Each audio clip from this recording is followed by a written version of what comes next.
Still alive, I see. Something tells me that eyesore on the horizon is your doing. How'd you manage that? It's a long story. One that I'd rather only tell once. Right. All hands on deck, then.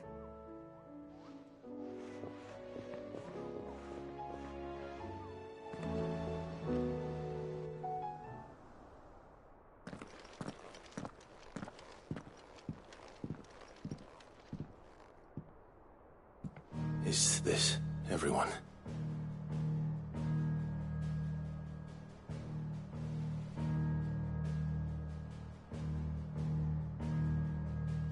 As I'm sure you've all guessed, the crystal which now commands the eastern skies was summoned by Ultima. He called it Origin. Though the significance of that name is as yet unclear. What does it matter what it's called? Its emergence tore Twinside asunder, and wiped my homeland from the map.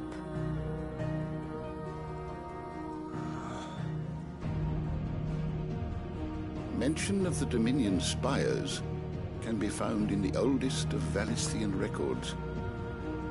But to the best of my knowledge, none provide any hint as to their true nature. That they would prove the horns of some slumbering demon. Well... The Dominion's demise was at least quick. Elsewhere, the Republican army cannot hope to contain the chaos engulfing Randalar. Canberra is in flames, and the Empire. Our allies are crying out for answers. I've sent the Cursebreakers to give them what assurances we can, but right now that amounts to fuck all. They wouldn't be able to stop what the skies have started in any case. People here and across the realm grow sicker with every passing day. Could it be that this new Mother Crystal is like the others? That it draws upon the land's ether? It certainly looked that way from stone here. If that were true, it would explain the hastening spread of the Blight since the crystal's appearance. Would it not? And as the land's ether slowly rises to the surface, it pools, corrupting all who cannot channel its energies. Archay above, ether floods below, and in the middle, here we languish, hopelessly entrapped.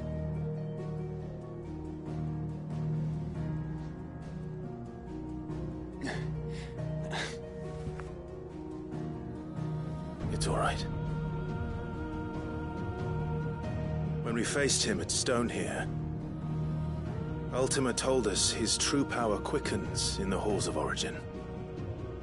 Needless to say, we cannot allow that to continue. If we are to stop him, we will have to find a way into the crystal. How are we going to manage that then? It's up in the sky. And fast as she is, the Enterprise can't fly.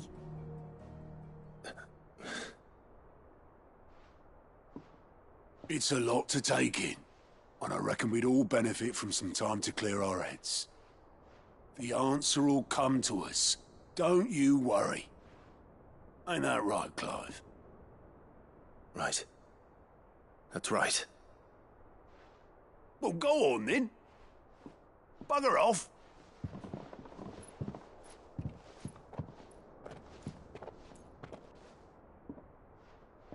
Same goes for you, Clive. You won't solve anything like this. Trust me. Go and get some fresh air, eh? Thank you.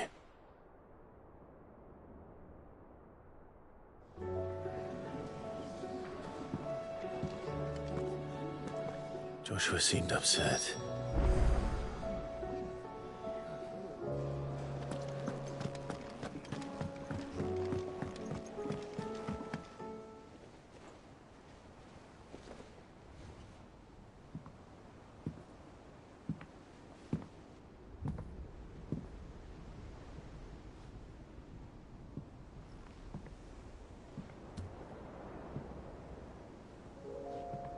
Ultima may have created us, But he doesn't make us who we are. Only we can do that. And if he would have us fight for our survival, so be it. It's what we've been doing all along. Much like Ultima himself, it would seem. His new world being naught but a means to survive.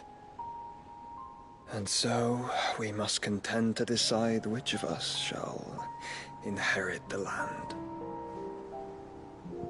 Should Ultima prevail, it will mean death for us all. Of that, we can be certain. But even should he fail, what world awaits us? A withered, godless place, where our newfound freedom will most like prove a chain in itself. Well, that may be. But a chain can always be broken. As long as one has the will to break it. It won't be easy. It may take generations. Centuries of suffering. And that is, if everyone plays their part. But it will happen. And when it does, it will be on our terms. That is the world that awaits us. Indeed.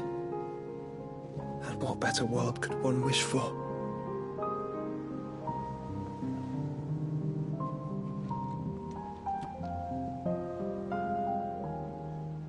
But first, we have to reach that crystal. Then it's a good thing I have wings. You can barely stand, let alone fly. And only the Founder knows what horrors await in those skies. Are you certain about this? Am I certain? I am the Phoenix. I will do what I must. This is our fight. Remember?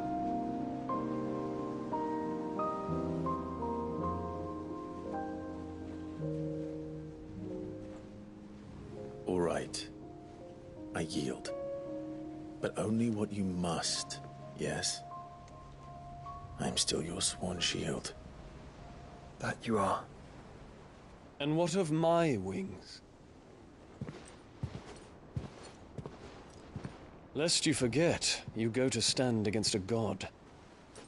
I would not have you succumb to fatigue before the fight begins.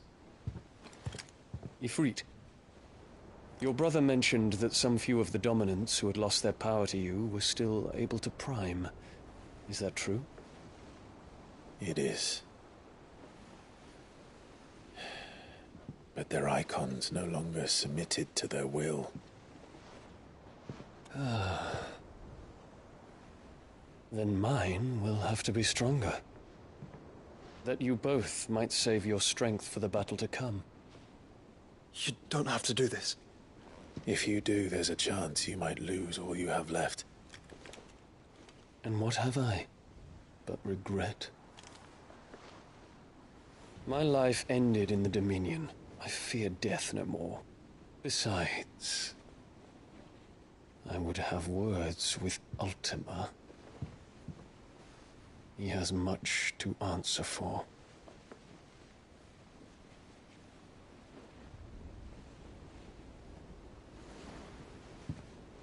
We are in your debt, Dion.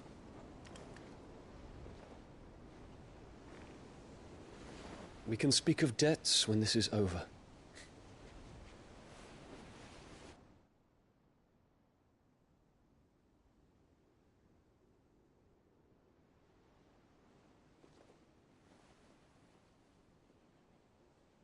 He speaks like a man who knows he's not coming back. And has come to terms with that. That doesn't mean that we have to. Does it, Clive? Time to talk to Jill. I only hope she understands. Take as much time as you need, brother.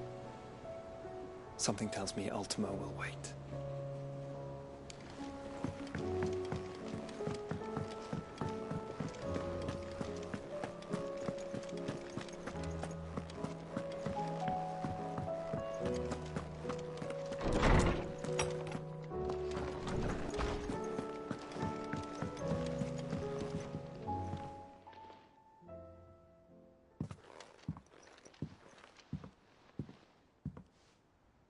Come to wish on a star.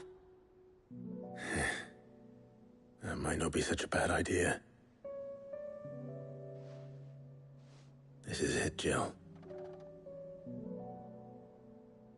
You know what I have to do. Why I have to do it.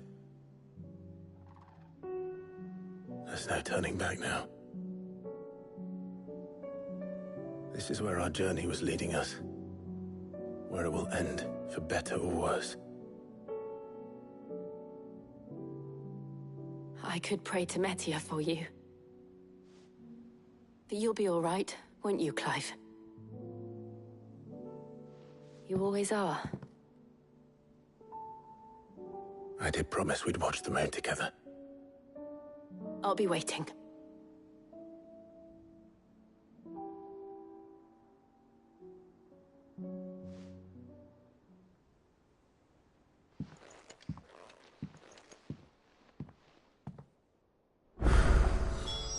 It's almost time. Better make sure I haven't forgotten anything.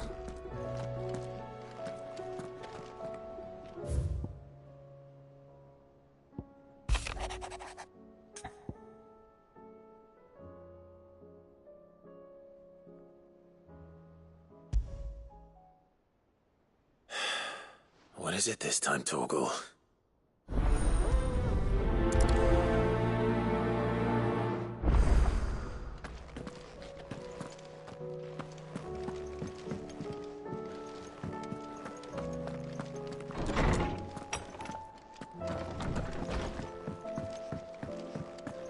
First the skies, then crystal.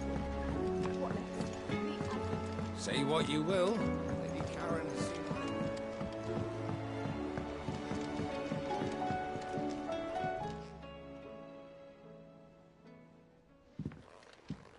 Pining for something, boy.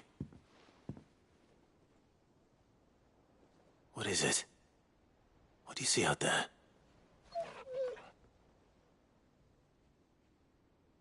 I never did ask where you got that anklet of yours. From Sid, that's why. On the day he brought him home. That long ago? And you're only thinking to ask this now? Sid saw that the pup had a habit of gnawing on his leg, since you ask.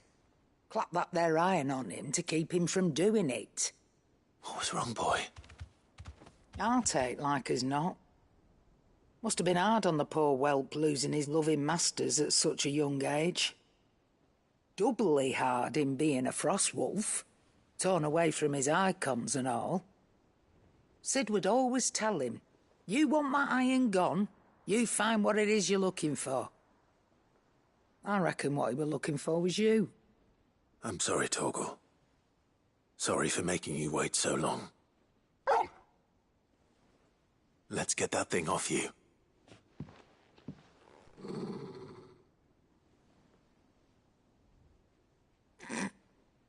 Doesn't sound like he wants it off. Indeed. You miss Sid as much as the rest of us, don't you?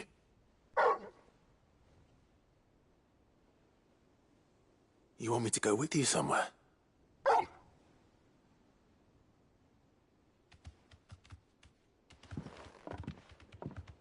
Quick, aren't you? Glad you've been paying attention. Not nearly as much as you have, Lady Karen. Aye, good thing and all. It's not like Gav would have kept him in nuts and rubbed his belly these past 10 summers. Your kindness is appreciated. You've been a good friend to him. Only because he doesn't talk back like the rest of you. Go on now.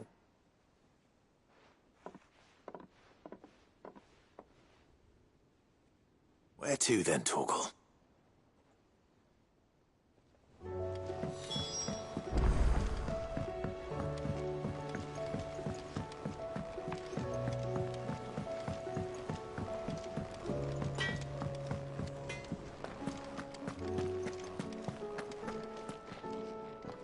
All right, Torgal. Where are you taking me? I'm going to need a little bit more than that, boy. Do you have a better hint for me? Unless... you've already given me one. Back on the rear deck, You were looking west, toward Rosaria.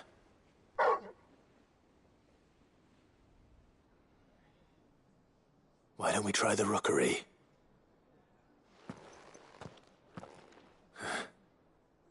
I haven't been to the island in almost 20 years. To Port Isolde, then. Fingers crossed the old mooring is still there.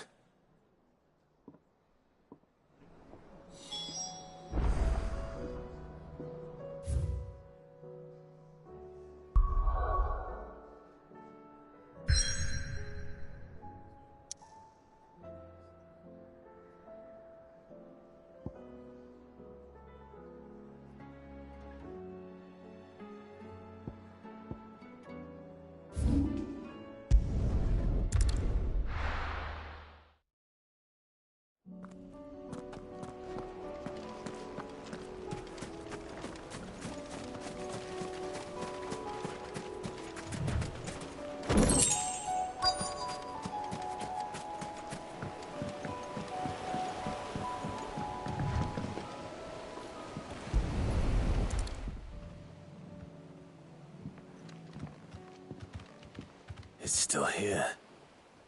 After all these years. A lot smaller than I remember. And you're a lot bigger. You might have to swim, boy.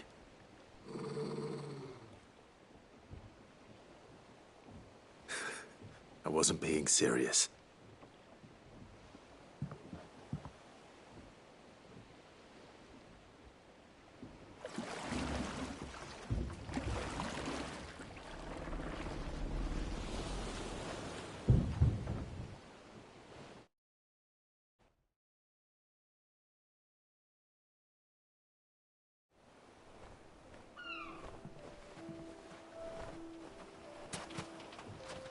This place hasn't changed at all. The rookery's right through those trees. Come on. Race you there?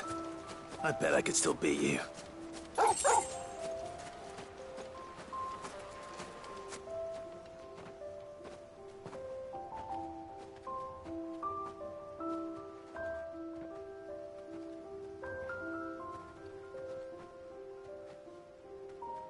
Here we are.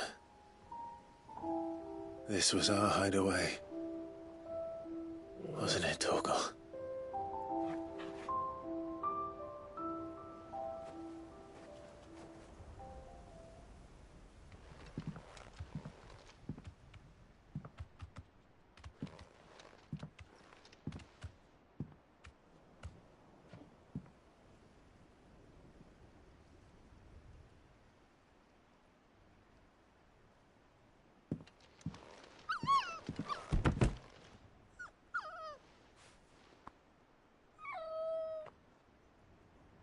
Coming here helped me to forget who I was. Or wasn't. Prince, shield. Son his mother could love. Had I been any one of those things? Perhaps.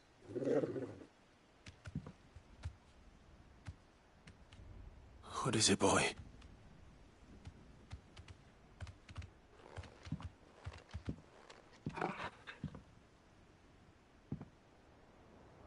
This is all from the castle. And Phoenix Gate. Did you bring these here?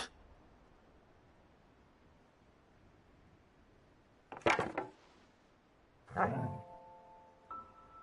sparring sword.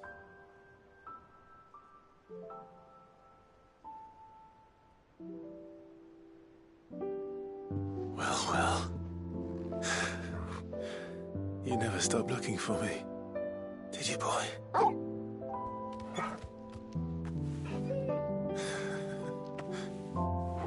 Thank you, Torgal. For never giving up. For never forgetting.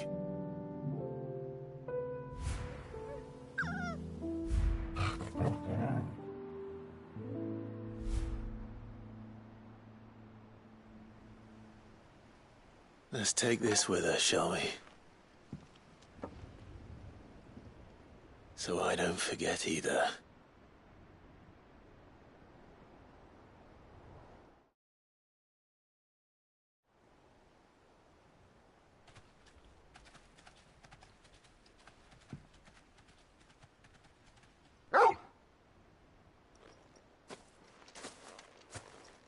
That's not the way back to the boat, Torgal.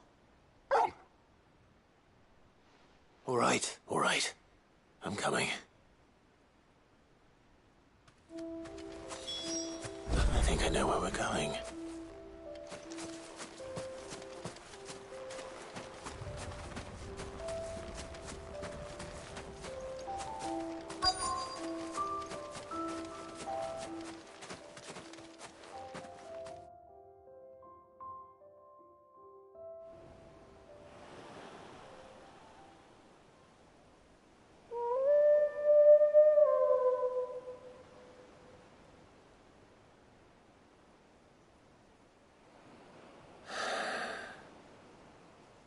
People always talk about the importance of putting the past behind you. But without it, we wouldn't be who we are today. And we certainly couldn't steer our way to a better tomorrow. Come on, Torgal. Let's go home.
Sid, I was wondering if you could help me. It depends what with. A bearer, but recently freed from his bonds, is keen to join the Curse Breakers. As you know, the work we do is not easy, which is why we test every volunteer's suitability. I was hoping you could oversee this one's evaluation. I don't mind, but why this one? Because he wants to be a scout. Our ranks are filled with men and women capable of breaking chains and putting slavers to the sword. But scouting, we're few with the nose for that, which is why we still rely so heavily on Gav. And since he accompanies you on so many of your missions, I thought you might be better placed to recognize the traits in him that we should look for in those who'd fill his boots. Sounds reasonable. So you're happy to oversee the boys' test, then? One can never have too many scouts. Truer words, Sid. I'll let the initiate know that you'll be attending his trial, and that he is to proceed directly to Northreach in readiness. No time like the present, eh? No time like the present. I'll await you there.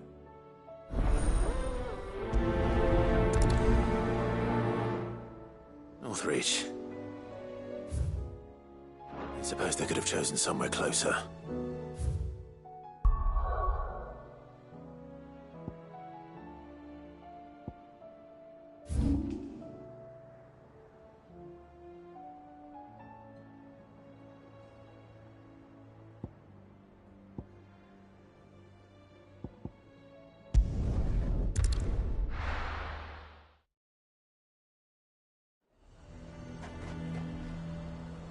Nazaire might at least have mentioned where in Northreach he'd be testing this recruit. Pay for that. Who do you think? I'm nervous. Well met, Sid. This is the initiate. Ember, present yourself. At your service, Master. Please, just Sid. There are no masters here. Your life is your own. Oh, of course. Thank you, Sid. The sergeant says you'll be evaluating me at my trial. To become a scout, yes. You are aware of the dangers inherent in that role. I am. But I swore I'd face them. Just like the man who saved my life. Who would that be? Gav. It was him who found me and freed me. No magic, no support, just one man and his nose. Came and sniffed me out. It taught me what one man can do if he puts his mind to it. And I've been training ever since, so that one day I can be someone's saviour, just like Gav was mine. I'm sure he'd be flattered. You clearly have good intentions, Ember. And it sounds like you're under no illusions. Stick to this path and you'll make a fine Cursebreaker. So, what? Have I passed? You haven't even started yet. Now listen.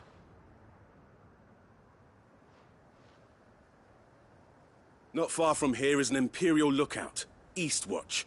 The guards there record all their sightings in a logbook. You are to find it and bring it here. And bring it here, right. Anything else? No. Sneaking into a heavily guarded Imperial outpost and stealing the logbook would be quite sufficient. You'll need to assess the situation, determine a point of entry, create a distraction and effect an escape, all without being discovered and thrown into an Imperial oubliette. Ember, Gav isn't our best scout because he can do everything. It's essential that you know your limits. Know my limits, right. I won't let you down.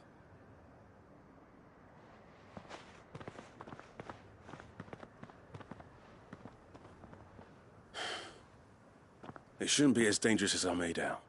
But keep a weather eye on him all the same, would you? On my way.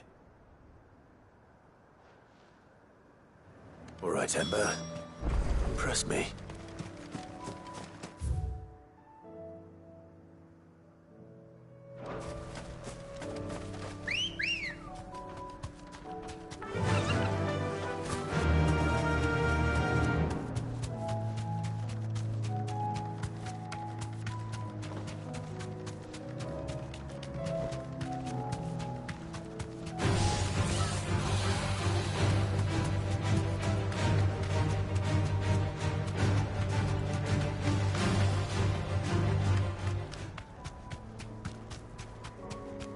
These are clean kills. Perhaps young Ember really is ready. Or maybe not.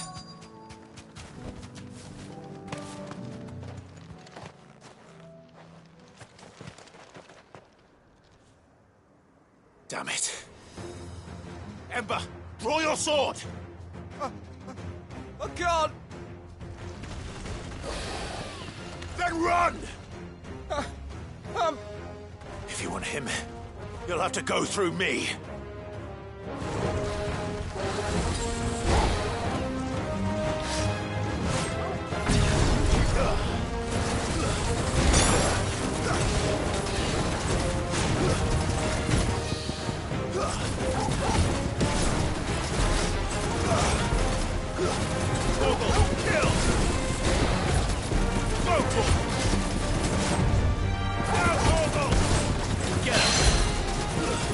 Go, go!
Ember, are you...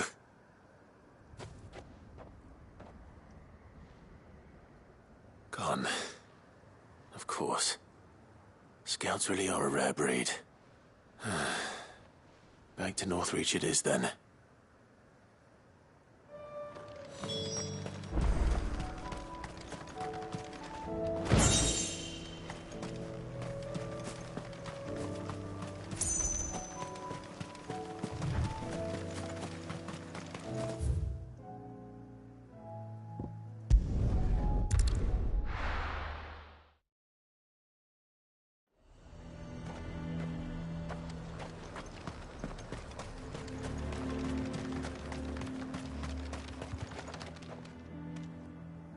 I didn't expect you back so soon.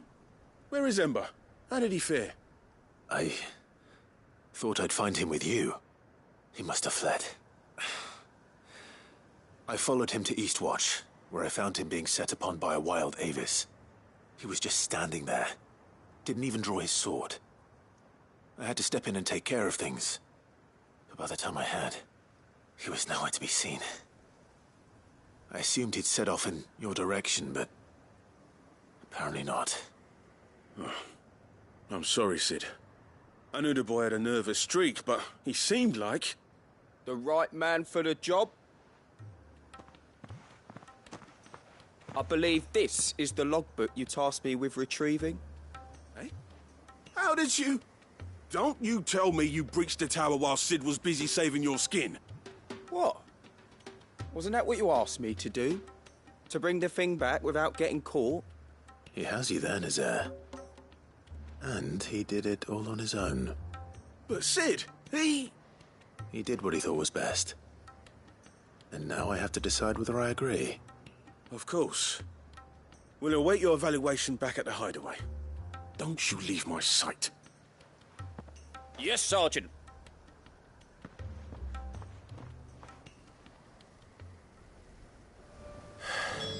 This won't be an easy decision.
You should have seen him. The thing didn't stand a chance. Yeah, neither did you, I hear. Welcome back, Sid. Welcome back, Sid. Yes. Welcome back. Trip wasn't too much of a pain in the arse, I hope. Truth be told, it was me who suggested roping you in to help with the trial. But from what I hear, things didn't go quite as planned. No, they most certainly did not.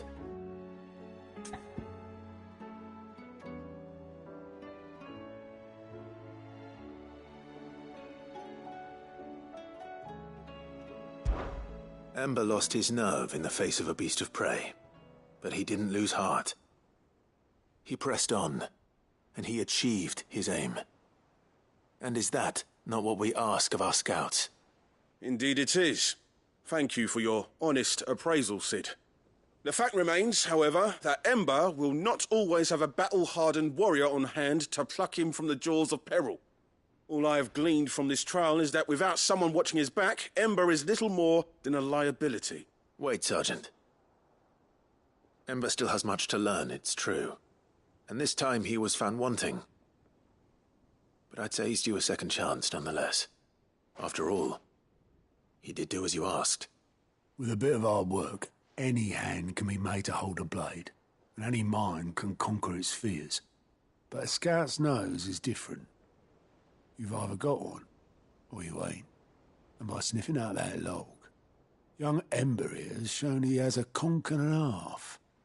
Wouldn't do to waste it now, would it? Fine. One more chance. I'll do whatever you ask. I'll spend my days and nights in the pit if I have to. I'll show you. Just you wait. Daft as a brush, that one. But his heart's in the right place. Just like someone else we know. And if you ask me, we've been leaning on him for far too long. That time the curse breakers took some of the weight off his shoulders, I reckon. It couldn't hurt. Just don't tell Gav I said so, will you? I won't have him thinking he's been hard done by. Next thing you know, he'll be asking for a day off. Chance would be a fine thing. Back to work. Forgive me, Cid. This did not play out as I expected. Things rarely do these days. But that's why we need men like Ember more than ever. Men who can make the best out of a bad situation. Remember that. I will, Cid. Thank you.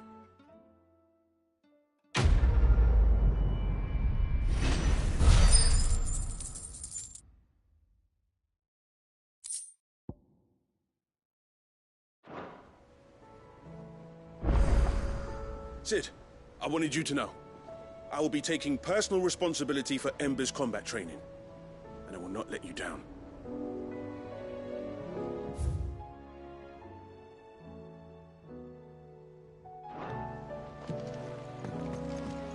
There's something about it. I feel like it's falling.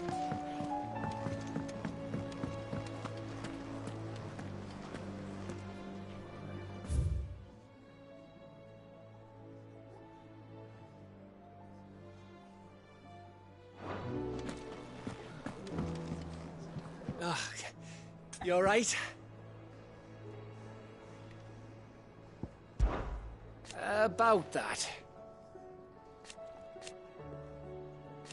Oi!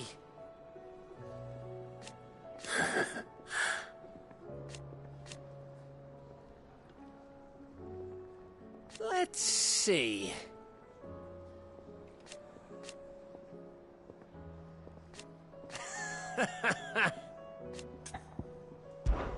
Something troubling you? No more than usual. It's just... Eda's baby will be coming soon, and I wanted to make something for it. I'm sure she'd like that. Back in the north, families would always make gifts when a bairn was on the way. I'll let the little tykes know they were welcome in their new homes, like. So, what's the problem? Well, the problem is that Eda's due any day now, and I don't know if I'll be ready in time.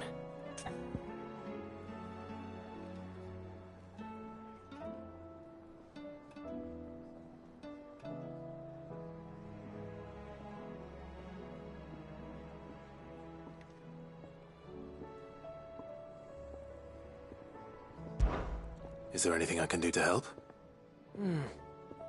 You know, there just might be. All right then. What exactly are we making? A good luck charm. But not just any good luck charm.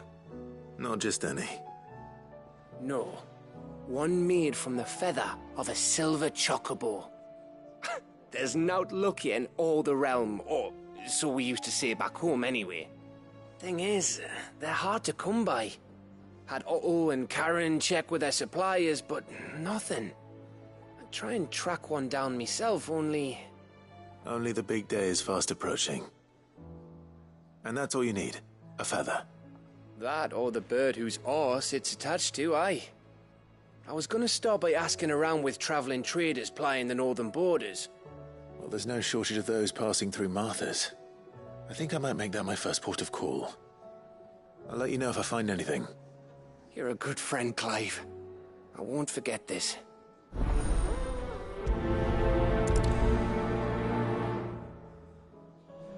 Can't say I've ever seen a silver chocobo myself, but I have seen one of their feathers. Look just like a normal one, only silver, obviously. Well, grey.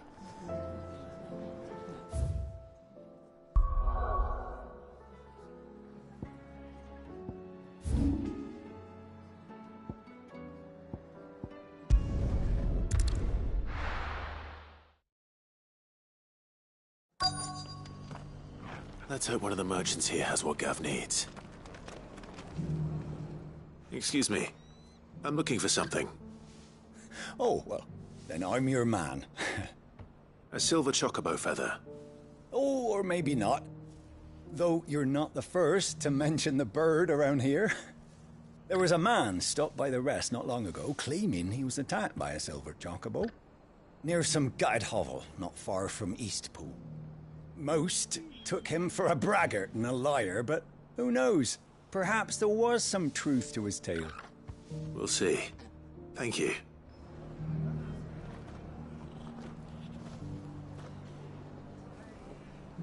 The feller who claimed he was attacked didn't linger here long. Said he was gonna go back and capture it. Prove us all wrong. And that was the last we ever heard of him.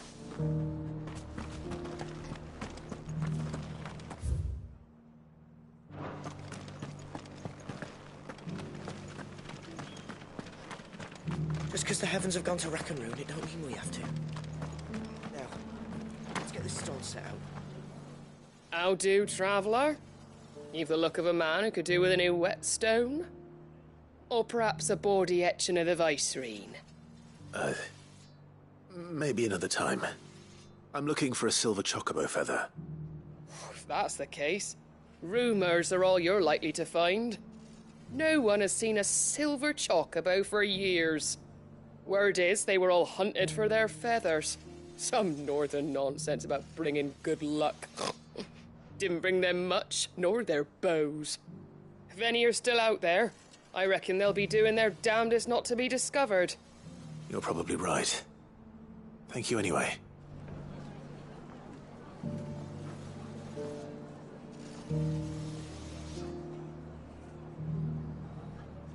The hills around the rest are crawling with wild chocobos. If you're not too picky about the colour of their plumes.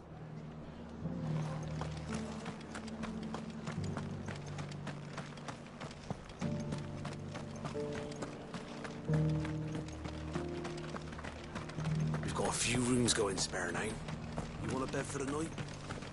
Look, Daddy. Shining so brightly. Isn't Whoever's idea it was to take those bearers away to Eastport has my thanks.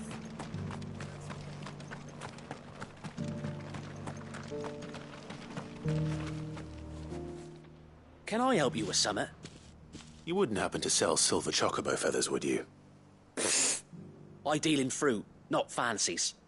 But if it's fancies you're after, I suggest you try Rhiannon's ride. Was a silver chocobo seen there? Oh, yes. If you believe the ravings of a madman. It wouldn't be the first time. A silver chocobo sighted in the hills near Rhiannon's Ride. It sounds almost too good to be true. But since I'm already here...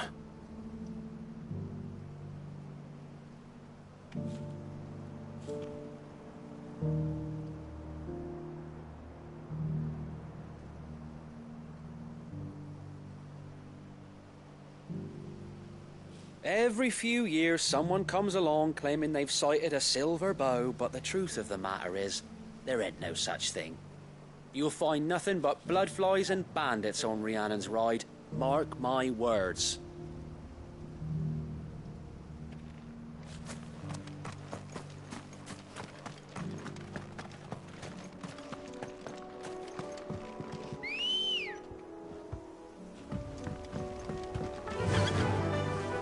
Run like the wind.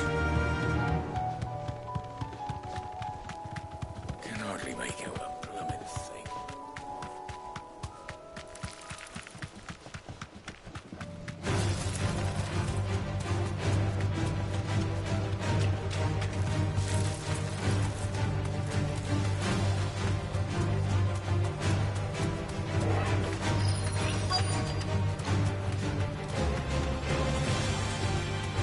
Tracks. We're not left by bandits for a change.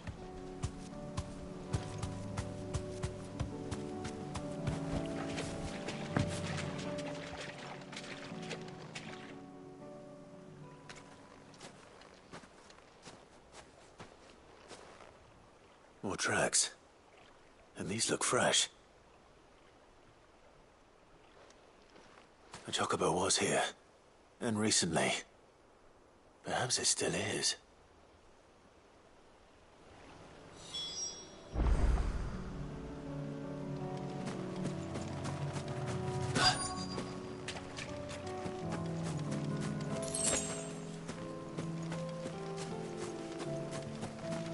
I don't hear anything.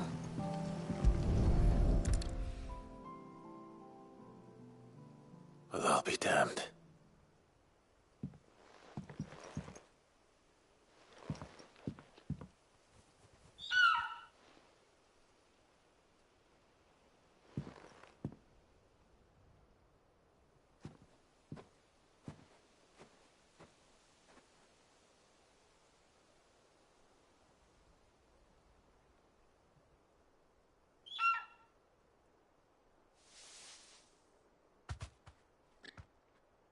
It's all right.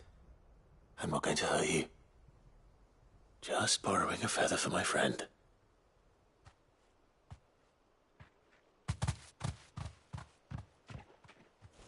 Thank you. Let's get this back to Gav before they change their minds.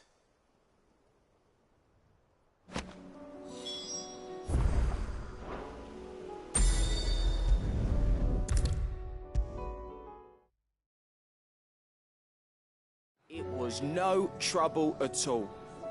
Still, I appreciate it.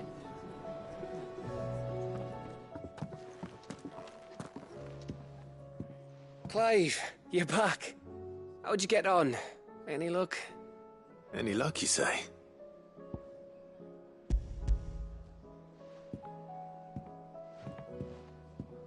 Crystal's crack. Is this what I think it is? Where in the hell did you find it? It's a long story.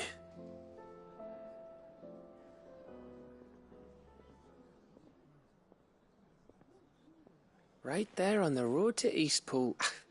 Who'd have thought it? Everything up there's been abandoned for years. The empty cabin made for the perfect shelter.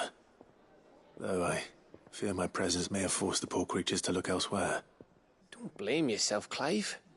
The Blight's right on Eastpool's doorstep. They'd have had to move on before long, even if you hadn't have turned up. They'll find a new home. Trust me. After all, that's what us endangered animals do. Anyway, what matters is, you managed to nick us one of their quills before they could run off.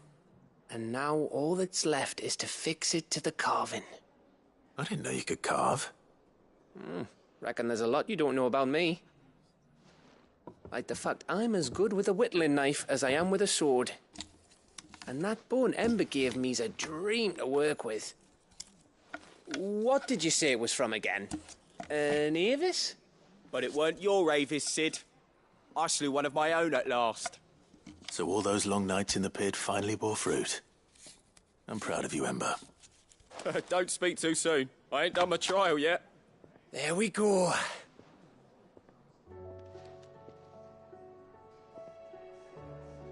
What do you think? I think if you ever hang up your scouting cap, you'll be able to make an honest living. Now will I? I should go and see if Ed is awake. give it my best. You can give it to yourself. Come on.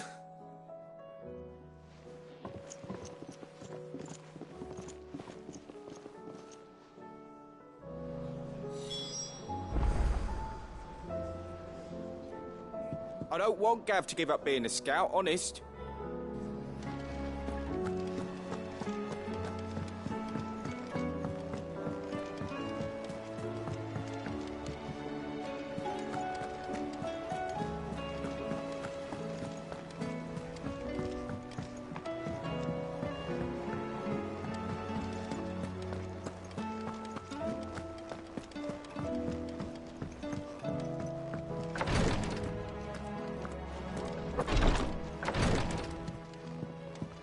I was just about to go in. But then I thought it might be better if you went first. What with you being the head of the family and all.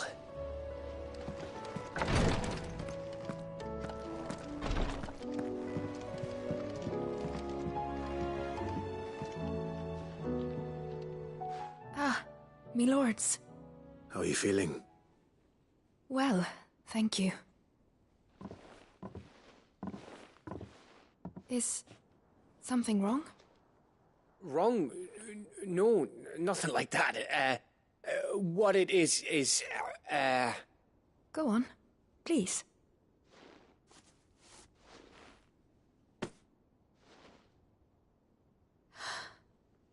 It's beautiful. Did you make it? We did. It's from all of us here at the Hideaway. Your new family, like. It's a good luck charm.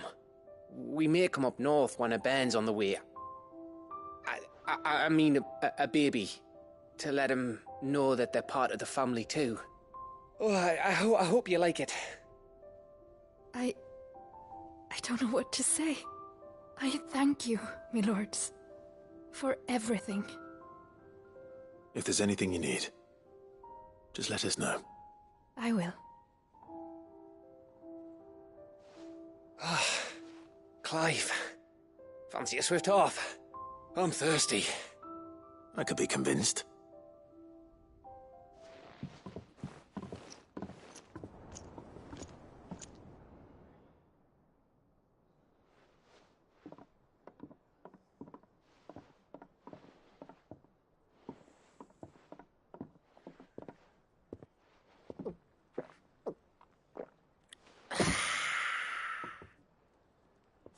Don't you think you've had enough? No, we're celebrating. I'm gonna be a father. I think Edda might have something to say about that. You know what I mean. Bit of light in these dark times.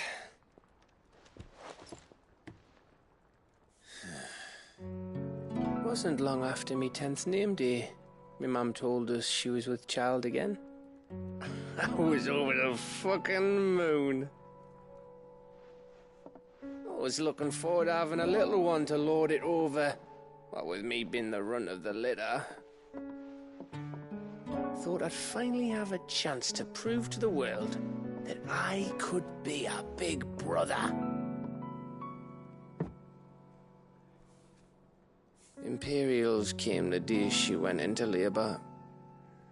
Had myself a baby sister. And then I didn't.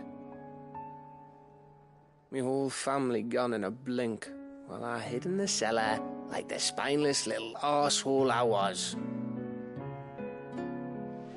Great brother I turned out to be.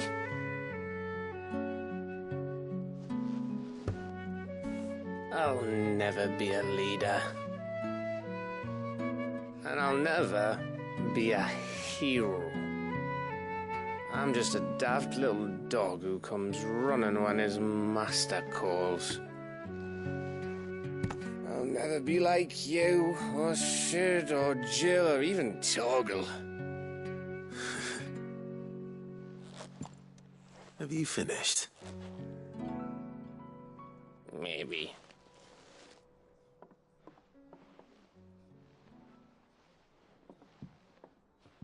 Do you know why you're our best scout? Because you don't need anyone to hold your hand. Without your resourcefulness, your courage, your determination, I don't know where we'd be. Maybe hanging off a cliff like,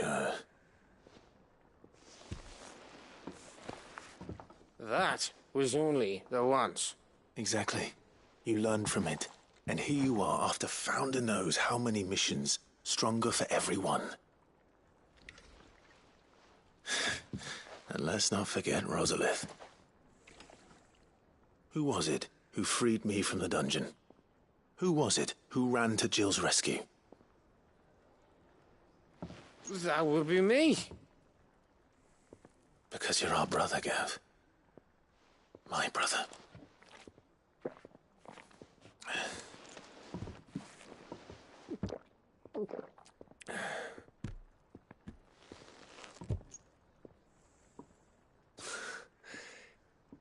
Your brother.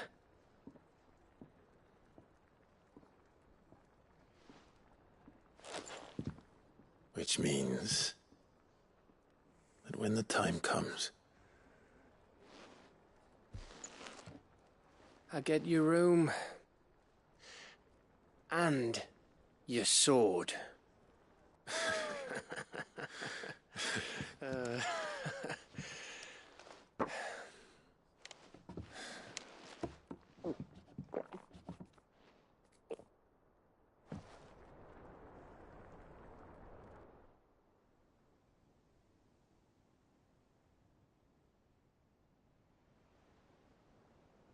I may have had one too many.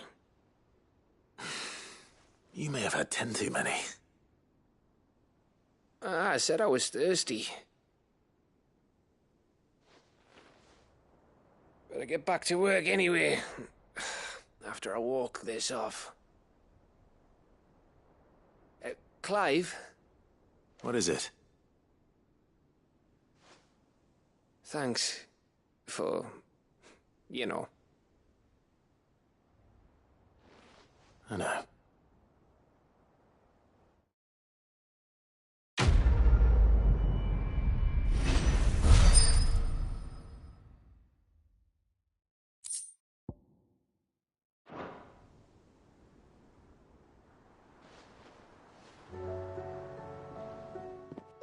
One of these days. One of these days, I swear it's gonna be me who drinks you under the table. If by under the table you mean retching on my boots half the night, I reckon one of those days was yesterday. Ha ha, you think you're so funny. But just wait till we crack open the bottle I left in your chambers. That stuff's strong enough to burn the horns off a behemoth. Sounds like I'll be needing some new boots.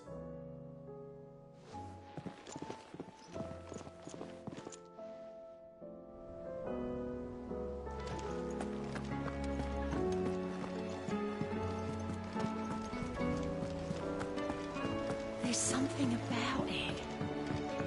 I feel like it's...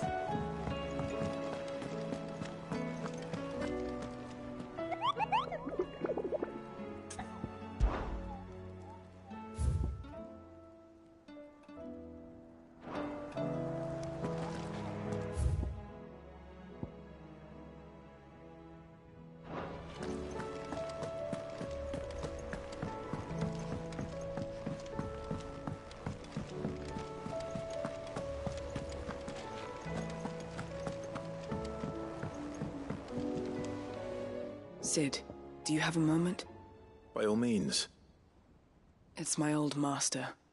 Seems there's no escaping her. She found some way to send me a letter. And something else. Records from a Waluda prison. Seems they were keeping a lot of bearers there. How did she come by such a thing? Finding bearers always was her strong point. And it seems the cells of Balmung Dark are full of them. Foreign captives, the masterless. Bearers no one would miss. And even better for her, bearers with no one to look after them. When ether started lapping at the walls, the jailers fled. Leaving the bearers to be liberated by whoever happened to come along next. Sid, I'd like to believe that I've earned your trust by now. And while I'm well aware that you've forbidden Cursebreakers from traveling to Waloed, I can't let those bearers die in their cells. I'd rather risk shipwreck on the Shadow Coast than leave them to starve.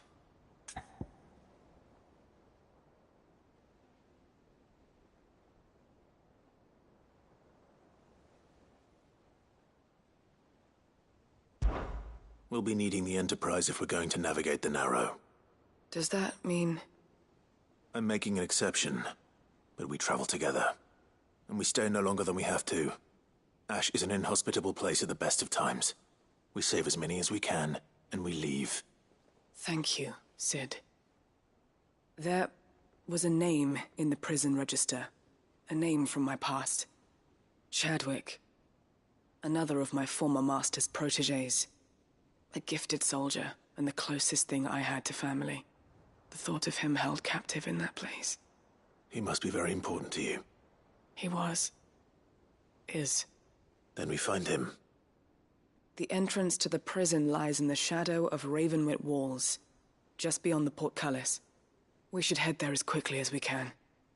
I only pray there are still bearers alive to save. As do I, Doris.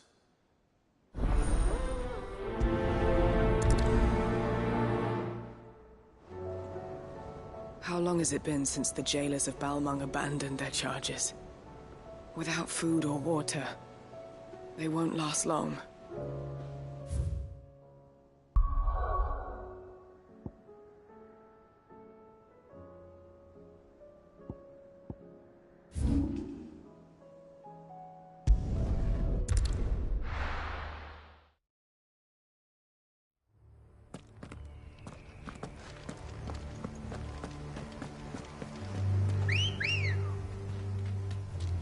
Doris is waiting for me near Balmung Dark. The longer she's out in the open, the more likely she is to be found by a Kashyyyk.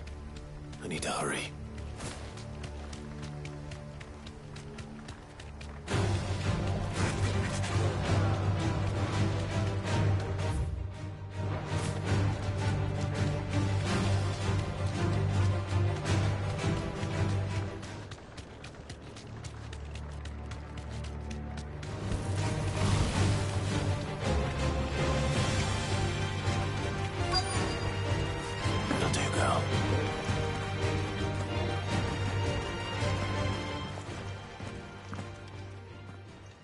There were no guards, I take it. None manning the gates, no. It's a different story inside, though. The corridors are crawling with the Kashyyyk. Most likely guards left behind when the Wardens ran. If Chadwick was being held here, I worry that he may already be. Don't give up hope just yet. But let's move quickly. Let me check the ground floor. The ether stick is there. Then I'll search the upper level. Good luck, Sid. Stay safe.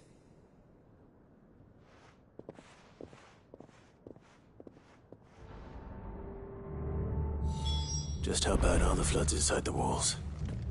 Bad enough to turn a bearer? I hope not.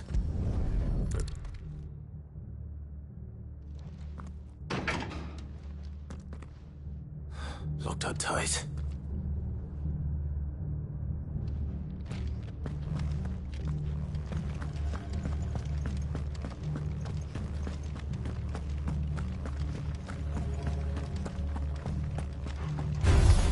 Time to fight.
So this place was no ordinary prison. And I doubt they'll have taken the creature with them when they fled.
Minimal loss of Waluda lives. And what happens when they run out of bearers? Even the Imperials take better care of their branded than that.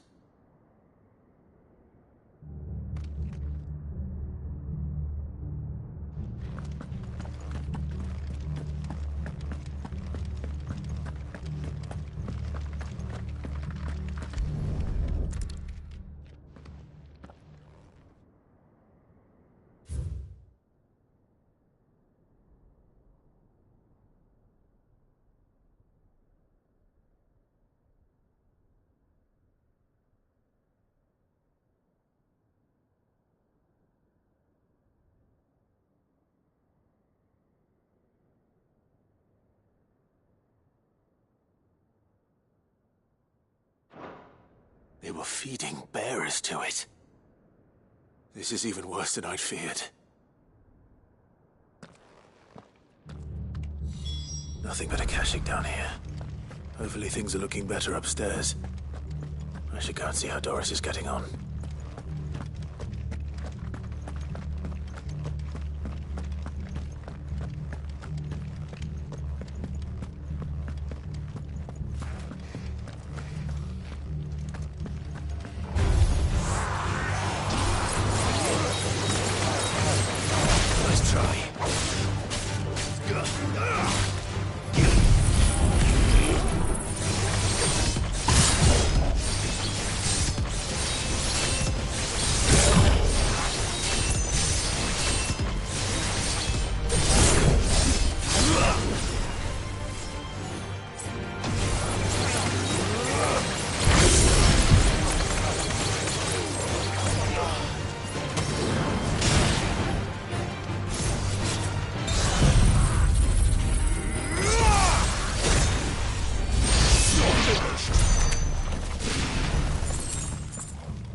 No lock downstairs. But I did find out that this place was more than just a prison. Something far more sinister was happening here. I know. I've been reading some of these documents and... it can't be true, can it? Bearers die every day in service of their masters, but this is so much worse. Pitting bearers against a wild beast armed with nothing but their wits? And all in order to bring about more death. And not just those who could fight, but the elderly, children even. And those who wouldn't or couldn't were disposed of. Whatever that means. I'm afraid it means they were fed to the monstrosity they kept here. Then we're too late. And I was a fool to bring you here. Don't say that. Did you find anything else? A key. But it doesn't fit any of the locks on this floor. Perhaps it will fit one of the doors downstairs. There's a corridor I haven't searched yet. Finish up here, then come and find me when you're ready. All right. I'll be there in a moment. If we don't find any survivors, we've risked our lives for nothing. Take care. That creature might still be here somewhere.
Let's see what we can find down here.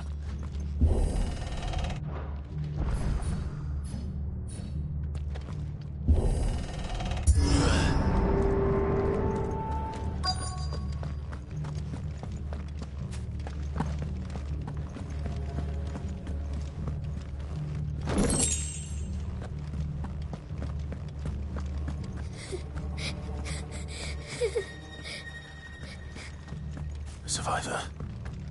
And she sounds close.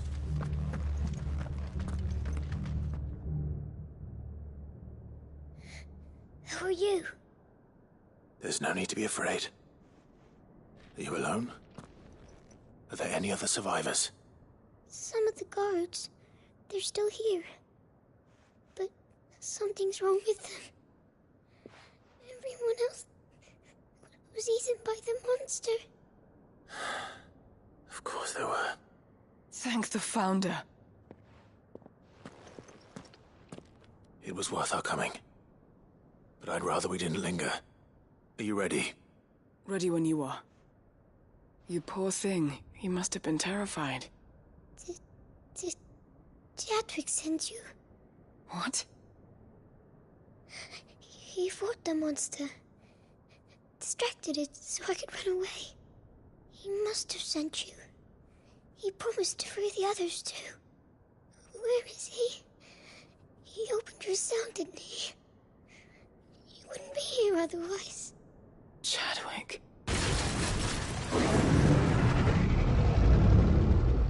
Was that? Monster's back! Chadwick, help! We have to get out of here. Doris, keep the girl safe. All right. You put that bearer-eating bastard in the ground. I'll look after the girl. You teach that thing a lesson. You're safe now. It's out there waiting for me. I can't let it live. Not if it's got a taste for bearers.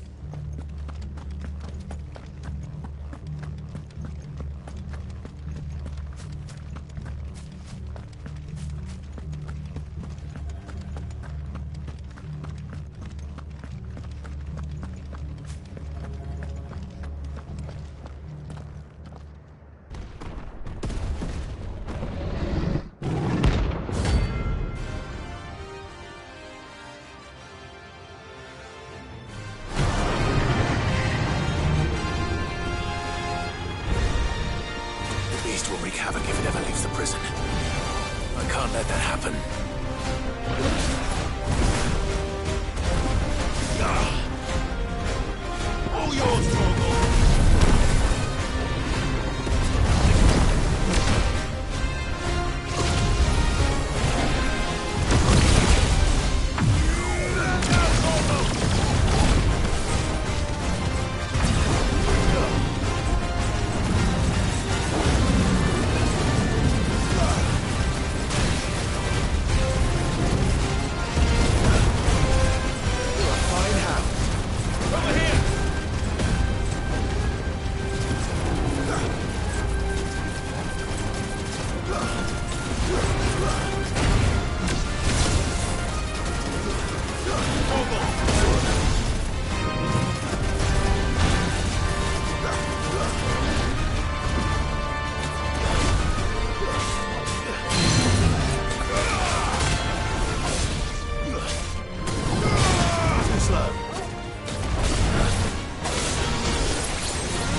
Finally.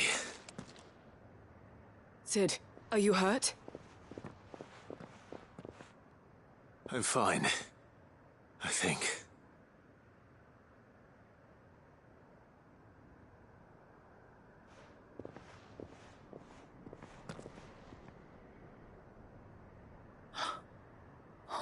No. What is it? A diary. I gave it to Chadwick before we went our separate ways. He was here. Do you think that creature? I'm sure he fought bravely to the last. The girl is safe thanks to him. Chadwick. You fool. Come on. We have to get her back to the hideaway. We don't want his sacrifice to have been in vain. No. Of course not. I'll see that she's looked after from now on. It's the least I can do.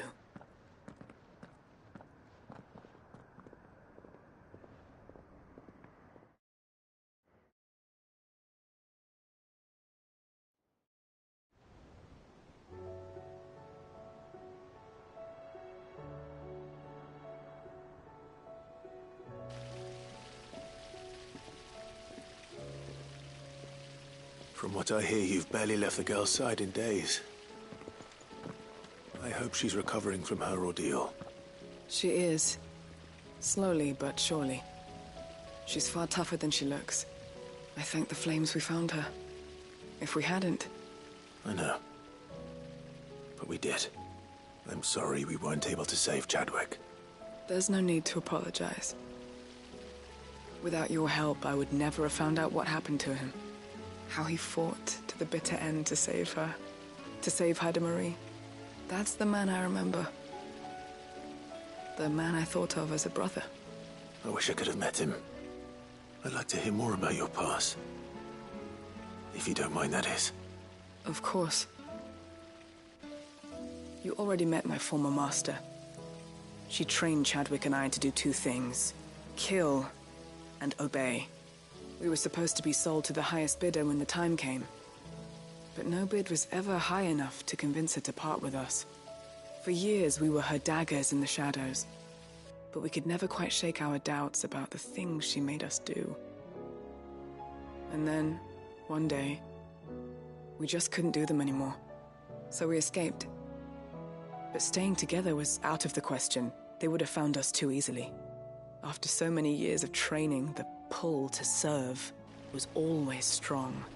It scared me to think he might have taken another master, become a dagger in someone else's hand. But even in captivity, the battles he fought were his own.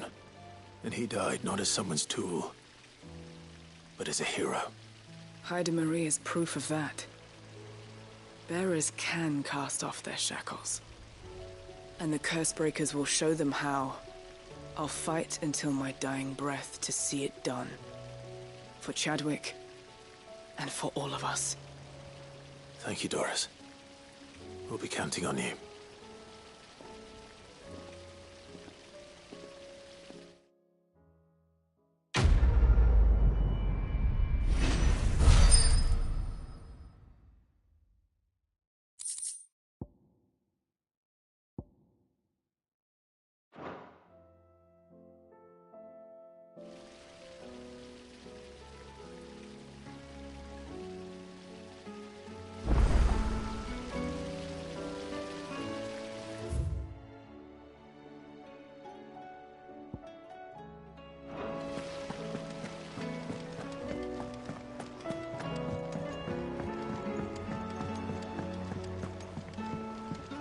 What do you think happened to Miss Midadol? I heard she was kicked out of the university.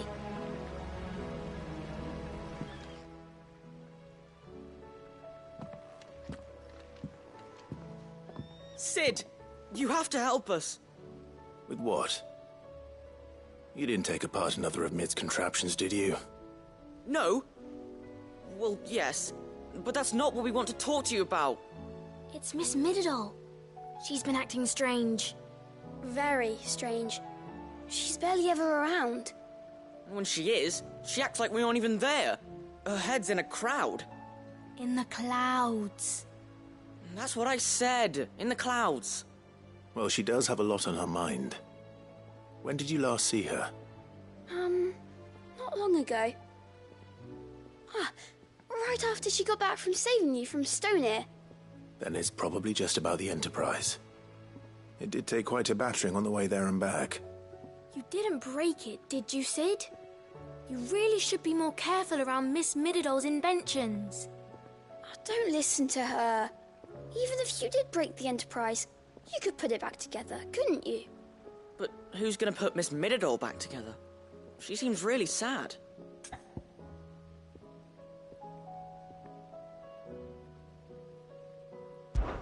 Why don't I go and see if I can cheer her up? You do that? For us? She's in her dungeon. Don't scare him. It's not a real dungeon. Thanks for the warning.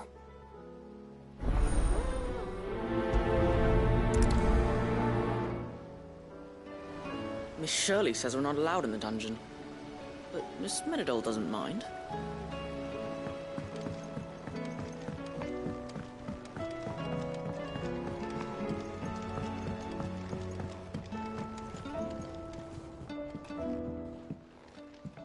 Mid, if you have a...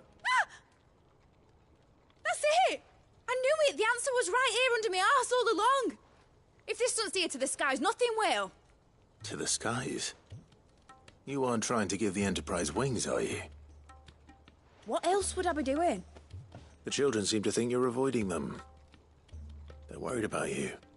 Is this really so important that you need to shut yourself away from everyone? The Enterprise is already the fastest ship in the realm, and that's with the sea beneath her. But what if she weren't bound to the waves? What if she weren't bound to anything at all? It's not fair. The gods get the skies all to themselves, so I'm gonna do something about it. The Fallen had their chance, but they relied too much on magic. And see where that got them? But not me. I've discovered how to do it without. Well, almost. First, I need to make a prototype. And is that a one-woman job? Are you volunteering? I'll have you know the Enterprise is my baby. But if a godfather's offering to lend a hand, I'd be happy to take it. First, I'll need oil, and not just some old drippings from Miss Molly's spits in the Tub and Crown. Refined stuff, like they make in Ordil.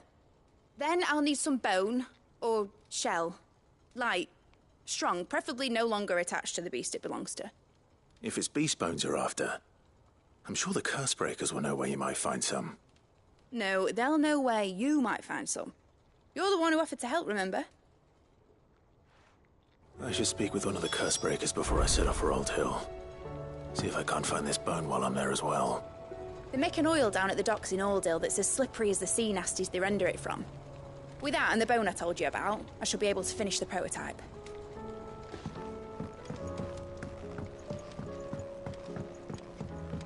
Has Midadol mentioned a new project yet?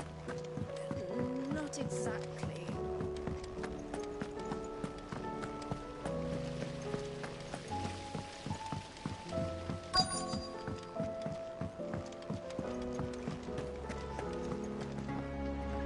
All right, Sid. Come to buy us around, have you? Only if you earn it. Mid needs a piece of light but durable bone for her next project. You've encountered your share of beasts on your travels across the realm. Any ideas? Most bones are the same. Whack 'em hard enough and they'll break. If it's durability you're looking for, shell will serve you better. You know what an adamantus is? I do. And I know to give them a wide berth. Will any old adamantus do? Well, with shells, the older the harder. There's a rumour of an ancient adamantus down in Karava, near Old Bidza. Or what's left of the village anyway. But don't expect to make quick work of the bastard. There's a reason it's lived as long as it has. I'll keep that in mind. Thank you.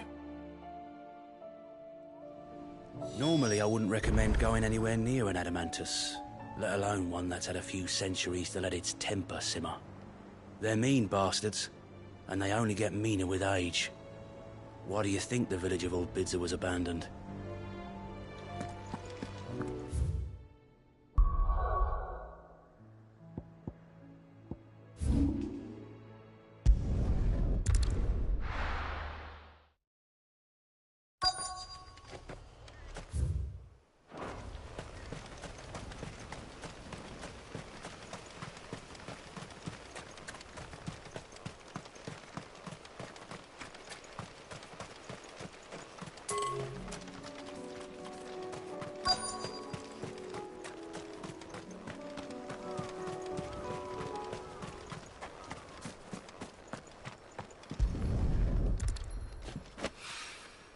Mid's oil. After what happened here, it's a miracle there was any left at all.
This should be enough.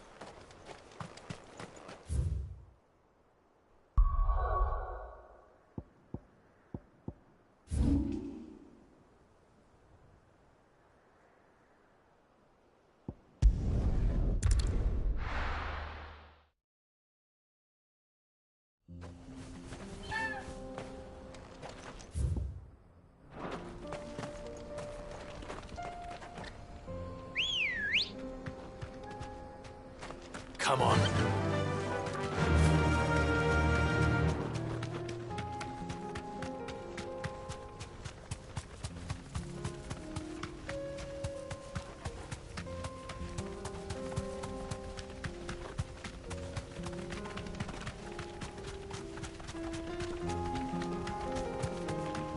Here we are again. Carava. If you were a tortoise, Torgal, where would you hide?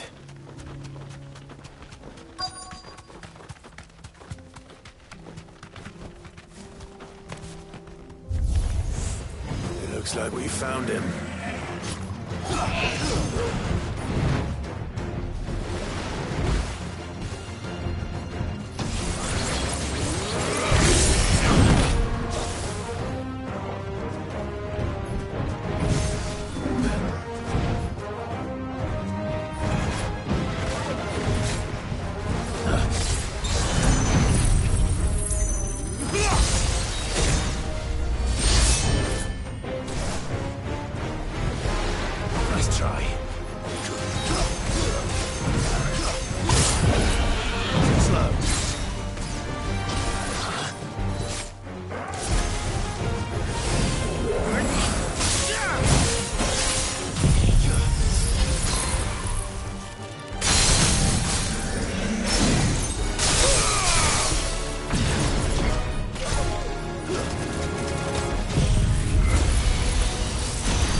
I better get these materials to Mid so she can finish her prototype.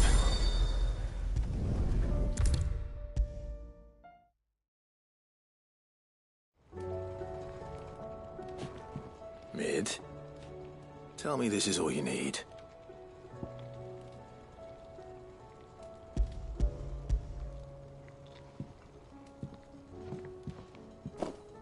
Aw, you make it sound like I asked you to save the world or something. Tell me this is all you need. It's most of what I need. After you left, I went over the figures again, and I realised I'd forgotten a 1 and a 0. And a cogwheel. Just a tiny one. Though, that's the problem. Gears that small are a bastard to make, and I may have lost the one Blackthorn spent a fortnight toiling over. wait. The children. When they took apart your scales, there was a tiny brass gear. Now that I think about it, they didn't use it when we put the scales back together. The young'uns? But why would the... You know what? I don't want to know. I'll keep working on the model. You go and find that cog.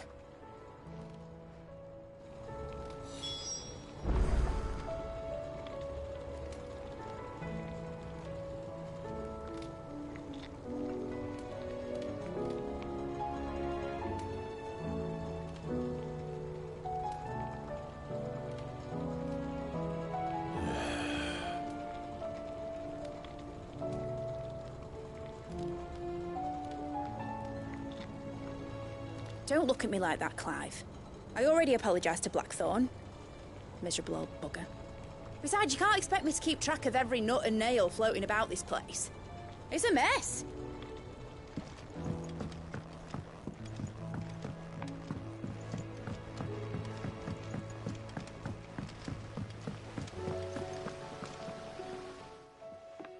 Sid! Is Mid still hiding from us? She wasn't hiding. She's fine. She's just busy working on her next project. A new invention? What is it? What is it? Is it an airship? I bet it's an airship! Do you think she'll let us help? That just so happens to be why I'm here. She needs something special, something only you three can provide. A brass gear. A tiny one. One that might fit on, say, a set of scales? Oh, the one you forgot! We remember! We saved it, just in case. It's in the bag of bits.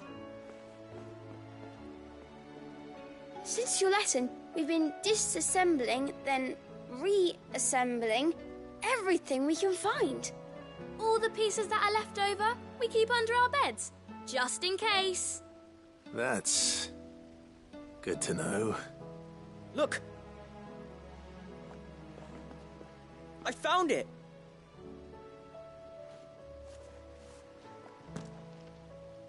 Is that all? Just the gear? We have more parts if Mid needs them. That's all for now. But I'll let Mid know about your hoard.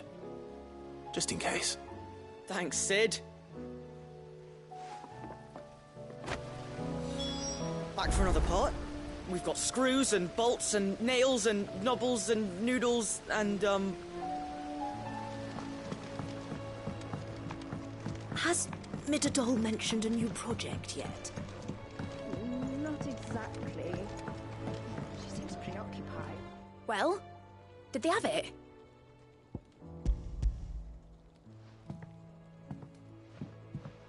They did. And they kept it somewhere nice and safe. Will it work? Will it work? He's perfect! You're a genius, Clive. What exactly are you going to use it for? Only the most important job of all. The wings aren't going to move on their own. But with the right cog in the right place... Well, you just wait and see.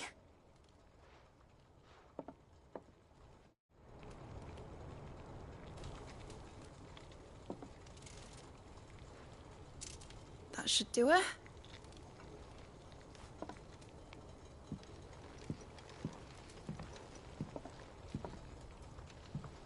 Here goes nothing.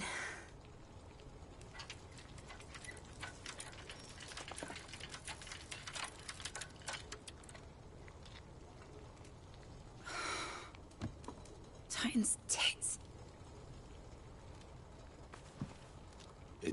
Wasn't supposed to fly, was it? Of course it was supposed to fly. Wouldn't be much of an airship if it didn't. Honestly, these bloody engines are driving me mad. I was so sure this would be the day she soared. The Mithril engine was made to make dreams come true. But maybe this is one dream the world's better off without. Show folk how to take flying. It won't be long till they're raining death down on each other. People will lose their homes. Children, their mums and their dads. Like I lost mine. I'm sorry. So am I, Clive. So am I.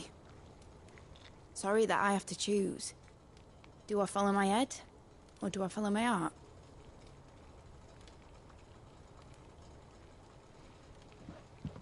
Good question. The first time I stood on the deck of your ship, felt the wind in my hair. It was like I was flying. But imagine how it would feel to actually do it. My dad always said there were two ways of living life. Chasing a dream or shuffling to your grave. And he were right. Right about a lot of things. Not that I like to admit it. People need dreams to chase. Especially in a world like this.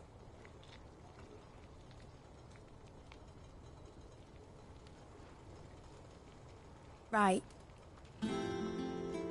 When this is over, I'm gonna take all my Mithril engines to Zemeckis and sling them over the edge. I won't have my dream end up turning into someone else's nightmare. But all that hard work... All that hard work will not be used for war, Jamie. But it ain't like it'll be gone. Tell me, Clive, have you ever been on a treasure hunt? Not since Joshua and I were boys. Why do you ask?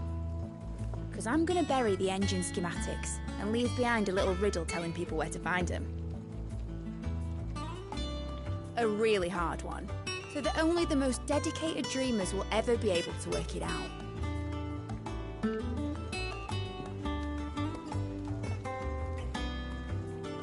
Ooh, I can picture it now. Some daft general squinting at the words with a gormless expression on his mug. Like that one, yeah. Right.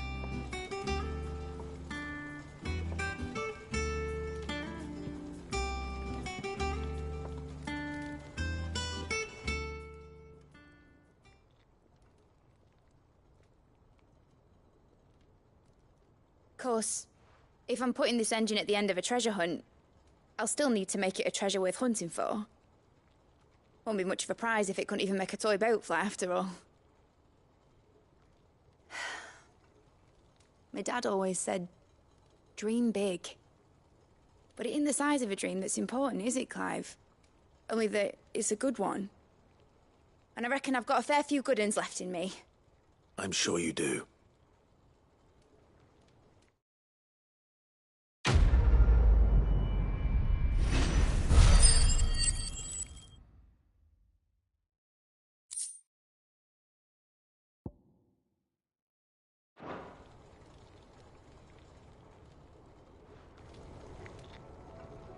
What shall I do with your model? You spent a lot of time on it. We both did. What, that old thing? Not healthy to cling to your failures, Clive. They'll weigh you down, you know. Sound advice. Still, I suppose my prototypes will probably be worth a fair bit when I'm as famous as Bart's the Builder. Seeing as you're always strapped for coin, suppose I can give it to you. Just make sure you get a good price when you do come to part with it. I'd say that was up to you as much as me.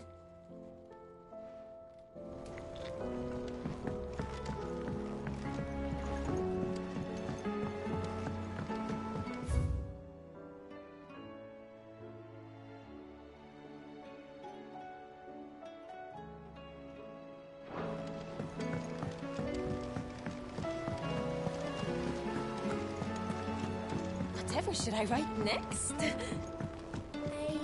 love story, perhaps? But with a happy ending, of course.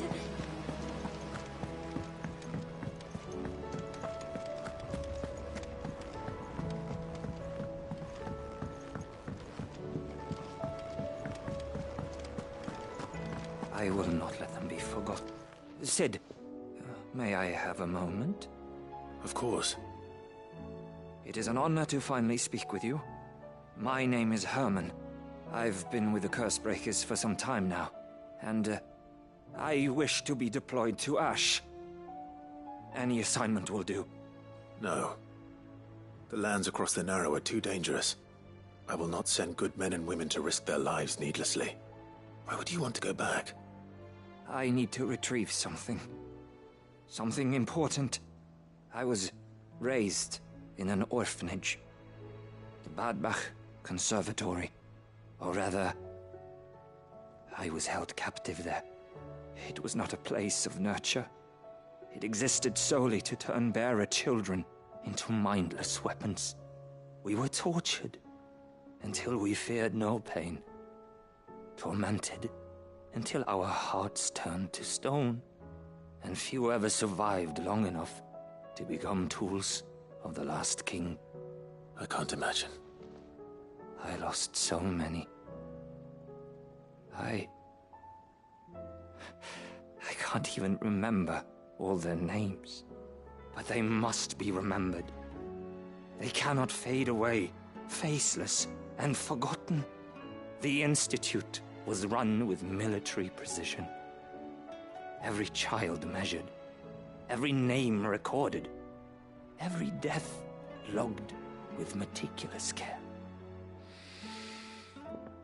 Sid, allow me to travel to Ash and recover the registry so that my brothers and sisters might live on. You were a good friend, Herman. But the fact remains that Ash is simply too dangerous. Sid, please. Even should it cost me my life. Too dangerous for you, Herman. But not for me. I'll go to Badbach and find the registry. You will? I won't let you risk your life. I don't know how to thank you. You can start by telling me where I'll find this orphanage. Vida Grace.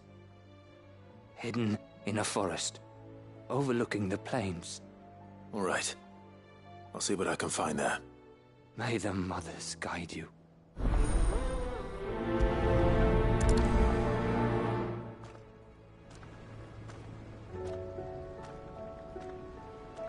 The plains of Vida Grace have haunted my dreams since I escaped from the orphanage. I can't say I was looking forward to returning.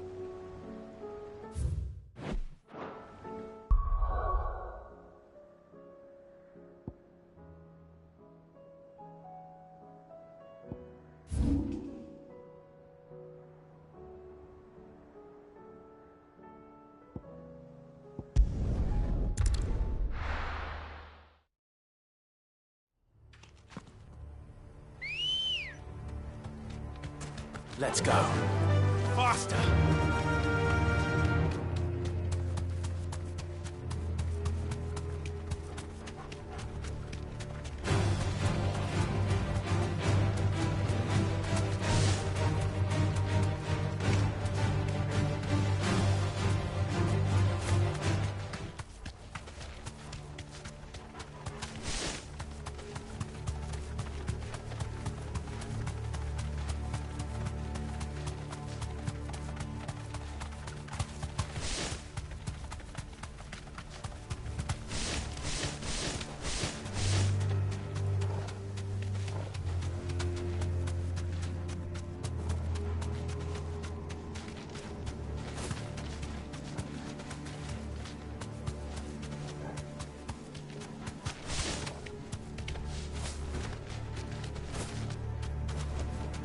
No need to ride from here.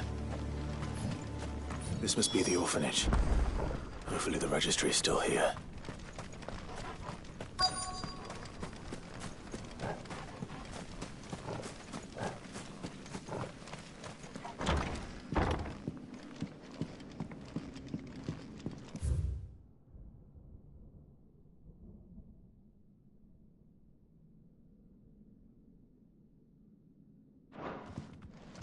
conditioning. This is nothing short of torture.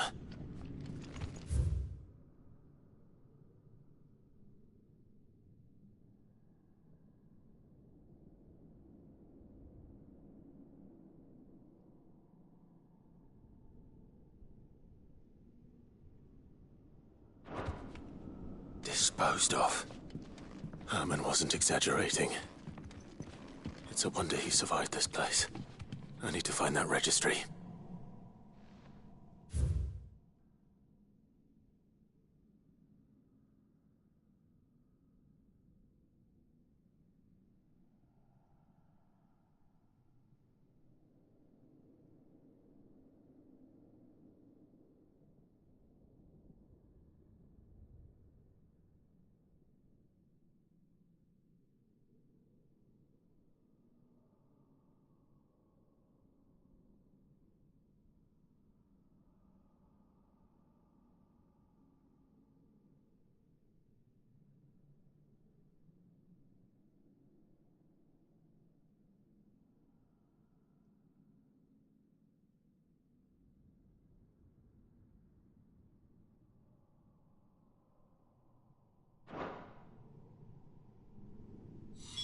This reads like a suicide note. Did the director go through with his plan? There's only one way to find out.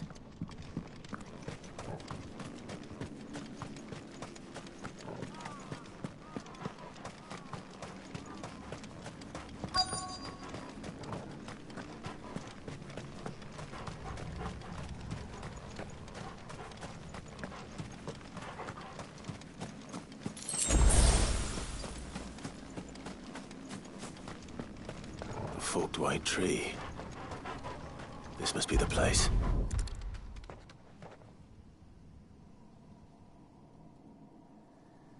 Could he really be buried here?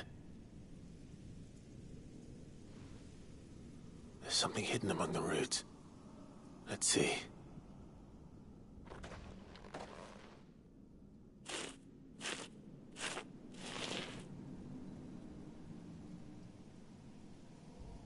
This must be the registry.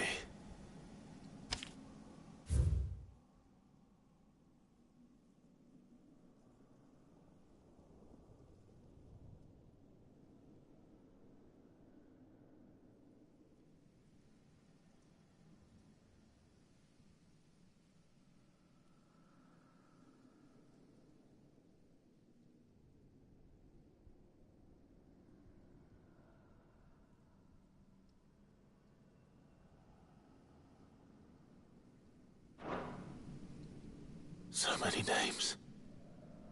This place was a slaughterhouse. And where is the architect of all this misery?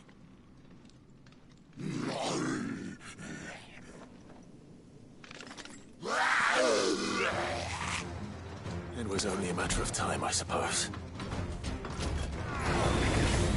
This place is cursed.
done here.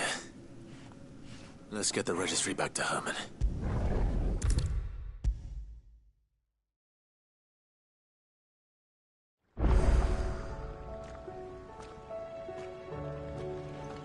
I hear that you traveled to Ash, Sid. Did you by any chance recover the names of my fallen friends? I did. Yes.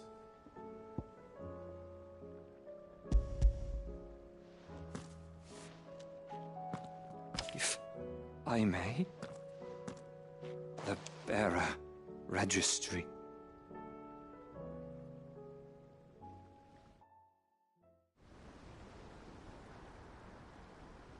The director was a brutal man. He got no worse than he deserved. The registry was all I found beneath the tree. There was no sign of a body. Or any record of what happened to the children after the orphanage closed. I pray that at least some of them survived. All their names are here. The ones we lost. My friends. My light in those dark times. I can still remember their faces, like it was yesterday. Children who were taken from their bunks in the morning, never to return. No explanation ever offered. They'd be happy to know that you survived, Herman. But why did I make it out alive, when so many others died in that awful place? It's not your fault. And blaming yourself won't bring them back. Honor their memory. See that their names live on. That way, at least. They're never truly gone. Thank you, Sid. I'm going to write a book. An account of the horrors of Badbach, and the spirit of those its custodians sought to crush. All of Valisthea will know of our suffering. And in the name of those I lost, I will not let it happen again. Neither will I. These records would have been buried for all eternity, were it not for you. Thank you.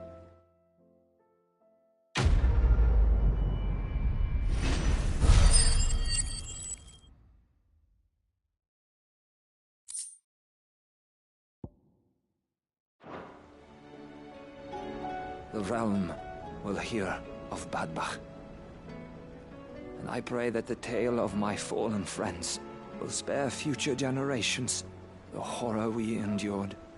Thank you for helping keep their memory alive.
Twinside's hundreds of leagues away. That'd mean the crystal is massive.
Something tells me this is no mere adventure story.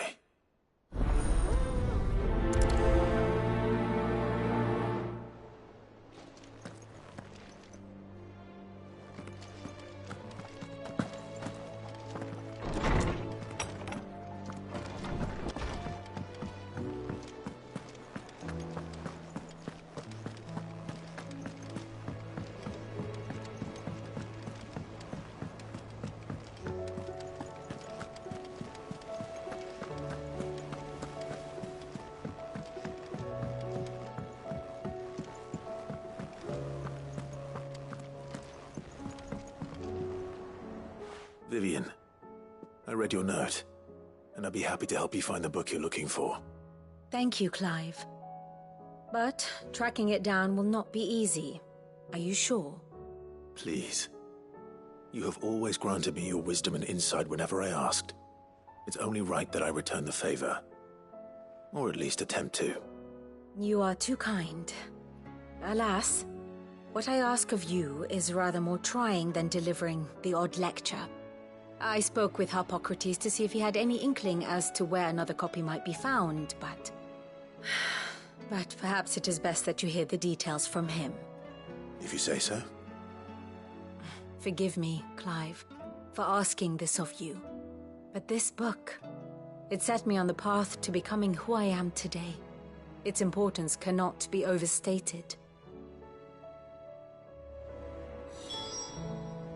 What will it be today? Well, Clive? I am.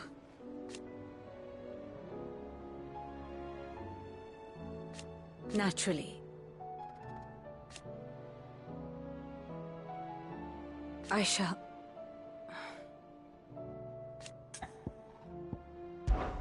Harpocrates knows of the tome I seek. Whether what he has to say makes you happy to have agreed to help me is another matter. Godspeed.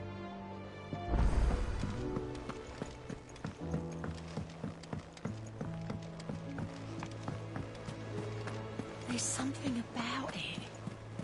I feel like it's...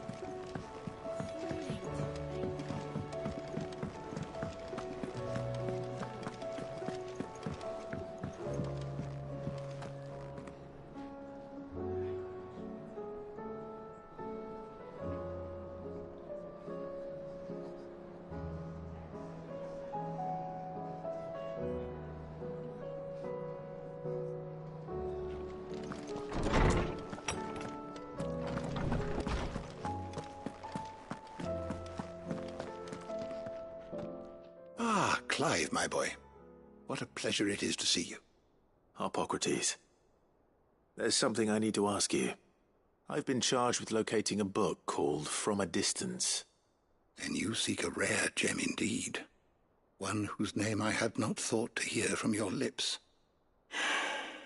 You've been talking to Vivian. Right as always. But she didn't seem keen to tell me very much. I take it she didn't like what you had to say. And yet I gather it did naught to dissuade her. Clive, if the young professor has tasked you with obtaining a copy, I fear she asks the impossible. The executors would not allow it. The executors? Coveters of Secrets. A clandestine organization committed to the collection and intenebration of forbidden texts and technologies. One such text being the tome Vivian seeks, chronicling as it does the true history of the enslavement of bearers. A tale which could overturn the established order were it ever to become widely known. Or, so rumor has it. I've never actually read the thing, or even set eyes on it for that matter. How is it that I haven't heard of this organization? Why, secrecy is the executor's watchword. They lurk in the shadows, emerging only to seize that which must be seized, be it books, inventions, or people, before disappearing again, leaving nary a trace. Which would explain why Vivian's copy was snatched from her grasp not long after she found it. By the hand of the executors, yes. But what drives them? Self-interest or ideology? Fine question. Sadly, all that is known of the executors can be recounted in a single breath. You may just as soon ask me of their origins, numbers, or the identities of their leaders. Any answer I give would be pure speculation. Then my hunt was doomed from the first. What was Vivian expecting? That I'd pluck it from thin air? Not from thin air, no. From ash. Rumors of the executors are rife among the scholars of Storm, but rather less so across the strait. I have a friend. Well, I had a friend in the village of Garnick, a collector of rare tomes, upon which subject we would oft correspond. Alas, I have heard naught from him since the skies fell dark. And no doubt he too has turned. But though he did not mention it by name, it is possible that a surviving copy of From a Distance yet rests upon one of his many shelves, quietly awaiting discovery. If you were, by some chance, able to save even a single book from the poor man's library, I know his soul would rest easier. Very well. When I next find myself in Waloed, I'll be sure to pay Garnick a visit.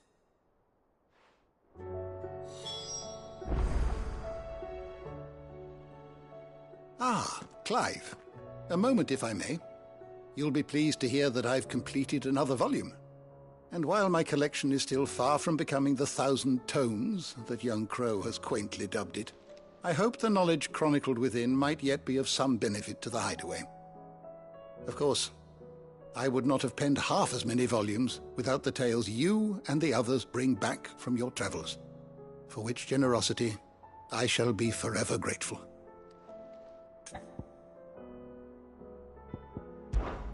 Ah, yes. Indeed.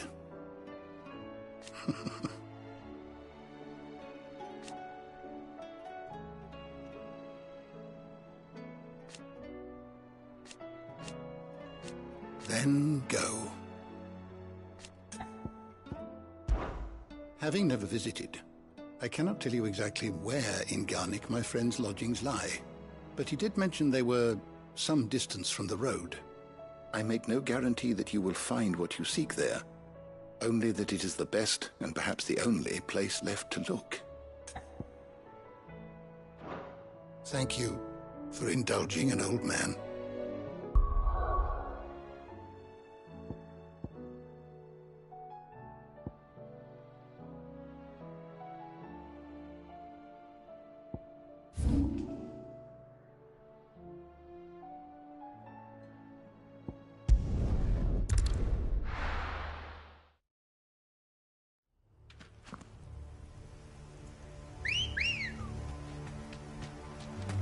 Let's go. Fly, Ambrosia.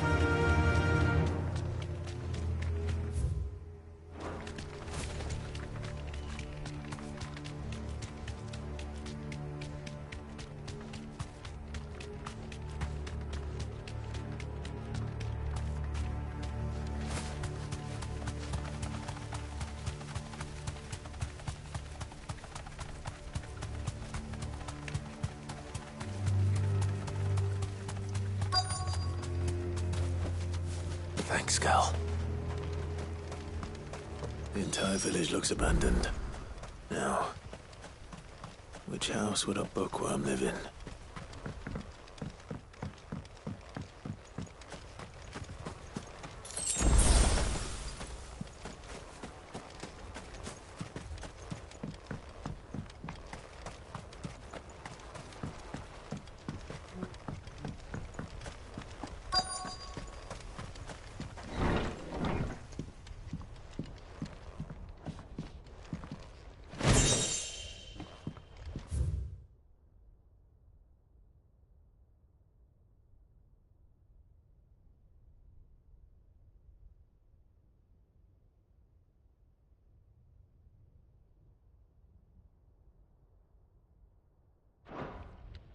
This is a Royal Army logbook.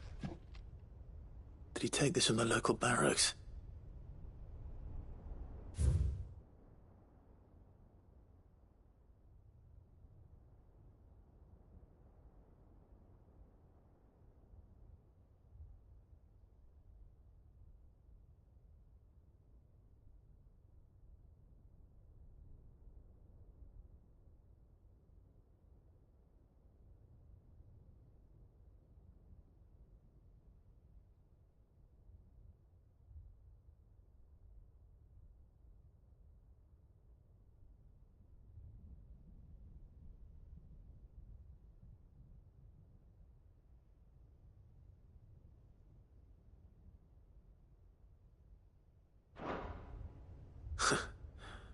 His interests were certainly varied.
This is it. But if what it says is true, I need to get this back to the hideaway.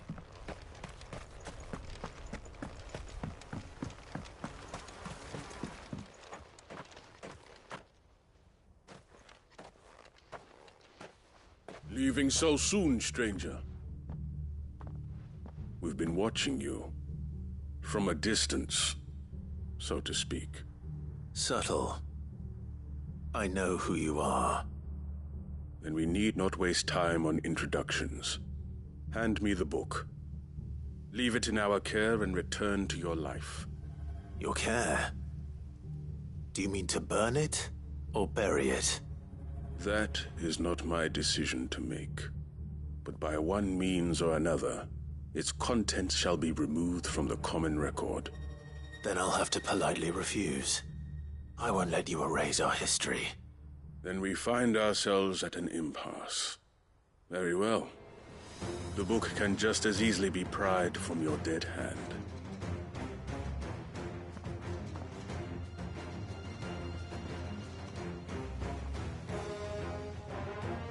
Let's see, shall we?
Impressive.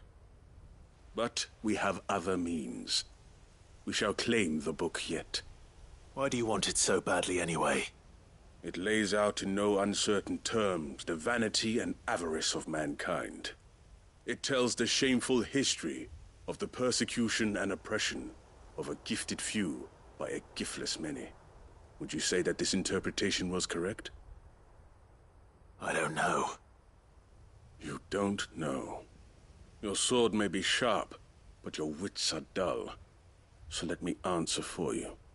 There is no correct interpretation of history.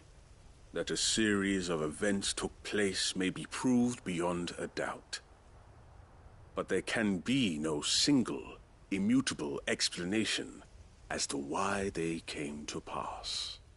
It is a question of numbers and of belief. If enough people believe that a set of events occurred for a reason, that belief becomes the truth. So you're trying to control the truth? We are trying to protect people from themselves, from knowledge that would bring them naught but pain. That is all. You may keep the book, for now. The world is small. We shall meet again. Until then. Wait! Damn it. Let's get this back to Vivian. Perhaps she can explain what that was all about.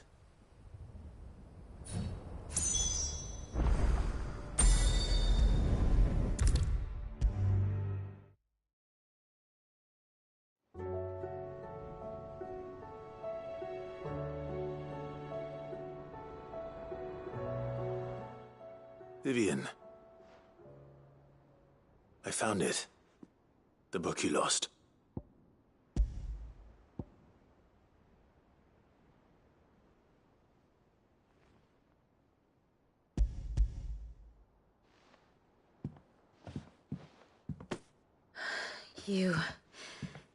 You found it.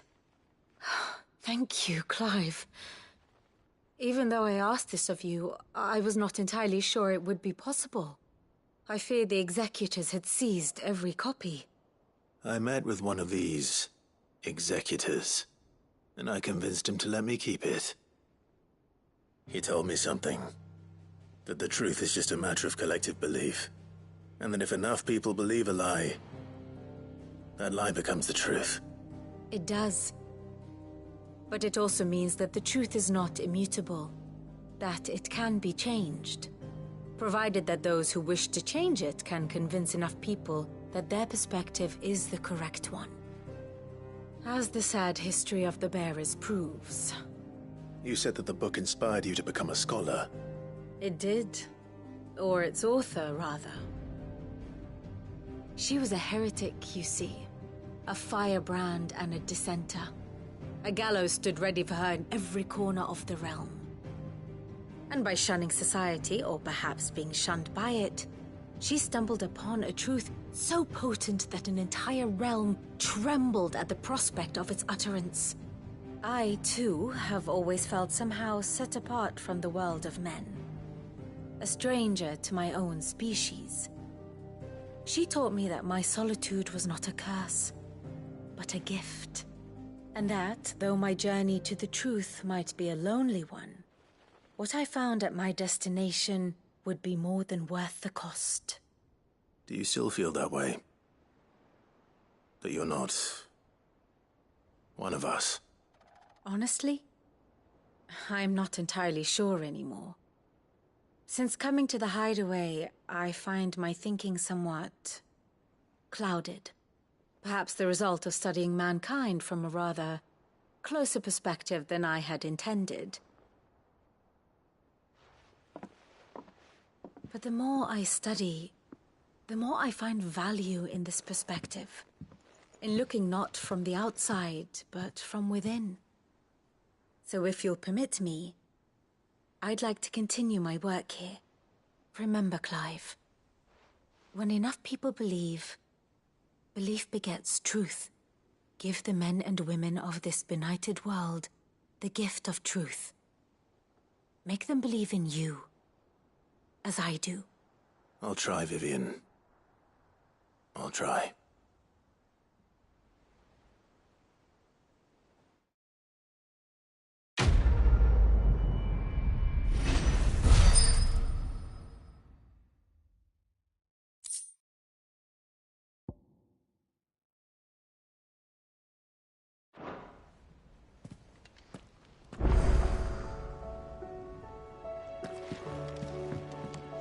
What will it be today? Truth is but a matter of belief.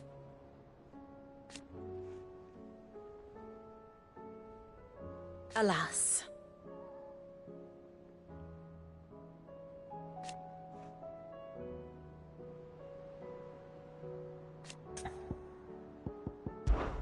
Till next you need me.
something about it.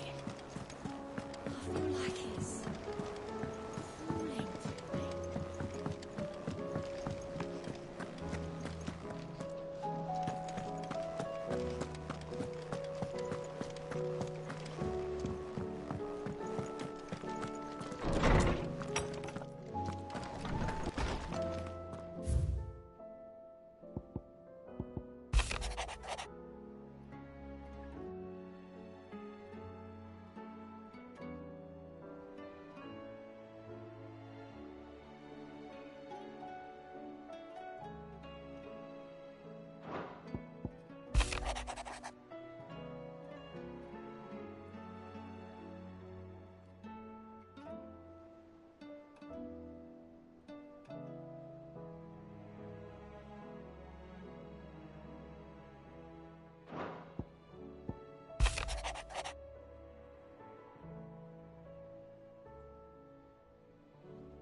It's usually me making demands of Hippocrates.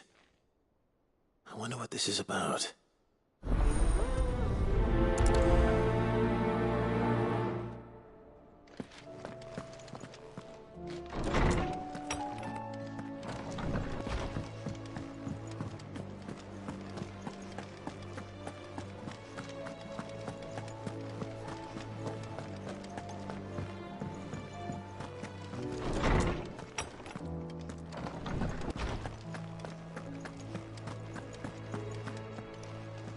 Lawsman Hippocrates, I received your note.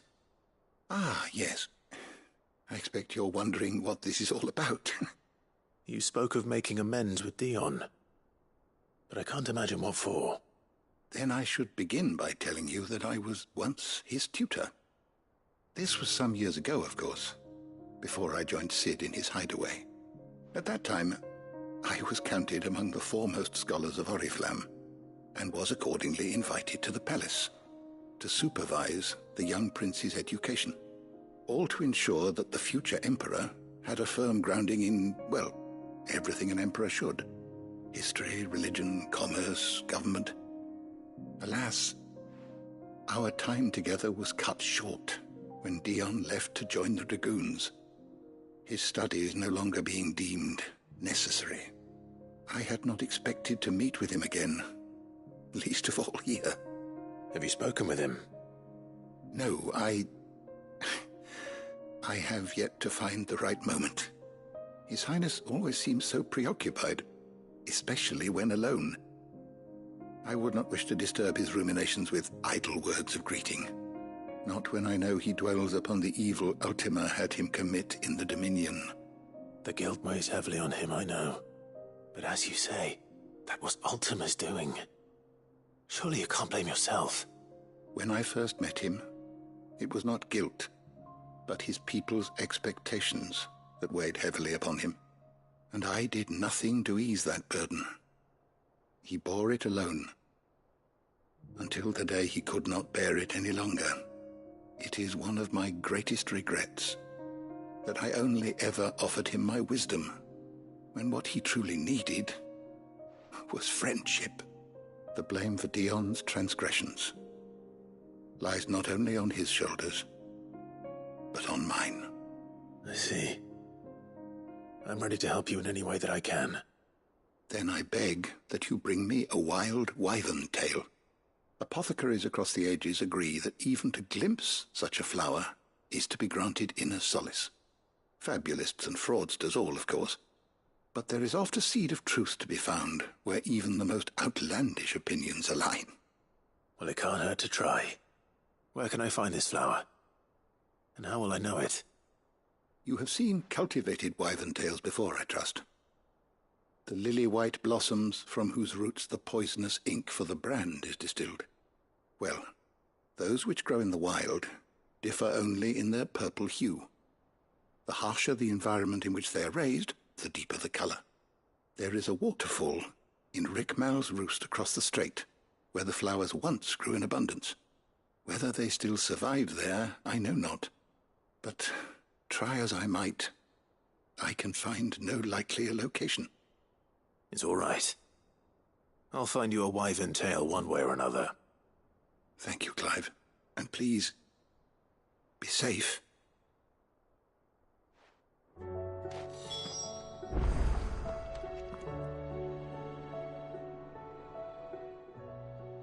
Knowledge hoarded is knowledge lost. Despite scouring the shelves, I have found only one reliable reference to a place where wild wyvern tails are known to have grown. But it is in Waloed, by a waterfall near Rickmal's Roost, as I told you. I dare not ask that you undertake such a long and perilous journey on my account, of course, but were you to find yourself in the area? If I may observe,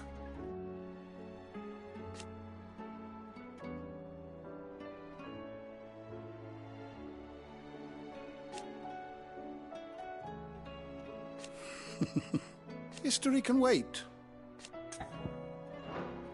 Fare thee well, my friend.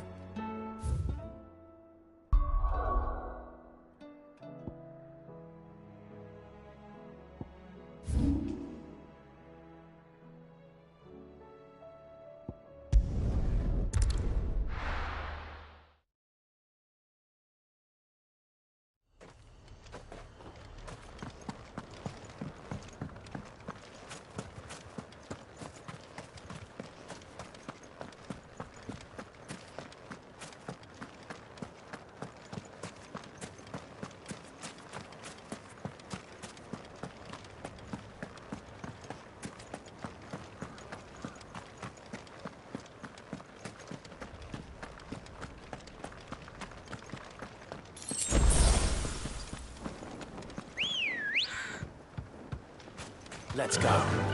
Run like the wind.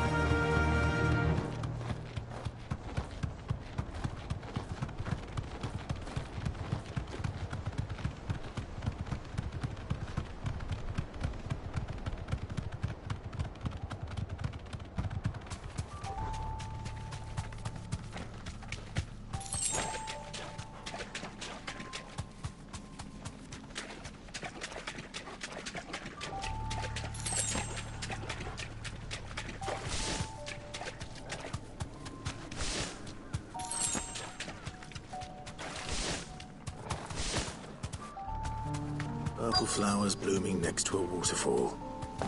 Shouldn't be too hard to find.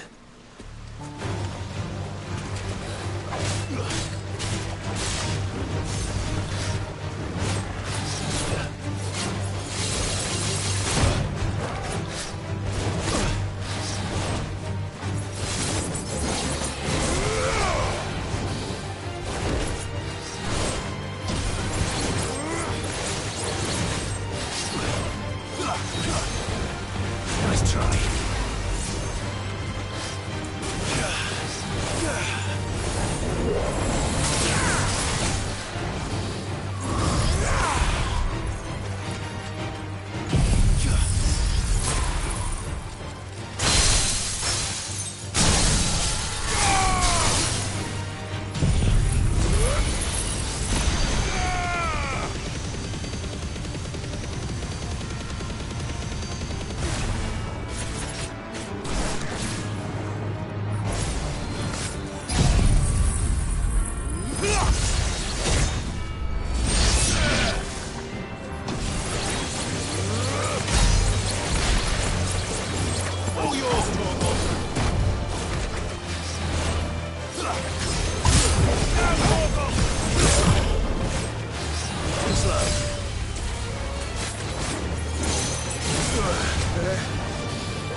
I needed that.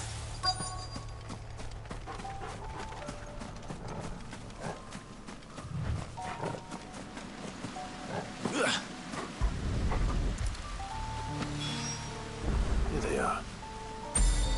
Might as well pick enough for a bunch, I suppose.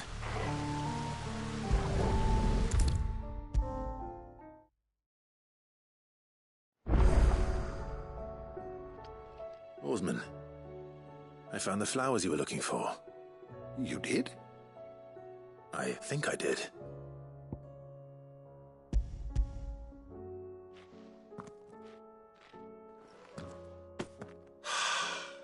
You did indeed. My dear boy, thank you.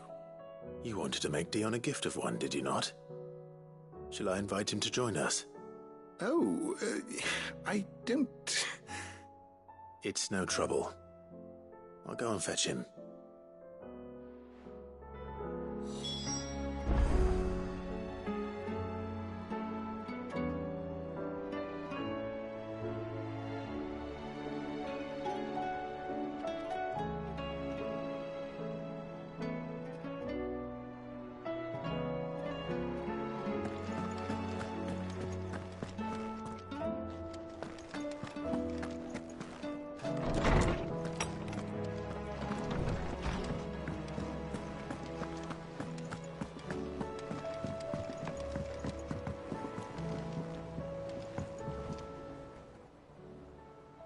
Your Highness, would you do me the honor of accompanying me?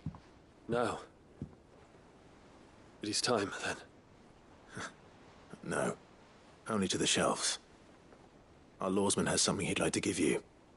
Master Harpocrates? No. I dare not show my face before him. Not after everything I have done. I have taken countless innocent lives. And ruined countless more. All because I was weak. I have sworn to atone for my crimes or die in the attempt. But were I to meet with him again, and see in his eyes what I have become, I fear that my resolve might falter. Then that is all the more reason to do it.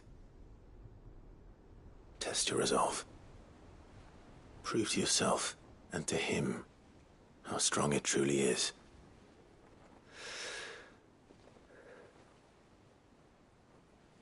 You are right.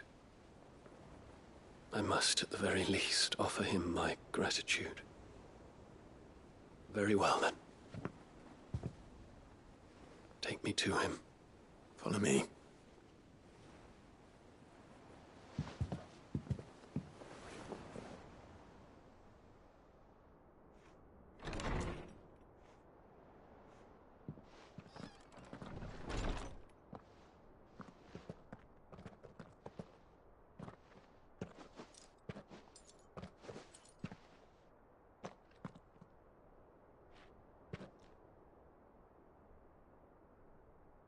Even now, I hesitate to approach him.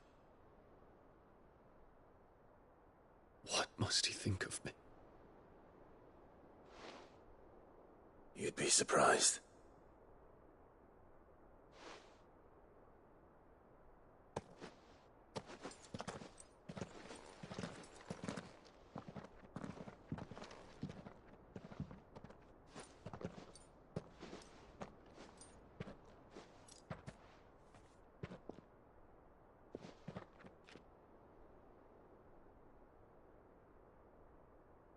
Master Harpocrates, pray, accept my apologies for leaving your tutelage before my studies were complete. Your lessons opened my mind to a world quite unlike the one I had imagined from within the gilded confines of the palace. And I shall be forever grateful for the efforts you made to enlighten me. Lift up your head, Your Highness. The deeds of youth require no apology. That you took the time to visit me says much about the man you have become. Now, there is something I would like to show you.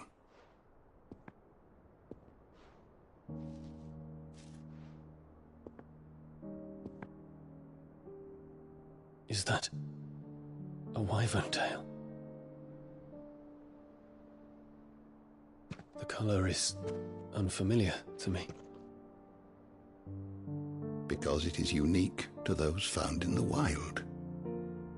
Something in the harsh environments in which they grow lends them this striking hue. Their roots are indistinguishable from those of their hothouse cousins, but once they bloom, the difference is immediately apparent. In this flower, I see you, Your Highness. Its roots were the roots of a wyvern tail, with all that implies. But they do not define it, just as yours do not define you. I want you to have it, that it might remind you of this truth.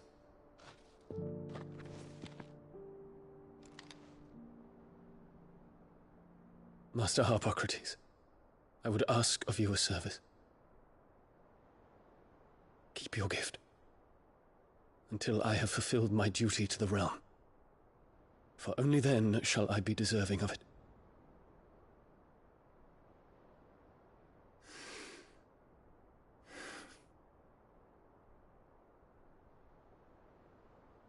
As you wish, Your Highness. I shall await your return.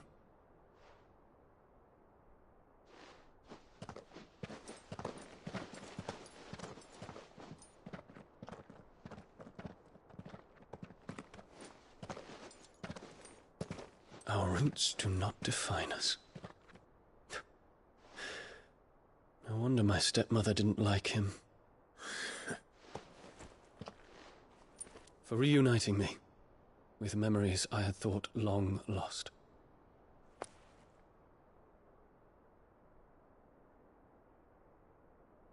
I shall not forget this.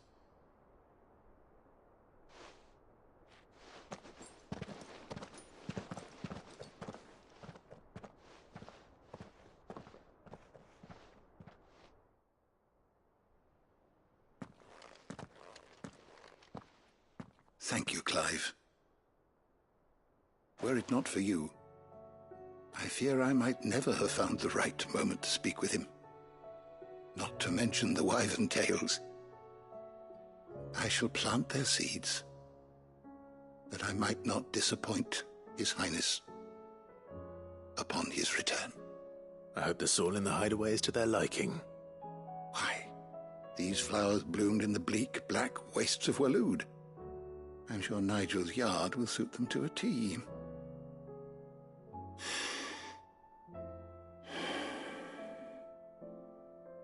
When it comes to expressing one's gratitude, I find that words are seldom sufficient.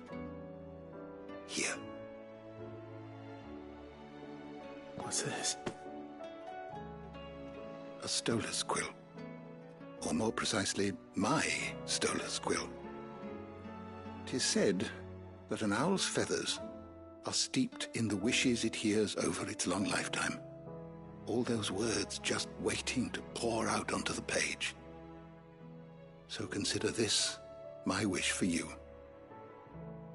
That one day you may put down your sword and pick up that pen. Well, when that day comes, I'll certainly have a lot to write about. Thank you, Harpocrates. It shall have pride of place in my chamber.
Here to help me pack?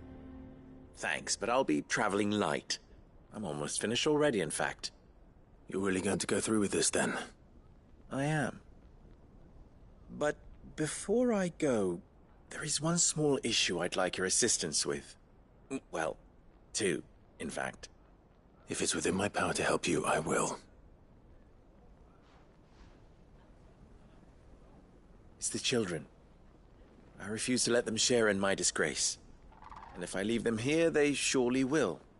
Our friendship would see them ostracized forever. But I can't take them with me either. I can think of only one place where they are certain to be safe, and provided for, and loved. The Hideaway. Of course. The children would be more than welcome. Thank you, Clive.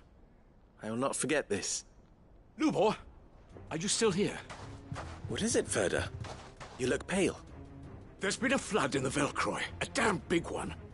The League of Outlaws encampment was completely submerged in ether. What? Every last one of the bastards has turned.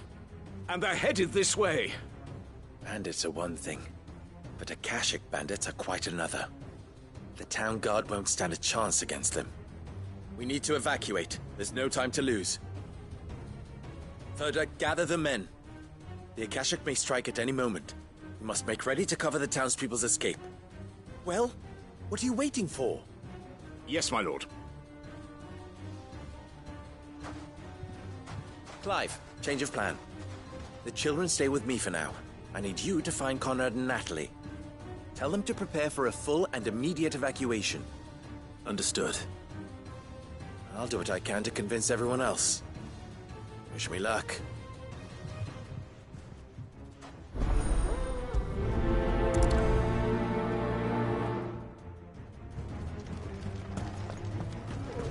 You have to listen to me. They're coming. Why do they always have to make such a fuss outside? What's the commotion?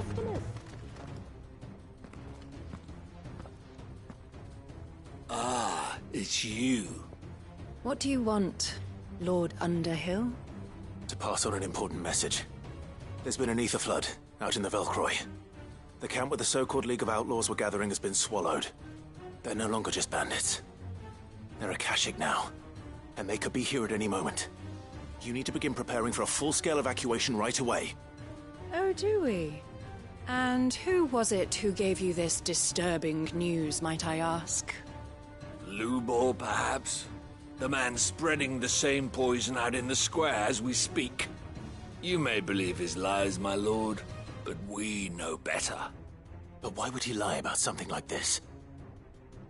Some twisted attempt at revenge, perhaps. If he had not been unmasked, he may well have been elected our leader. A great honor for one of his kind. One he might well feel aggrieved at having been denied. Lord Underhill, forgive me, but it has become all too evident where your sympathies lie. Lubor cannot be trusted, and neither, therefore, can you. You may not trust me, but for the sake of your people, ask yourselves if there is any chance that this is true. There isn't. You can be certain of that. Now be off with you. You're making a mistake. It's no use. They're not going to listen to me. We'll just have to do what we can without them. I should speak to Lord Ferda.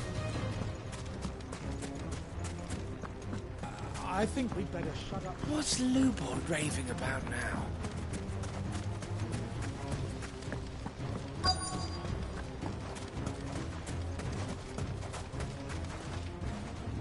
Lord Ferda. Sid, what's wrong? I went to warn Conrad and Natalie about the Akashic, but they wouldn't listen. They've convinced themselves that nothing Lubor says can be trusted. The bloody fools. Which means the town guard can't be counted on for support. But I can. If there's anything I can do to help you defend Dalamil, you only have to ask. I appreciate it. Sid! Ferda! I've been looking for you everywhere. Victor? I thought you'd left. I couldn't abandon a friend in need. and Lubor is in need at this very moment. Come quickly.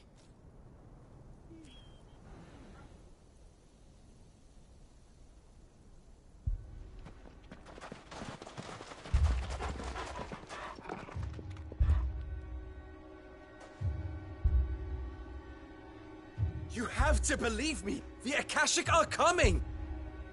They don't eat, they don't sleep, they don't tire, and they don't care who they kill. They're unlike anything that's come before. There won't be no parley, no mercy granted! We may have saved the town once, but this is different. I do not ask that you forgive me, but please believe me. If you do not run, you will die. You will all fucking die!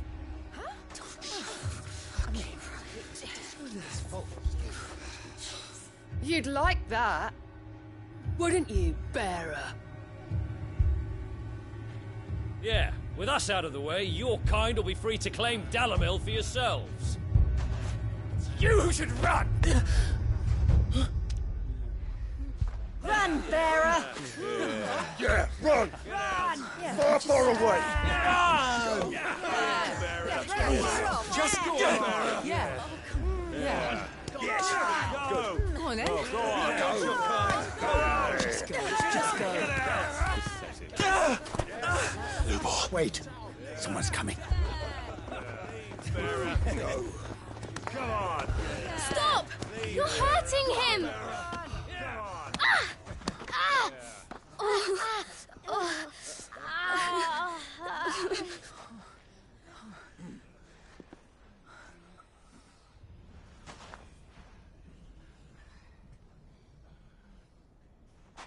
What did Lubor ever do to you? He solves all your stupid problems and he keeps all of you safe. You know there's nothing he wouldn't do for this town.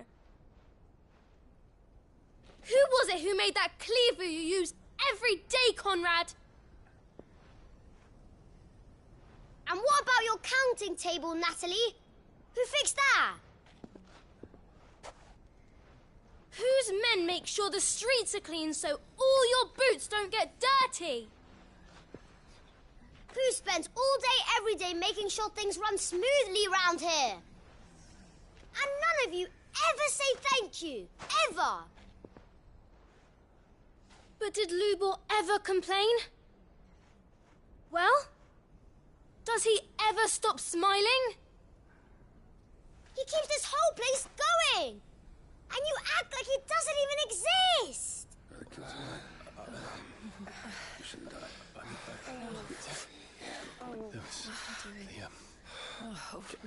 Yes, right. Lubor, we've heard enough. Wait! We will not run. The town guard will not abandon the very place it is sworn to protect.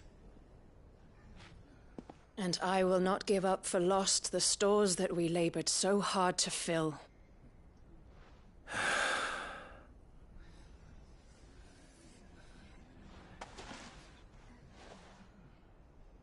So tell us, how do you propose we deal with these Akashic of yours?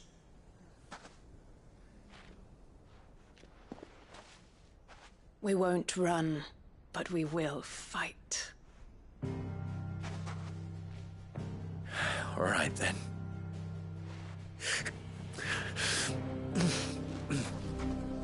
Fine.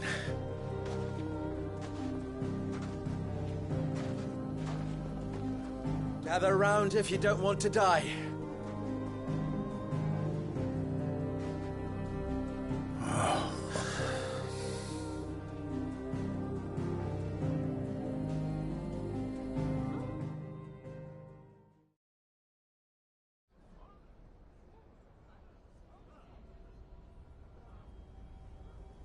Allow me to explain the situation.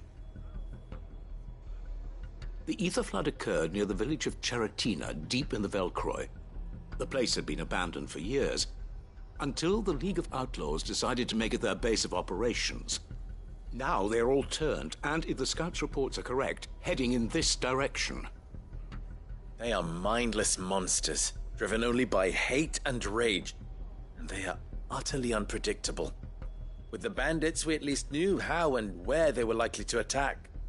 When these creatures come, Dalimil will have the bitterest fight it has ever faced on its hands.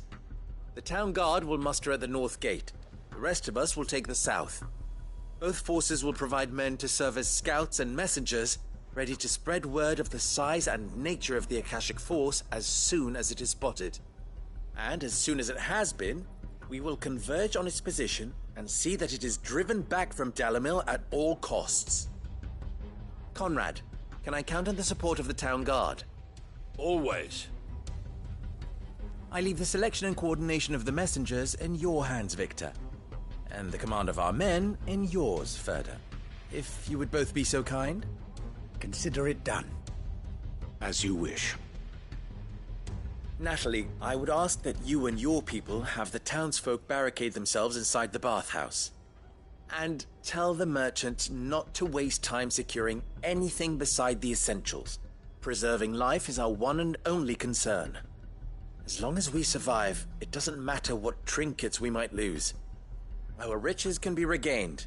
And if anyone doubts that, let it be known that the Briar's Kiss stands ready to cover any losses. Very well. I shall tell them. Where do I fit into this plan? Where else but the most perilous place of all? I would like you to travel to the home of our erstwhile League of Outlaws, Cheratina itself. The main host is most likely still there, and Dalimil will not be safe until it is eradicated, root and branch. A little gardening. How pleasant. I doubt it. I have a feeling these weeds will be particularly stubborn. Luckily, so am I. So you are. All right then, we all know what we have to do. Now it's simply a matter of doing it. For Dalimil.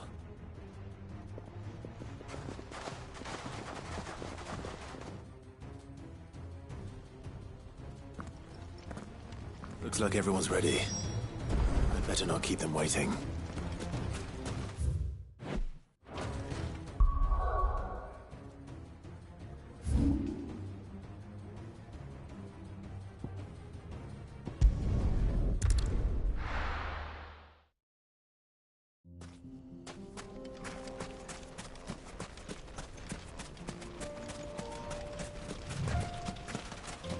There's the flood. But what's waiting for us inside?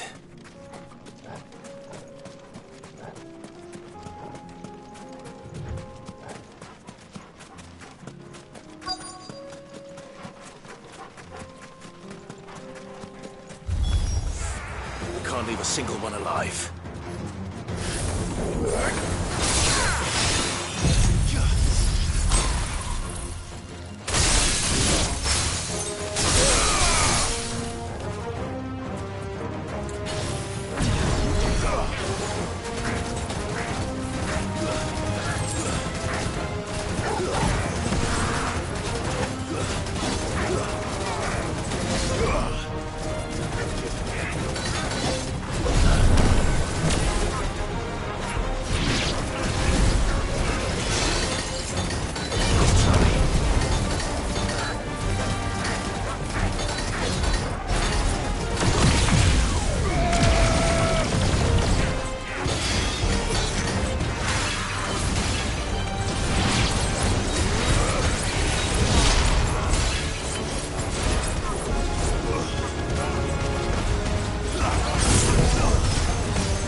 The League is disbanded.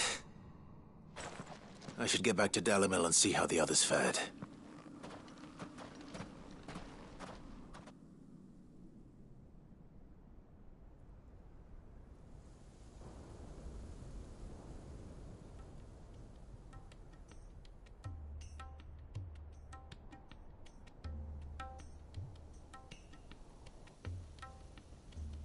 All the Akashic we were able to find have been dealt with. Seems that might be the last of them. Last of them here, perhaps. Lubo, Clive has returned. Clive! What news from Charatina? It's done. Root and branch. I knew you wouldn't let me down. Thank you, my lord. Friends, the Horde has been driven back. The Akashic have been defeated. And we need not fear the arrival of any more, thanks to Clive. Victory is ours. We bloody did it! We saved Dalimil. Lubor, allow me to apologize.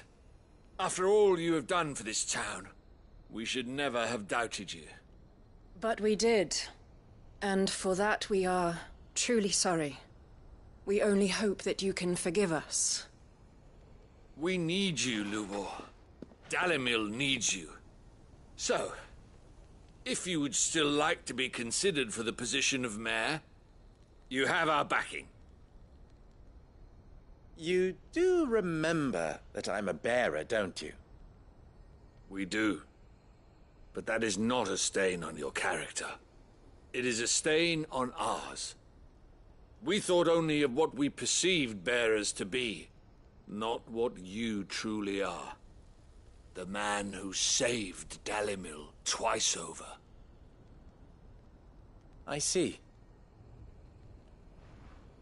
But I will only accept your proposal on 2 conditions. Name them.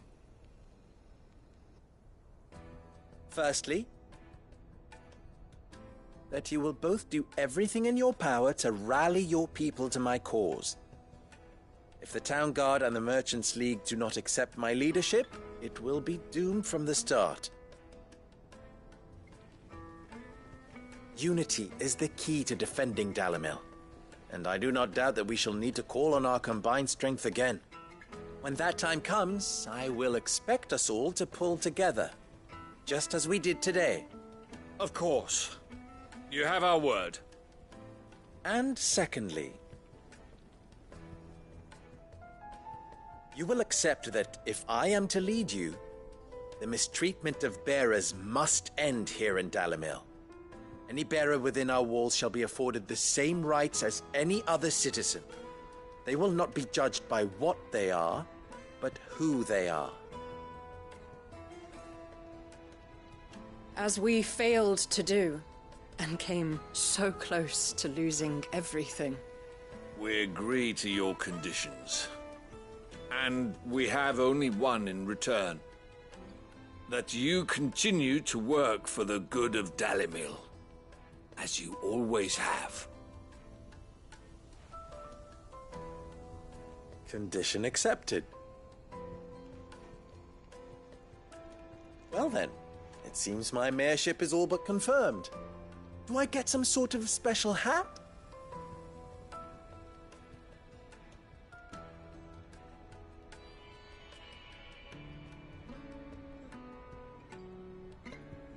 How fickle fate can be. Not so long ago, I had resigned myself to leaving Dalimil in disgrace. And now, I find myself her leader.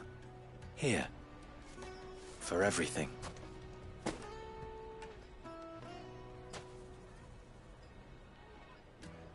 Lubo. About the children. Fear not. You are, of course, relieved of your responsibility. I would sooner face another horde of Akashic than see them brought up as outlaws. I'll make sure they're safe here. I don't doubt that you will. And not just the children, but everyone in Dalimil. I'll do my best. Can't have all your hard work going to waste.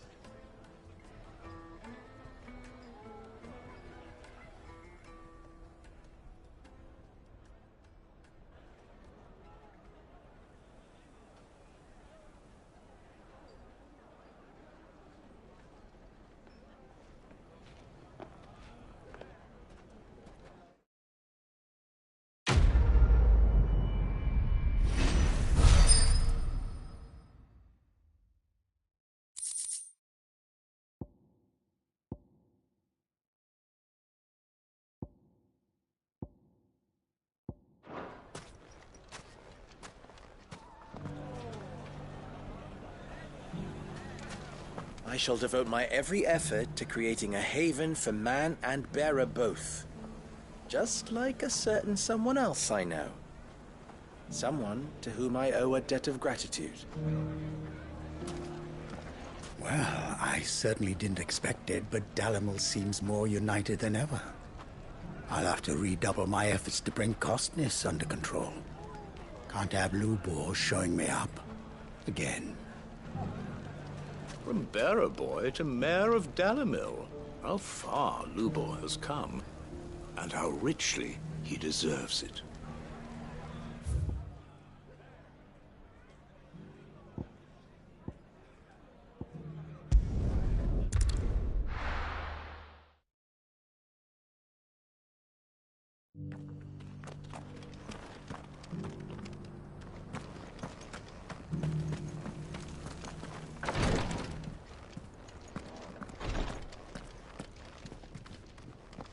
Lord Marquis, if you have a moment.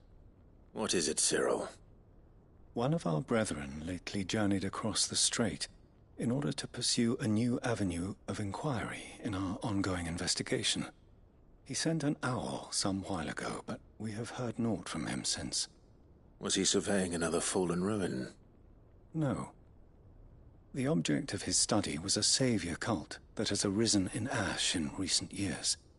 We believe it may have some connection to the Circle of Malleus, an ancient religion that worshipped Ultima as its god.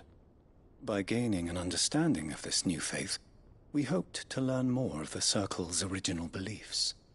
And so you sent one of your brothers to Ash, a continent teeming with orcs and Akashic. Fully cognizant of the risks, yes. I entrusted the mission to one of the most able of our order, the third chair, a master of the arts of combat and survival both. Though he has been silent for some days now, I have thus far refrained from sending any others in search of him, lest they be lost in turn. Yet, it seemed only right to inform you of the situation, given your unique experience of the perils of Ash. For as you so earnestly advised me, it would not do to abandon a man to his fate, when he might yet be saved. It would not. But Ash is a big place. Can you be any more specific? Perhaps. The last owl I received from him mentioned a village where he had heard the cult were wont to assemble. Mickleburg was its name. It lies in the southern reaches of Waloed. If aught ill befell him, I expect it did so there. All right. I'll see what I can do. You are much too kind, my lord. Go then, with my hopes, and may the Firebird's flame ever burn in your heart.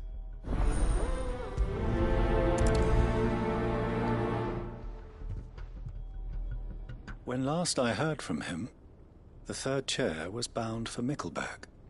If you mean to seek him out, my lord, I can think of no better place to start.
turning back.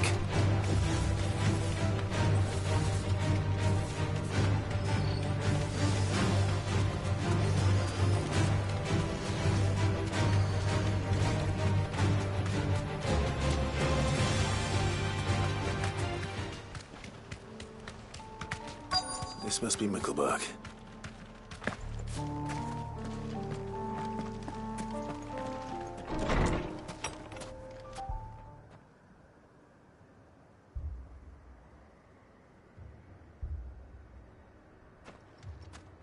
These people aren't turned.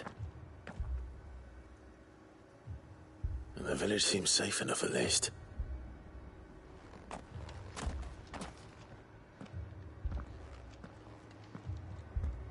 What is going on here? Ah.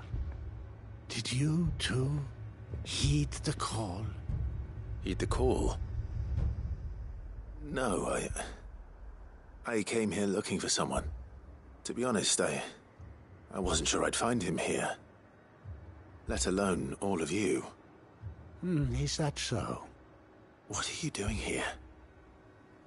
Is this where you live? It is my home. The others, they heeded the call. You keep saying that. What do you mean? They came here to perform the rite, just as King Barnabas instructed. This village is their altar, where they shall cast their souls upon the gentle waters and give themselves to the Lord. Give themselves? Oh, Lord, cleanse us of our sins. Let us be reborn in your loving arms. Free us from the torment of this mortal realm. They want to be saved. Forgive me, but did another foreigner like me come here? He was probably wearing a cowl. You mean the traveler from Stone? Yes. He is staying at my house, toward the rear of the village. Thank you. If you don't mind, I'll go and greet him. They seek the same salvation Barnabas did. Bring us salvation. At least the third chair is still alive. Let's go and find him. Your friend with the cowl has been staying with me. Please, make yourself at home too, traveler.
Excuse me. Are you with the Undying? I am. And so it would appear, are you? Lord Rosfield, if I am not mistaken. That's right. And you must be the third chair. I am. Cyril was worried for your safety. He sent me to find you. Then I must apologize. I did not mean to trouble the bearer of the burning quill. Much less you, my Lord Marquis. He said that you had failed to report. Is there a reason for that? I came here to study the followers of this new faith. The more I learned of them, the more my own faith began to falter. You have seen them at their prayers, have you not? They devote themselves to the veneration of their Lord with a fervor I have never seen before, praying night and day that they might be rid of their wicked wills and reborn in their Saviour's light. Not that they might be granted respite from their worldly woes, but so that they might continue to serve him. Serve him with all of their beings. I, too, swore to devote my life to the service of my Lord and Master, but this... 'tis different. It is more. And so I would see it through to the end. See these people safe, that they might achieve their dream. That they might do their duty to their Lord. Even if it should keep me from doing my duty to mine. You do understand what their dream is, don't you? I do, my lord. They would cast aside their wills and become Akashic.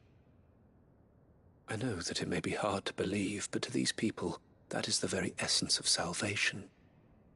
Forgive me, my lord, but I must remain here. If you are to return to Master Cyril, I would consider it a great... Did you hear that, my lord? Something is happening. I'll go and find out what. Stay here.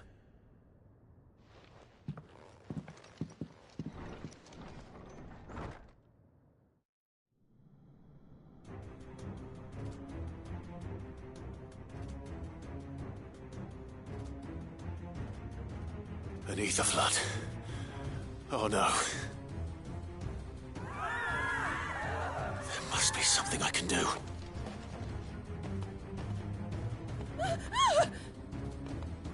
Echoes as well.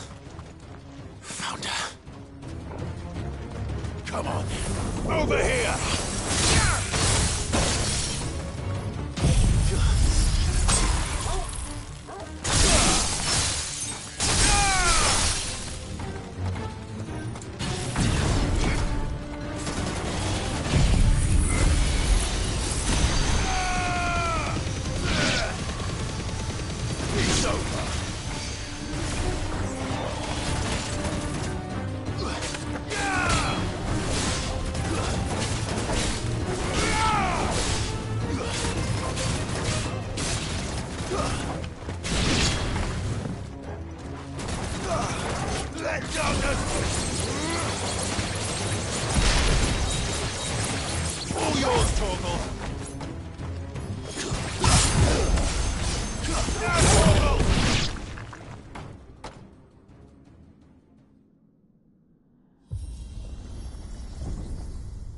What now?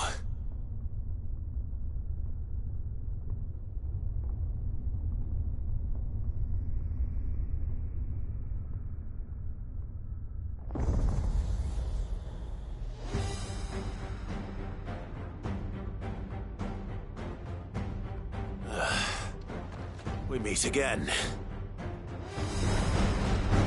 I've killed your kind before.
Damn it!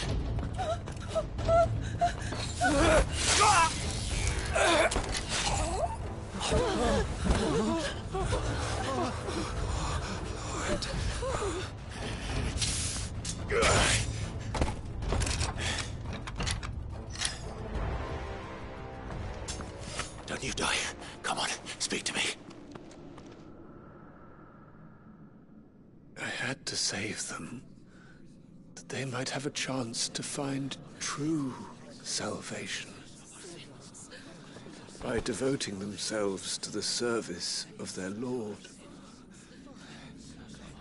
Just as I did, when the Undying plucked me from the gutter and gave me a cause to believe in. A duty to serve was everything to me, and I would not deny them that fulfillment, even if they must become a Kashik in order to achieve it. Forgive me, my Lord Marquis. I did not mean to trouble you with this. My findings. Could you deliver them to Master Cyril for me? Of course. Your duty will be done.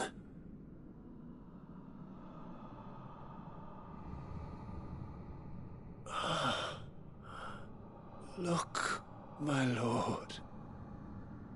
They are saved.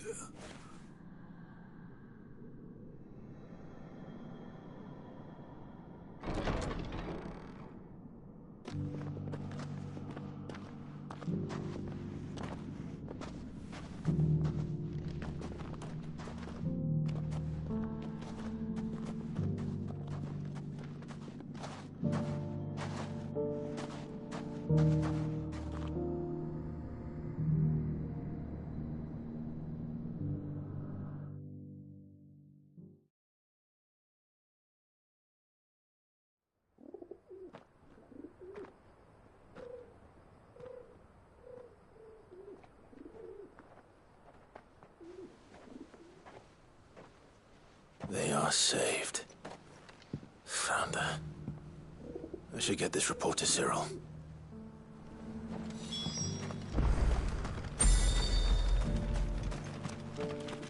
Welcome, welcome.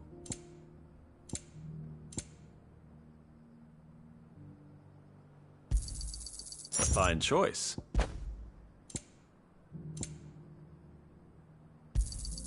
Of course. Anything else? Of course. Take care.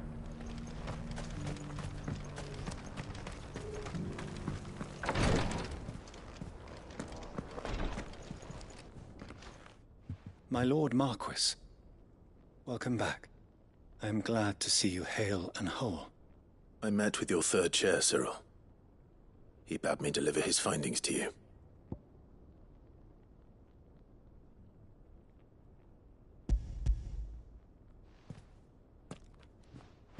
Thank you, my lord. He remained in Ash? He died protecting the villagers from an echo. I buried him in Mickelberg. I'm sorry that I couldn't save him. If you could not save him, no one could. The villagers, they were believers in this savior cult. They prayed to their god that they might be unburdened of their wills. Then an ether flood came, and their wish was granted. Your brother sacrificed himself that they might live, even knowing that that life was death by another name. Then he perished defending liberty. A hero's end. For the right to choose how one dies is no less sacred than the right to choose how one lives. Sid would agree. He wanted to build a world where people could die on their own terms. A noble ambition. To die for one's cause is the most perfect expression of one's faith. It matters not how misguided others might judge one's decision to be. Only that the decision is one's own. We live according to the teachings of our order. We believe in them, we protect them, and yes, we die for them. For better or worse, that is our creed.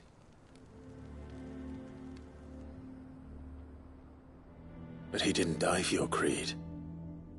He died to save them. And you still believe that what he did was right?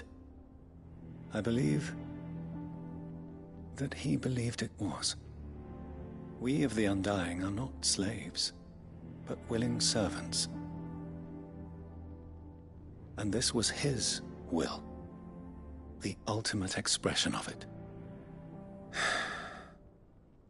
All right. I'd like to know this man's name, Cyril. To know the names of all the Undying who've fallen in the line of duty. They died serving my house. It's only right that I remember them. That is my duty. Of course. I shall fetch the Book of Martyrs at once. My lord, it has been, and shall ever be, the greatest honor of my life to serve House Rosfield. Though our duties may differ, yours is no less important. I pray with all my heart for your success. And were they here, I have no doubt but that every one of my fallen brothers and sisters would feel the same.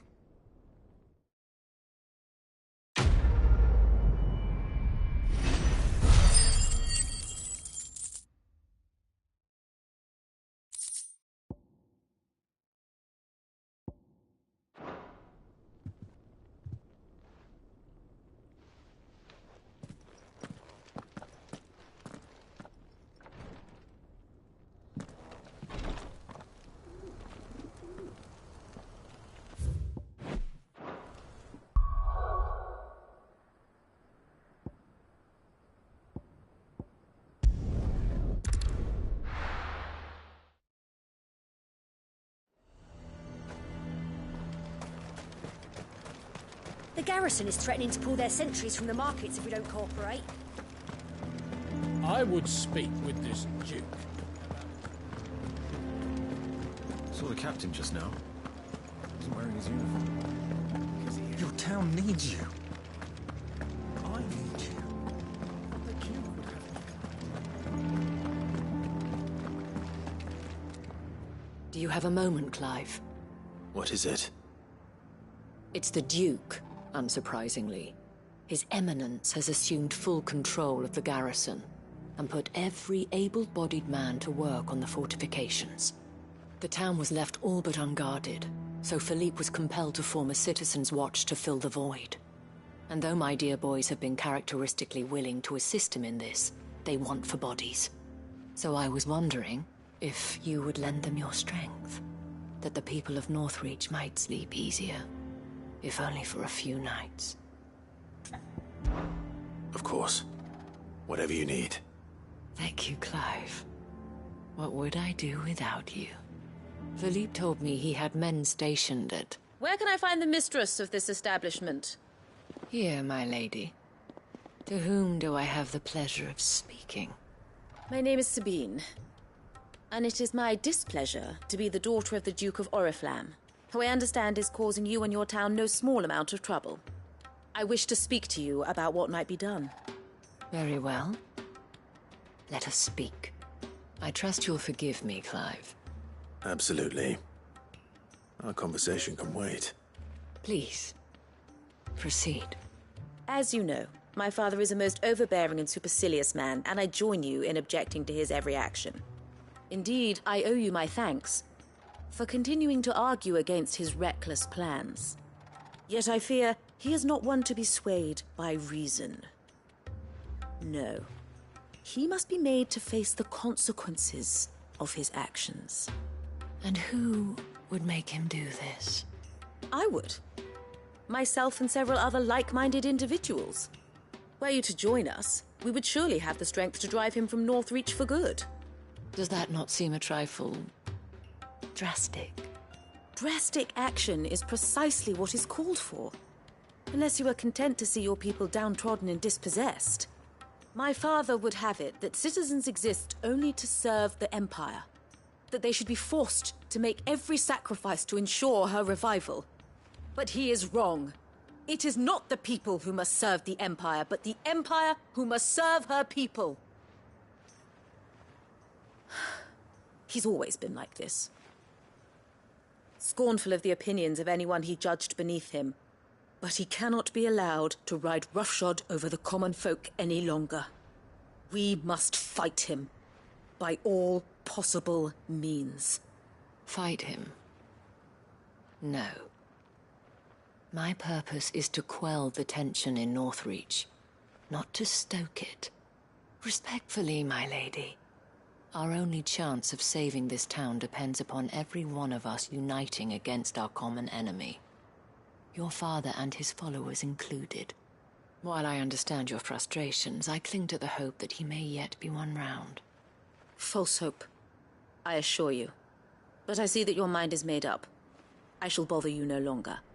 If you will extend me the same courtesy, I bid you good day. She certainly has spirit. Indeed.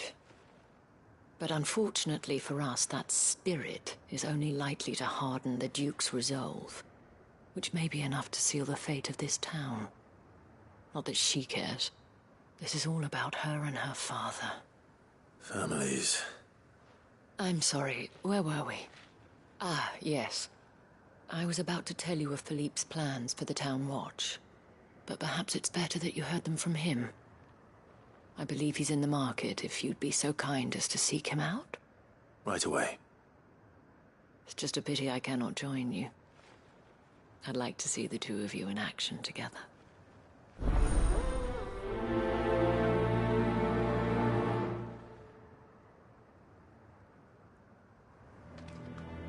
The task of organizing the town watch has been taking up a great deal of Philippe's time of late. And the rest he spends guarding the main gate to the markets. You'll find him there, most likely.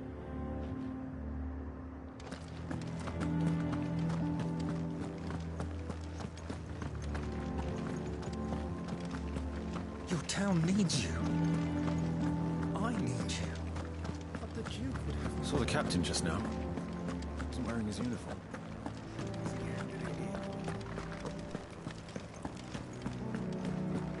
What does the dame have to say about all this, I wonder? So you are content to abandon... Please, I beseech you. If you are a true son of Northreach, you must fight to defend your home. That's exactly what I am doing, milady. Or trying to, at least. The land is crawling with fiends, and someone has to keep watch. Even when our true enemy is hiding in the garrison? Fine. You're not the only able-bodied man in Northreach. Thank you so much for your help.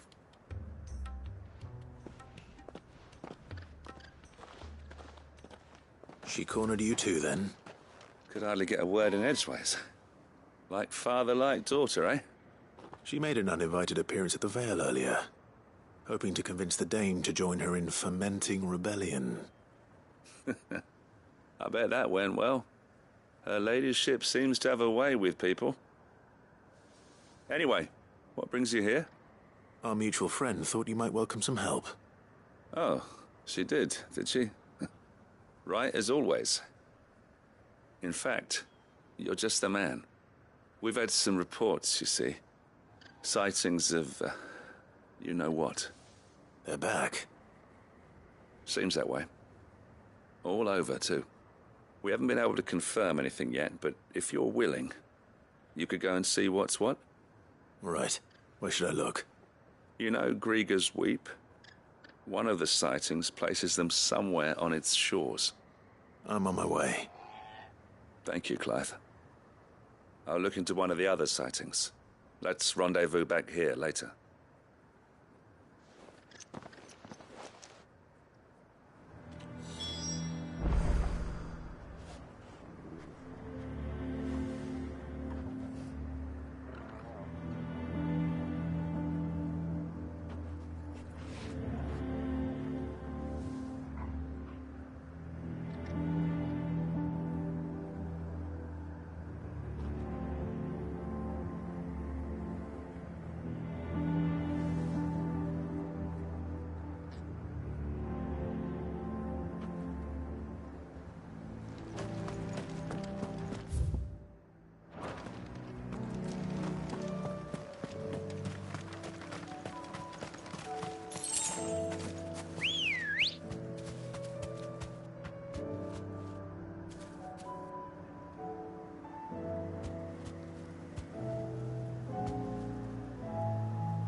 Let's go. Yeah!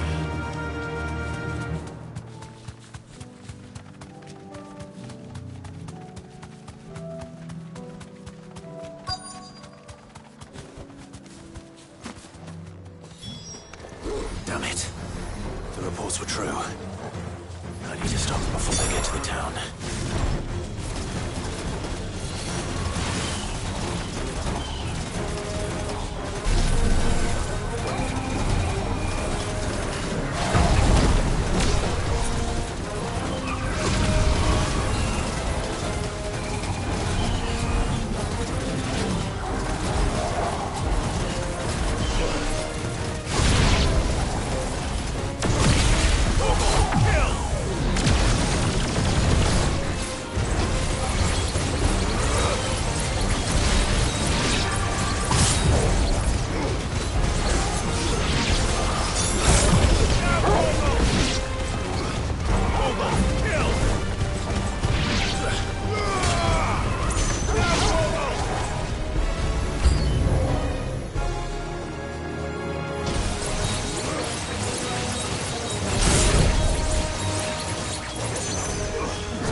Call that a test, Ultima? Clive, it's me. Are you all right? I am. But it seems the reports were true. The thralls have returned. I dispatched the few that I found, though. Well, that's something, I suppose. But what were they doing south of town? They all came from the north last time. We might be able to fend off an attack from one side or the other, but from both? Do you have eyes in the north? Some. I should probably go and have a look, though, just to be sure. You head back to Northreach. I want you there just in case war breaks out while I'm away. What do you mean?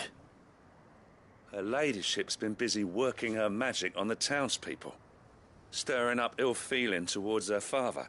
But she'll have her marching on the barracks if we're not careful. What? This is exactly what the Dane was afraid of. I'll do what I can to calm things down. Be careful out there, all right? Don't worry, I'm not like you. One sniff of those things and I'm running back to town screaming blue murder.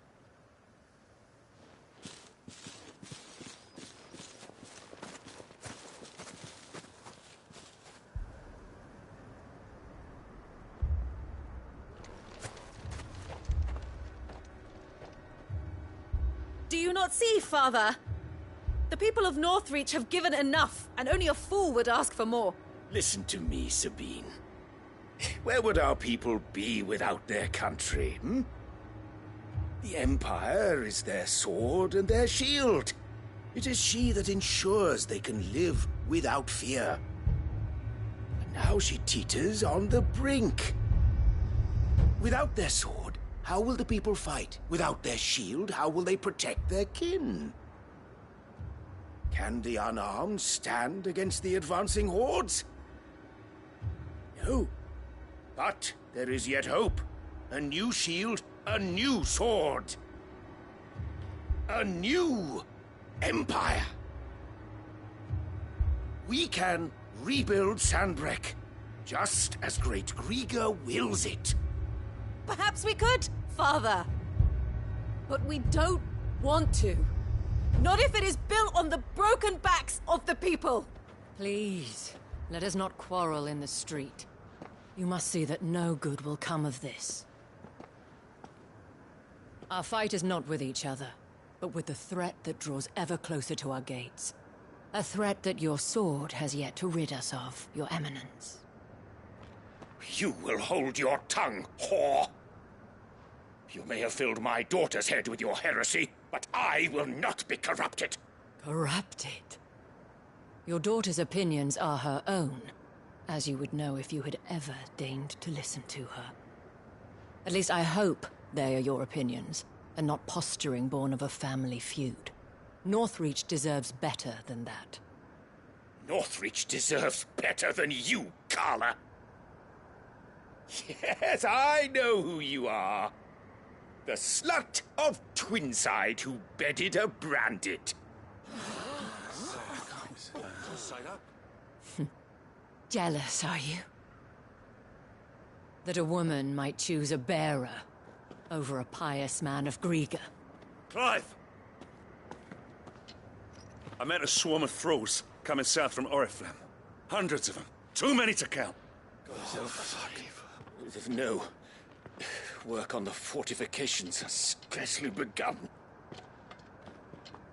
We will retreat to Caer Norvent and there make our stand. Did you hear me? That was an order! While this is but a heartfelt plea, let us make our stand here and protect our homes. Protect those that we love. Together, for Northreach!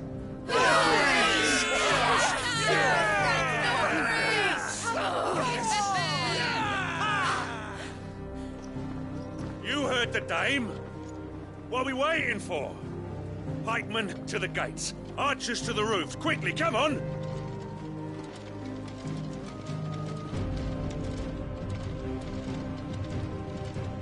But she is but a common... whore, yes. And we'd follow her to the gates of hell.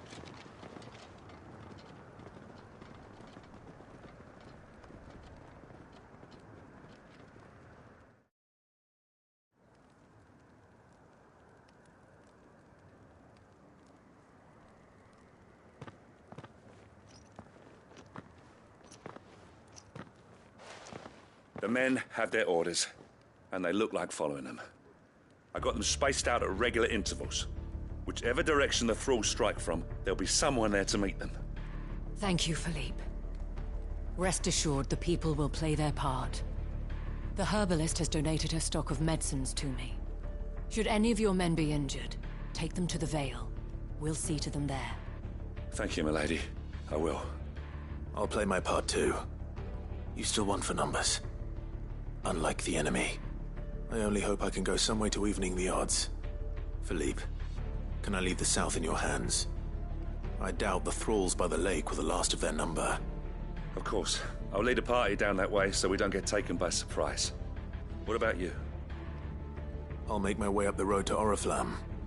I fought a few of these things. And while I can't promise to hold them all back, I should be able to thin the herd. All right. But take care. Thank you. Both of you. You can thank us when it's over. Till then, madame.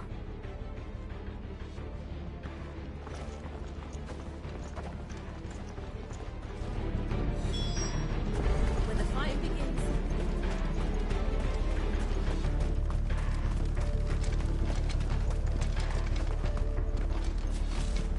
I want steel in the hands of every man or woman.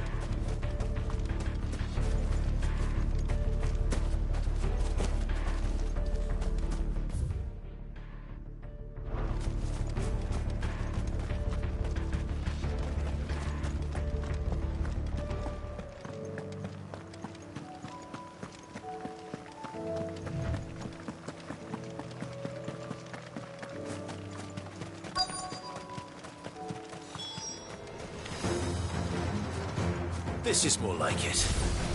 Come on then. Test me.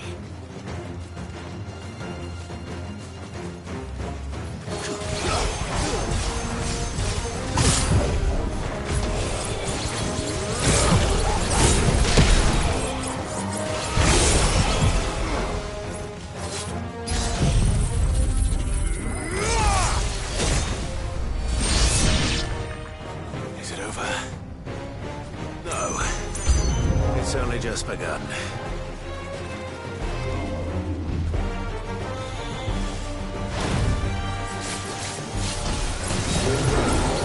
That's better.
Toggle! Kill! Get him!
That looks to be the last of them.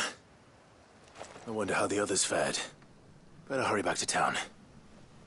Come on, Toggle.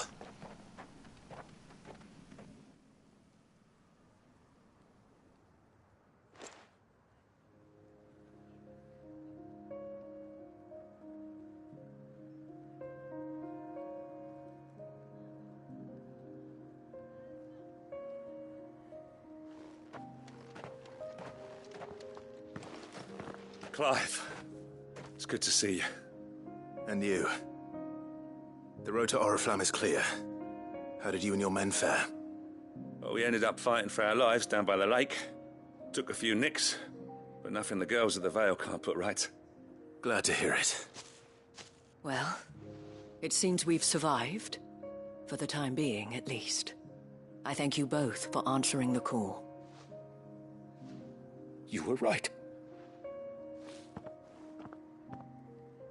And I was wrong. About everything. I had thought that the only way to unite the people was under the banner of Empire.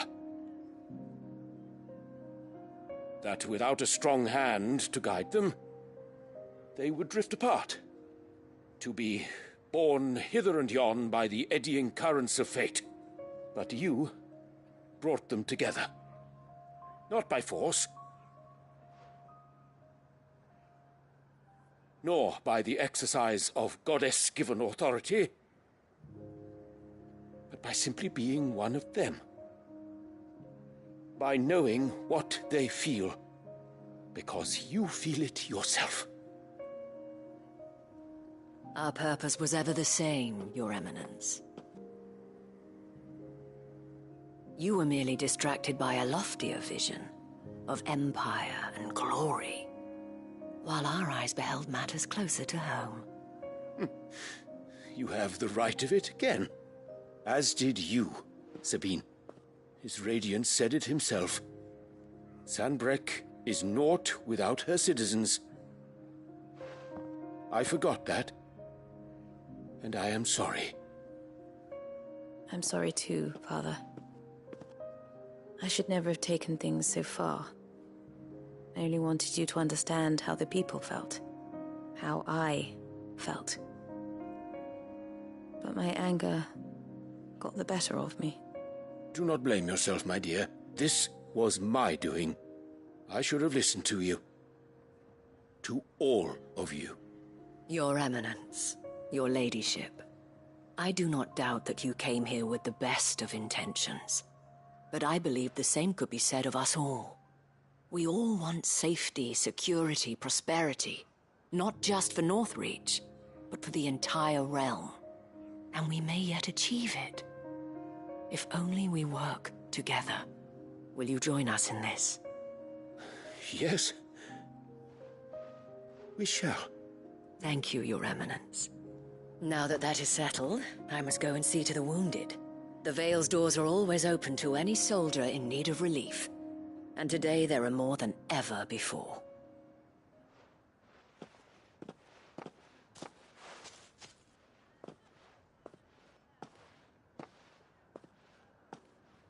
Madame Isabel is a rare soul indeed. In these dark times, I see that it is not men like me who should lead the realm, but women like her. You're right. If only I'd listened to her when I had the chance. Forgive me for saying so, milady, but you still do. The dame said it herself. We can turn things around. We just have to work together. And that goes for you, too. You're one of us now. One of you? Well said, Captain. Let this be a new beginning. Not only for Sanbreque, but for us. Well, since there's nothing more to be done here, I should see if Isabel needs any help moving the wounded.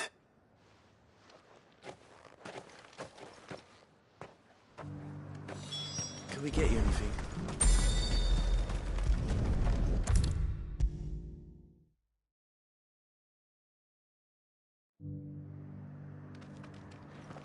How goes the treatment of the wounded?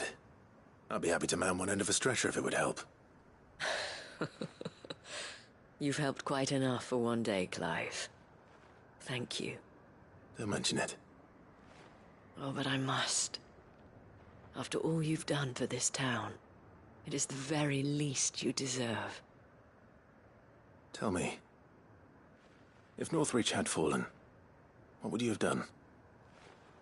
A woman of your means could find a home anywhere in the realm, but I sense you would rather have died here. It's a long story. For you, madame, I have all the time in the world.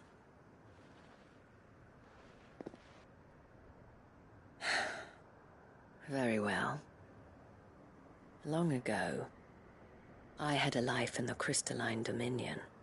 I was Carla then, courtesan to the nobility.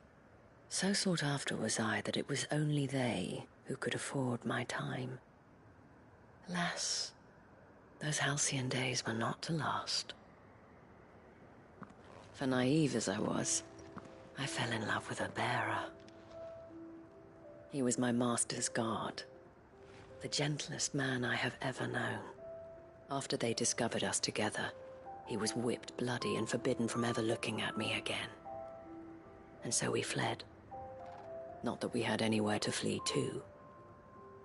We wandered, aimless and starving, half dreading, half praying that the next day would be our last. Until we found ourselves here, in Northreach. It was the Vale that took us in, that fed us, clothed us, and healed our hurts. Those that could be healed, at least. My love was already too far gone. He passed away. He did. Not long after we arrived. But at least we were able to share a few moments of peace before the end. It was the greatest gift I have ever received. But the generosity of this town and her people did not end there. The men and women of the Vale supported me through my grief. Shared in it, though I was still a stranger to them. They treated me like a sister. And so I swore that I would always do the same. That I would return the kindness that Northreach showed me. That I would repay my debt to the Vale.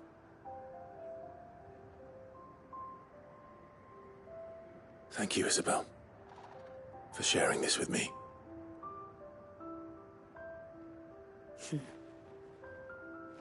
You're a lot like him, you know.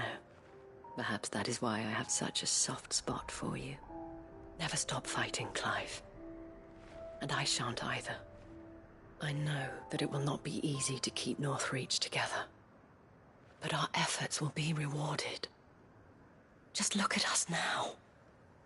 The people, the soldiers, even the Duke of Oriflamme and his daughter, all united in defense of this town that we have come to call our home. And what of you? Can we count on your support too? Always.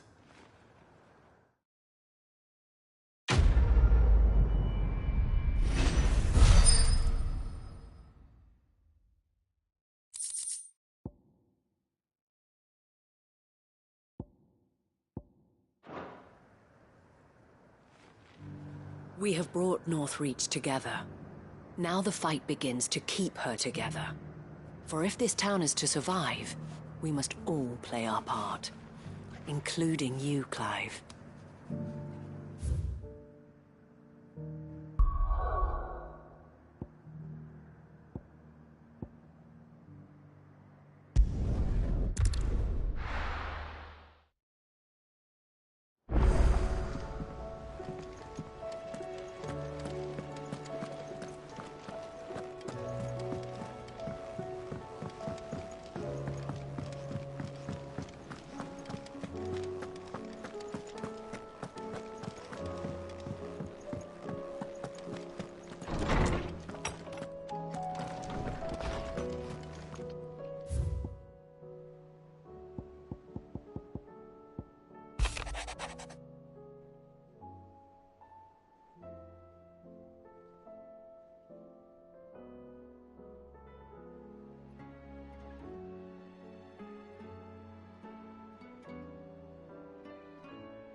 Do you see anything you like?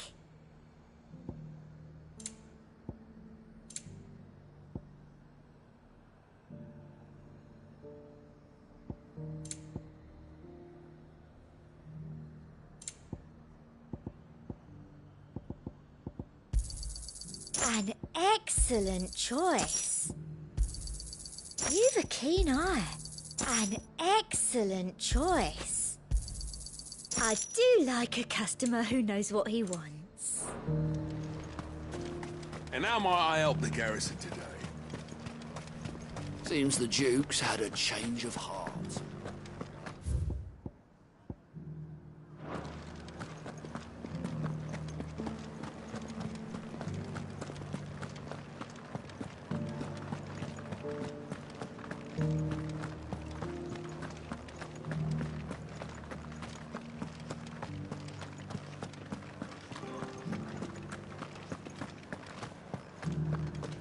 Haven't seen any of those beastly blue.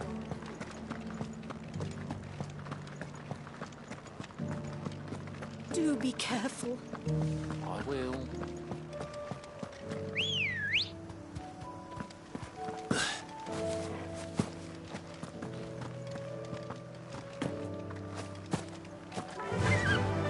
Faster!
You deserve a rest.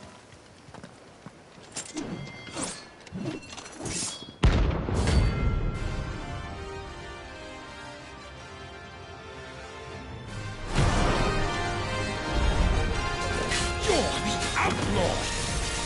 The one who drove his highness to madness! On your knees! He hasn't heard. And it doesn't look like he's willing to listen.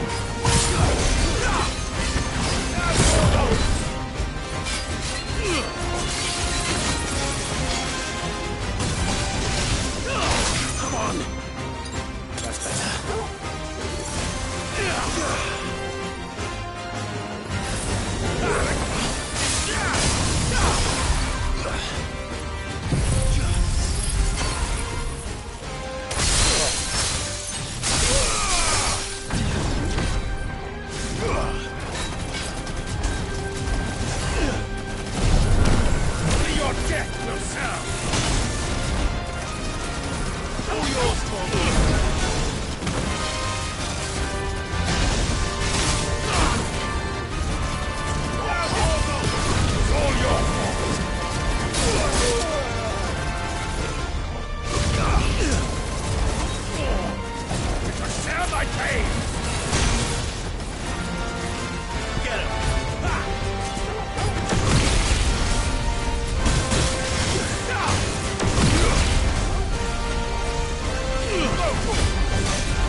live.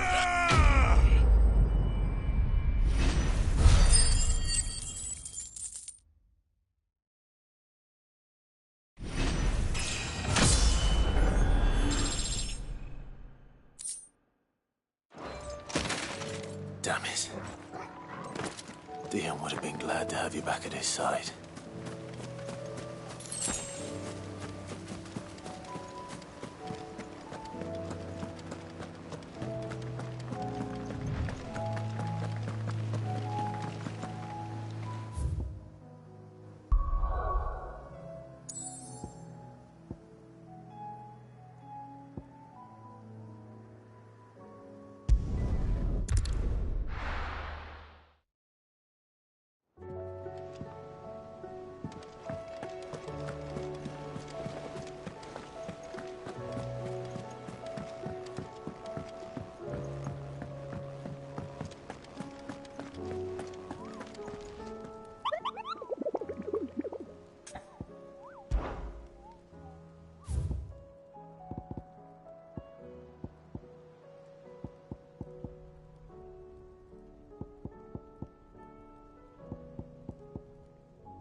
Ifrit?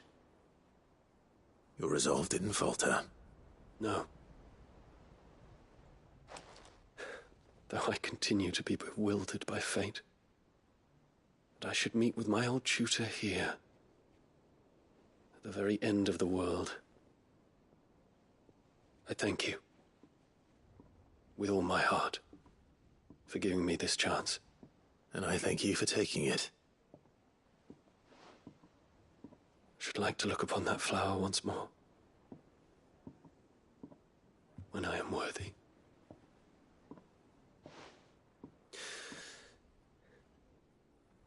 I stand ready to leave for Origin at your word. May Griga go with us. And see us safely home.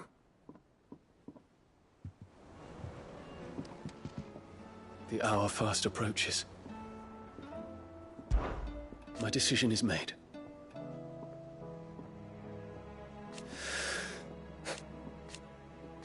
You said it yourself. He must be stopped. He must.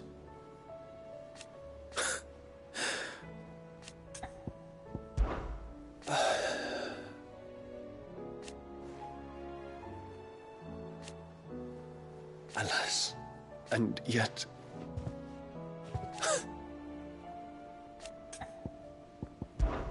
I await your word.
And how might I help the garrison today?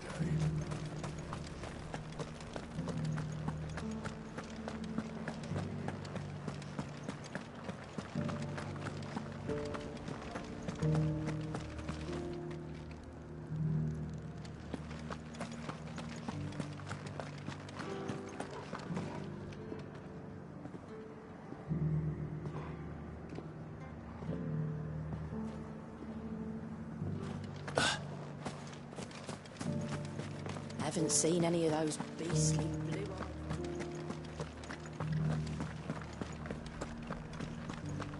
Do be careful. I will.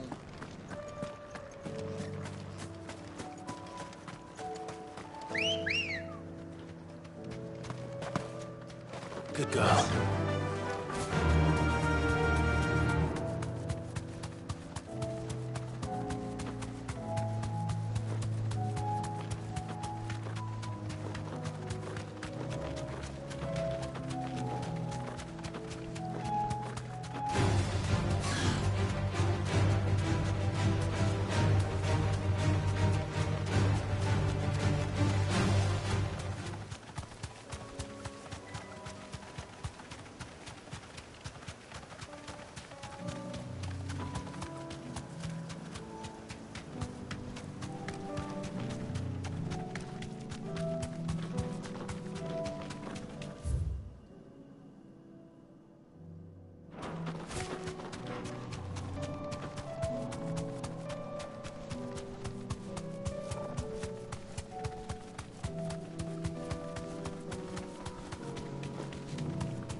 Deserve a rest.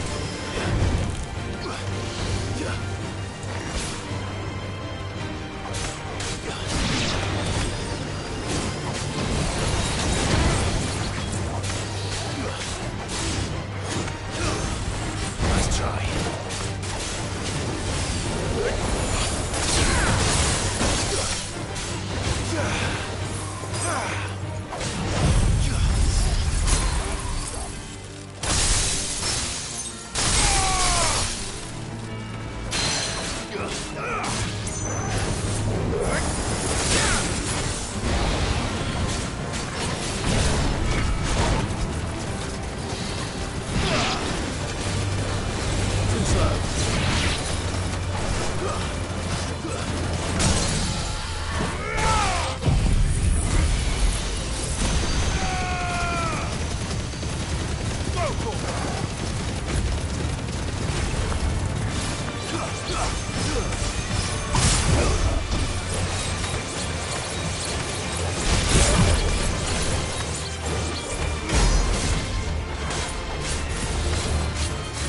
try.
these things.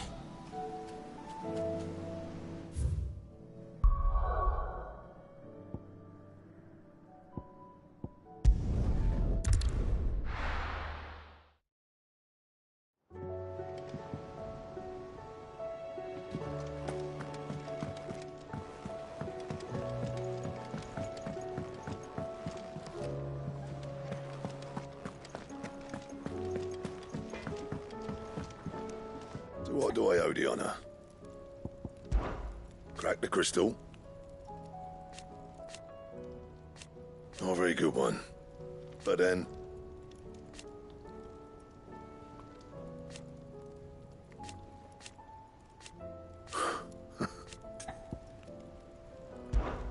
So, what'll it be?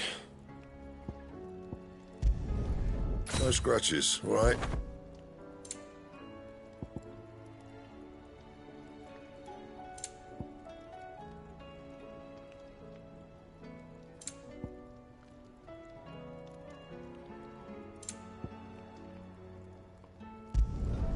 Not bad, if I do say so myself. Should last you a good while.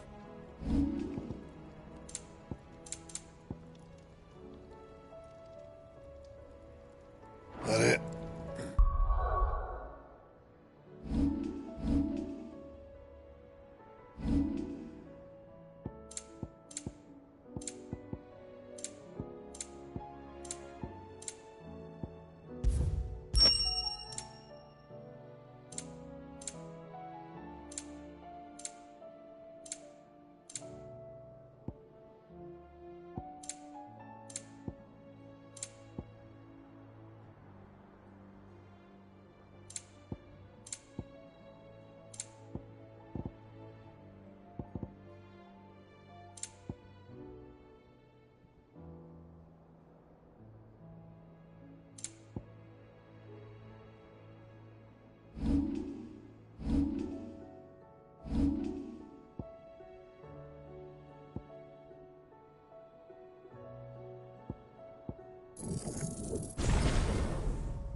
Fine.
guard dogs.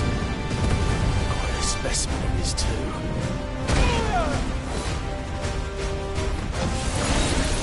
This one. Too slow.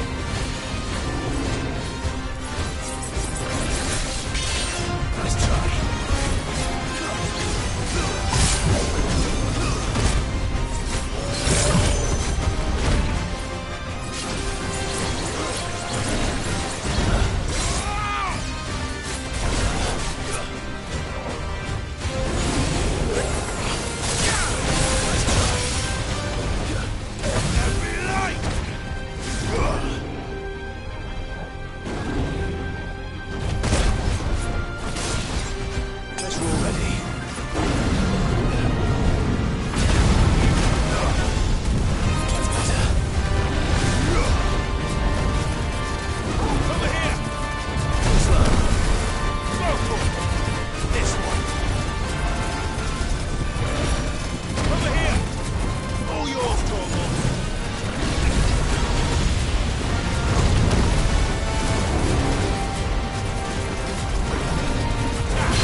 Onyx lives on.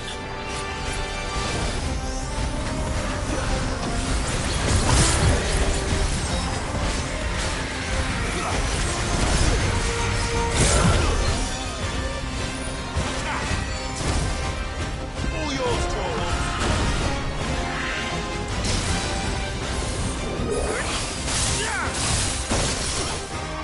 Nice try.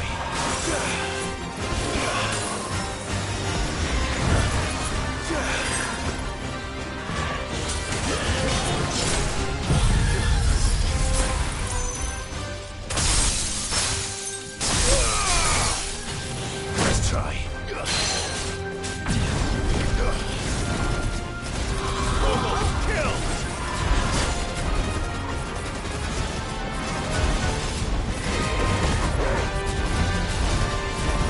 Too slow. Too slow.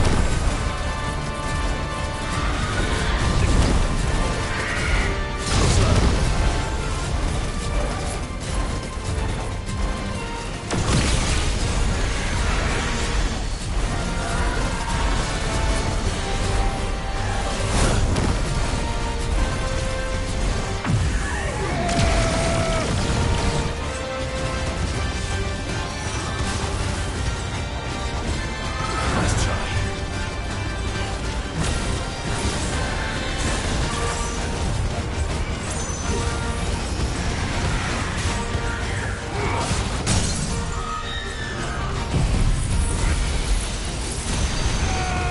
All yours, Torvald.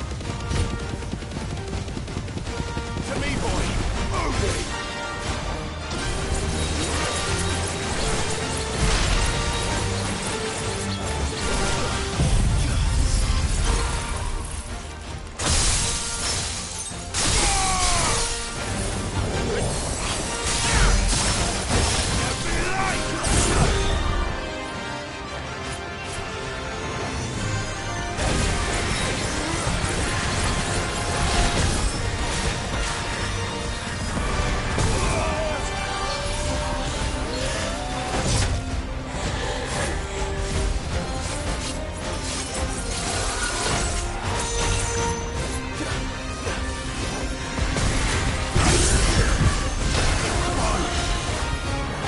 Too slow.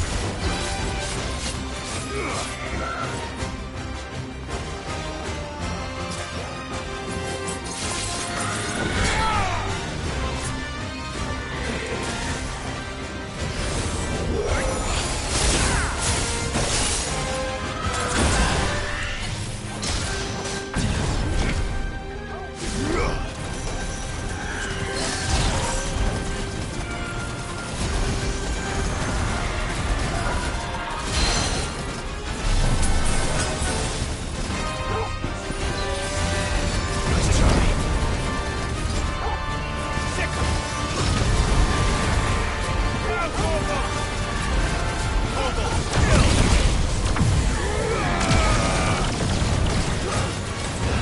Now, Torvald. Torvald, kill. Let's try.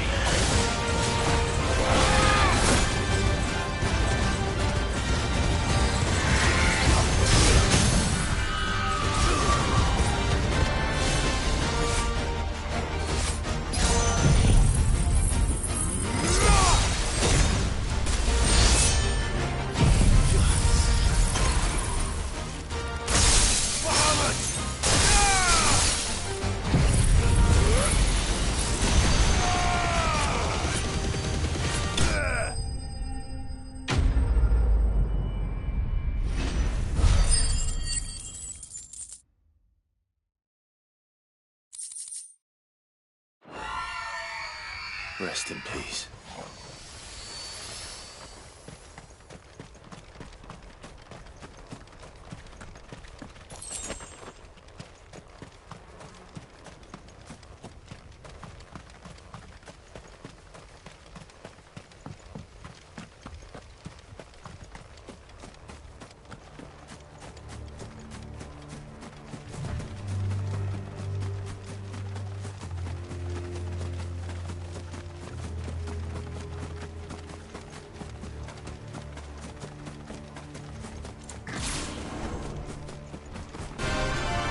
There's no turning back.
No match for you, eh, Torgal?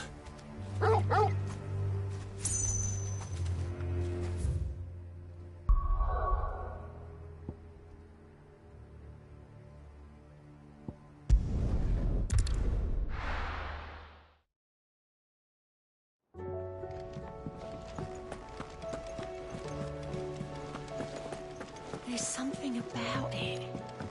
I feel like it's...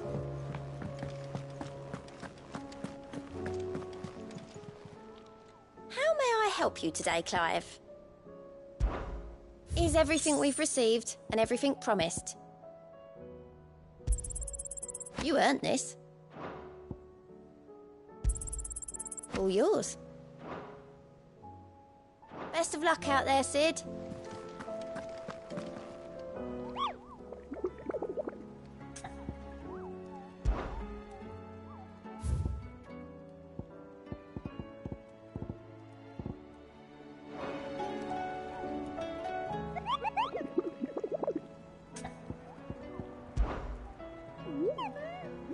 You're not from the forest. Well, which forest?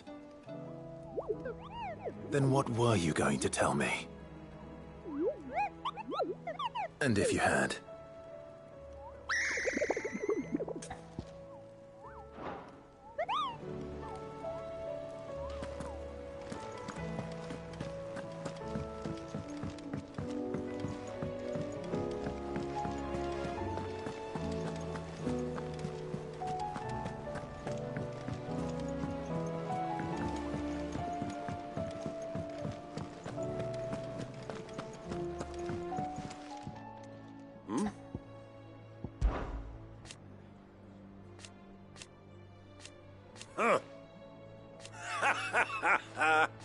Thank you, Uncle.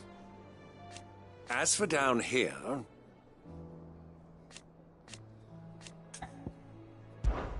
Clive, my boy! Rutherford informs me that we owe you our thanks. Hadn't intended for you to get involved, but such are the times we live in, huh? I would have done the same for anyone else. You're far too modest, Clive. You'd make a terrible nobleman. But tell me, is the realm truly in as dire a state as Rutherford suggests? From what little I saw, you were right to be worried. I suppose I should have expected the worst. But I was rather hoping the great and good of the realm might have things a little more under control. Alas, it seems that firm leadership is in short supply these days, and without it, the people are bound to lose their way. We must move quickly. But where do we start? True, the challenges that face us are many. But in my estimation, there are two key areas to be addressed before any other. The realm's armies and her larders. As you've seen firsthand, it's every man and woman for themselves out there. Certain cities have banded together to try and maintain some semblance of order, yes? But such cases are few and far between. And yet, the only remedy for the chaos that faces us is unity. A unity that transcends even the borders laid down by our ancestors. In short, if Storm does not stand together, she will fall apart. But how would one even begin to unite the realm? The armies, my boy. As I told you already, we begin by restoring order among the ranks of those sworn to maintain it. Sadly, I doubt I could convince even the lowliest gaggle of privates to dig a latrine together. But I do know someone the High Commanders have been known to listen to on occasion. Field Marshal Eugen Havel. I thought he was retired. He was, until an Akashic army tore through Randalar and killed most of the rank and file. There is no man alive more capable. Literally. And as luck would have it, I've already spoken with him on the matter. Of course you have. And he's agreed to help. On one condition. That he first speaks with you personally. Havel has always been a man of frustratingly rigid principle, and he has certain qualms about clasping arms with, well, with an outlaw. I extolled your many virtues as best I could, of course, but the old goat was adamant that he be allowed to appraise you in person. You don't mind, do you, my boy? Of course not. As long as chaos reigns, we will never build a better world. I'll do whatever it takes. And if the Field Marshal wishes to speak with me in person, then so be it. That's the spirit. I'll leave for Randalar at once. Would you send a Stolas? Of course. Rutherford is already in the Dalmekian capital. I'll have him tell Havel to expect you forthwith. Excellent. Thank you, Uncle. No, thank you, Clive.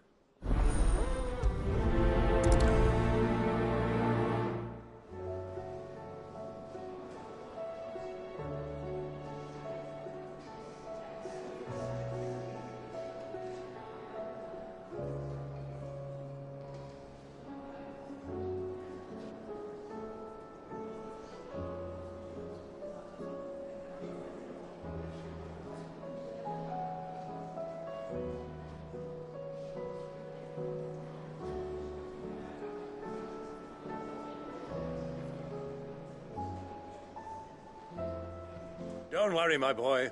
Rutherford is in Randalar this very moment, singing your praises to all and sundry. They'll adore you. It's him, I tell you. The Crown Prince.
Well met.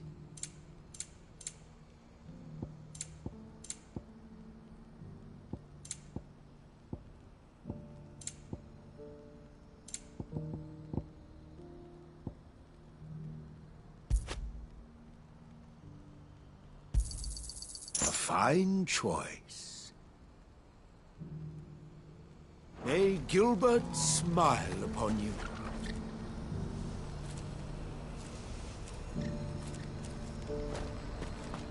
Do you see that too?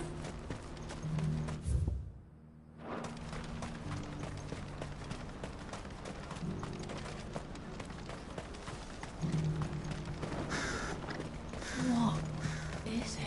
Oh, please. Just make it stop. I'm scared.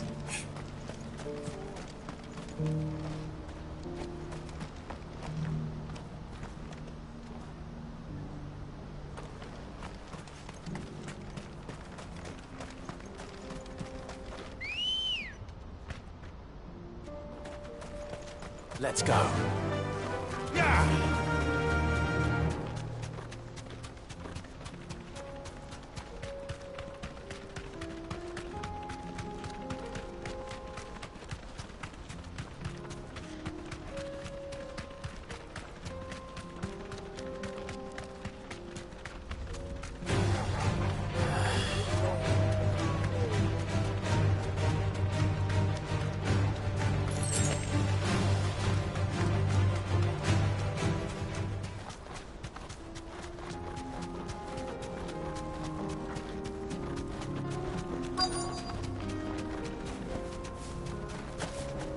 Can't be Rutherford, can it?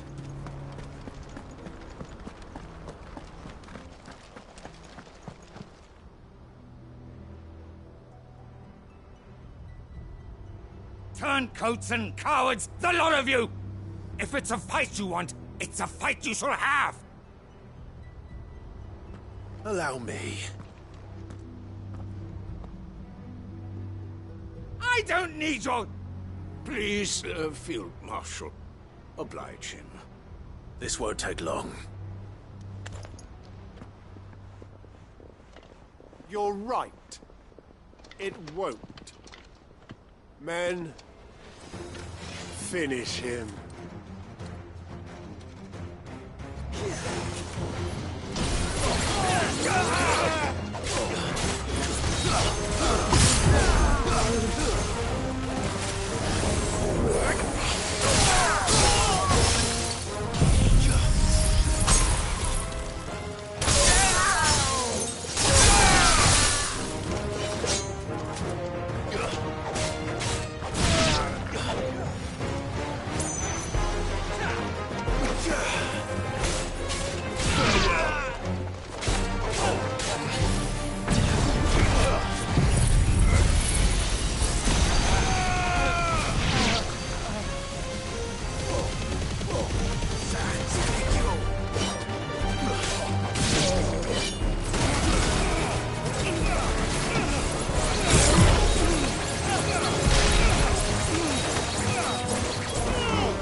A little longer than I'd have liked.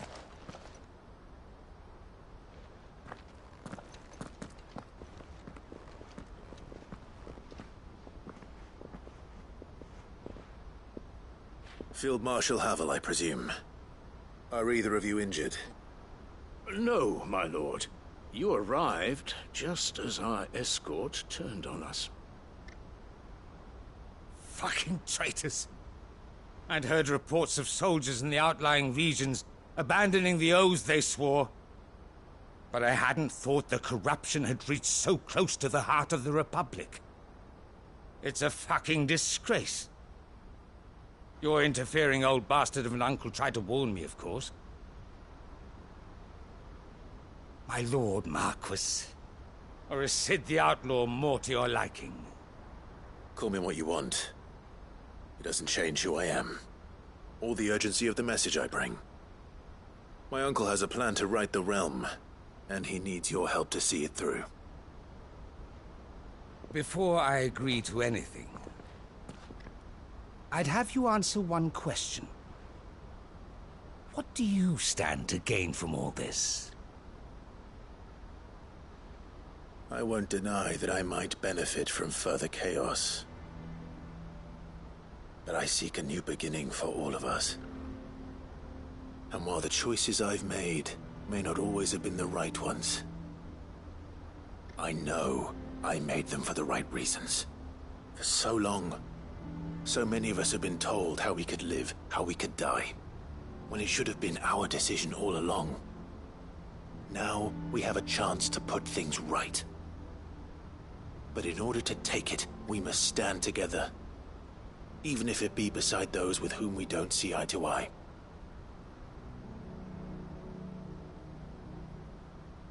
Certainly not the words I expected from an outlaw. But perhaps your uncle was right. You are no ordinary outlaw. I'll never hear the end of this. All right. I'll start by ordering my most trusted guard to bring the Dhalmekian fringes under control. Next, I'll make contact with my counterparts in the Imperial Army and see if I can't convince them to try and restore order in their own territory. Thank you, Field Marshal. But they are not the only ones we will need to convince. What do you mean? I don't doubt that I can bully some sense into a few generals, but those they answer to require a different kind of persuasion. And when it comes to honeyed words, well, we will need an envoy. One who can court even the most stubborn of statesmen. You, perhaps? I'm flattered. But I'm no diplomat either. And I have other problems to attend to. What we need is a skilled arbitrator. And I may know just the person. Is that so?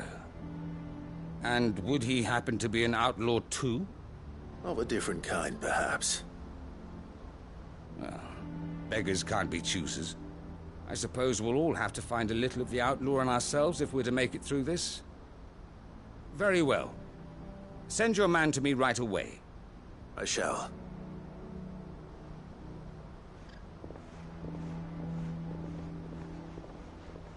My Lord Marquis. Your Lord Uncle bade me escort the Field Marshal to his manor in Port Isolde. And I will see that my associate joins you there. Very good, my lord.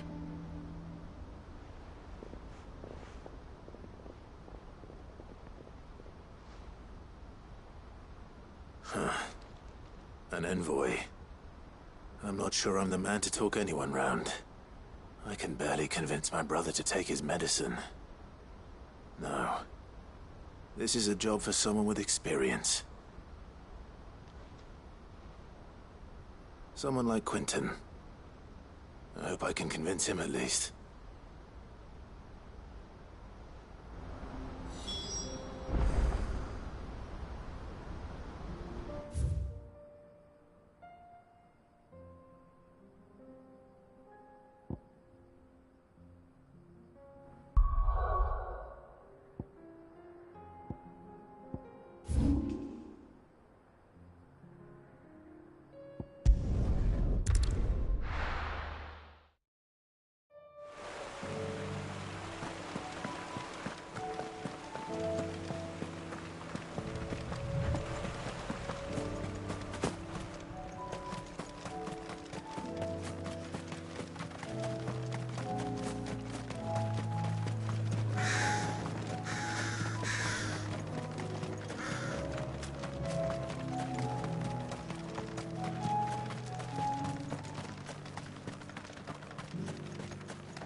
Quentin, I have a proposal for you.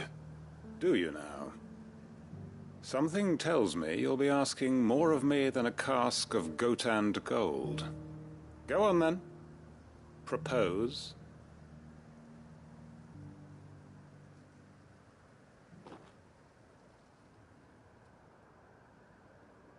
You'd have me convince the chiefs and chamberlains of the realm that they should simply swallow their pride and do the one thing that has proved impossible for thousands of years. Was there anything else? Perhaps I can fetch you a meat pie as well. I know it's a lot to ask, but I can think of none better suited to the role. And you'd have me give up what little I have left to do it. I told you, Clive. The people of Lostwing are my family, and I cannot abandon them. You'll have to find someone else. I'm sorry to hear that. So am I. And why might that be? What he's asking. How's it any different to what you've done so far? They want you to speak for those who can't speak for themselves. That's what you do best. If it's the vineyard you're worried about, we'll see that the grapes are picked and the tons filled. You know we will. It's not that. Then what is it? You said yourself we're family. Don't you trust us? You know that's not what I'm... Then what are you saying? That only we are worth saving? Why turn your back on everyone else? You convinced us we could build new lives for ourselves, and if you can do that, who's to say you couldn't convince the entire realm? A stirring argument. I fear that any rejoinder I make might fall somewhat flat by comparison. So you'll join us? Where do you need me? Field Marshal Havel will want to speak with you in person. He's currently in Port Isolde. I can arrange for a party of Cursebreakers to accompany you there. That would be very much appreciated. I hear the roads are far from safe these days. Hopefully not for long. My uncle will want to know that his plan is taking shape. Any statesmen we speak with are liable to resist our entreaties if they feel that what little power remains to them is at stake. They must be dealt with skillfully. I shall not repeat the errors of my past.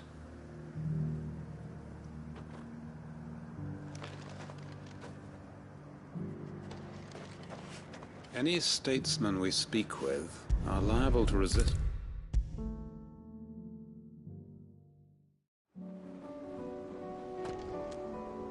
Uncle, I bring good news. The Field Marshal has agreed to your plan. Ha! Of course he has. I didn't doubt you for a moment, dear boy.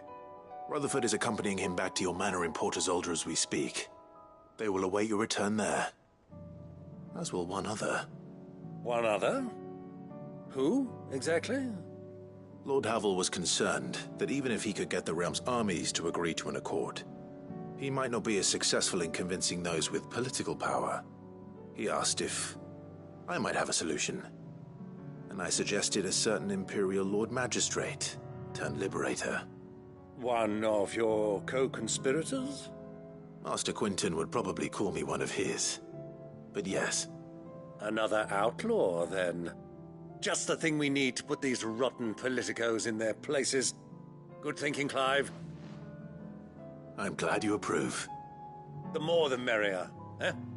Uncle, assuming Havel and Quinton can solve our problem with the armies, you still haven't mentioned how we might manage the grain shortages.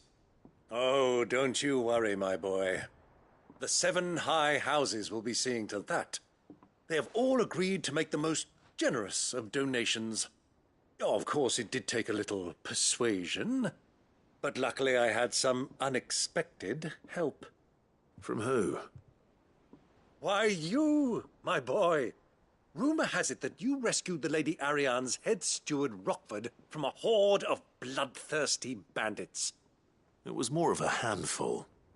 Well, the old battle axe was so pleased. She had a shipload of talents delivered to my private docks by the next new moon. And when the other houses saw the parsimonious old crone's purse strings finally loosen, they as good as tripped over themselves in the rush to follow suit. I'm happy to hear it. Now, I must be getting back to the manor.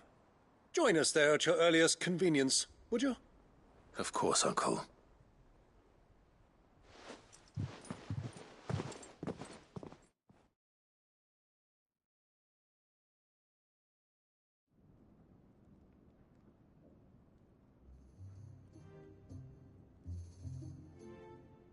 And how, pray tell, will we get that grain to the capital if the roads are still overrun with Akashic? You'll find another bloody road. I only have so many men, and I'm not about to send them headlong into an ether flood. That is, unless you'd have them turn as well. Well, I'd certainly eat less. Says the man with a belly bigger than a band of curls. My soldiers actually need their rations. Without any food to keep them going, they'll be dead even before you've sent them on your fool's errand. If I may, gentlemen, perhaps I might suggest an alternative approach. Though supply routes are indeed disrupted, there is no shortage of ships. Indeed, they bob away in every bay from here to Randalar, awaiting a safe haven. Allow them to make port and fill their bellies full of grain. And once those who crowd the cities are fed, ferry the displaced back to the countryside to work the fallow fields. But I'm sure that you wish to continue your discussion. Forgive the interruption. 2 such firm friends as yourselves need no help from the likes of me. Rutherford spoke fondly of the great bond between you. Us? Friends? I can't stand the man! Clive, I'm beginning to question the quality of the company you keep. And what kind of company were you expecting him to keep? The man's a criminal! Criminal? How dare you? You are not fit to breathe the same air as this fine, upstanding young gentleman. Upstanding? He calls himself Sid the Bloody Outlaw! Once more onto the breach.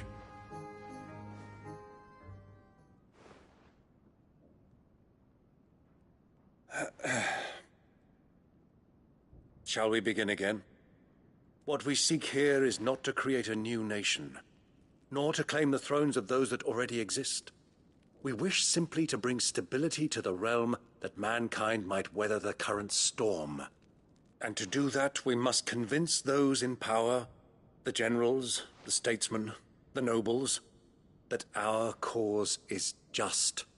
There will be disagreements, yes, and I imagine some resistance, much resistance. But we cannot let that deter us. If we show them the path, show them that we walk it ourselves, then I am confident they will follow.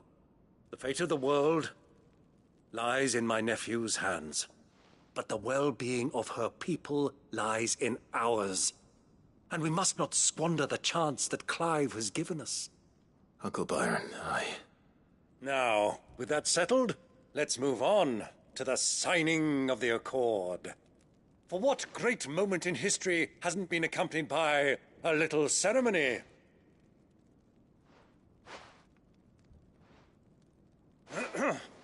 Citizens of Valisthea, I present to you the Triunity.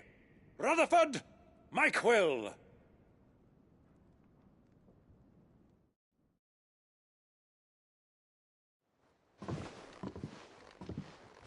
Well, my boy, the stage is set. That it is. This is the role you were born for. Now I ask only that you trust in the talents of your supporting cast. We shall play our parts to the best of our abilities, that you might have the opportunity to shine. The realm needs its Sir Crandall. And there is no better Crandall than you, Clive. I want you to keep this signed accord as proof of our faith in you. I will. Thank you, Uncle.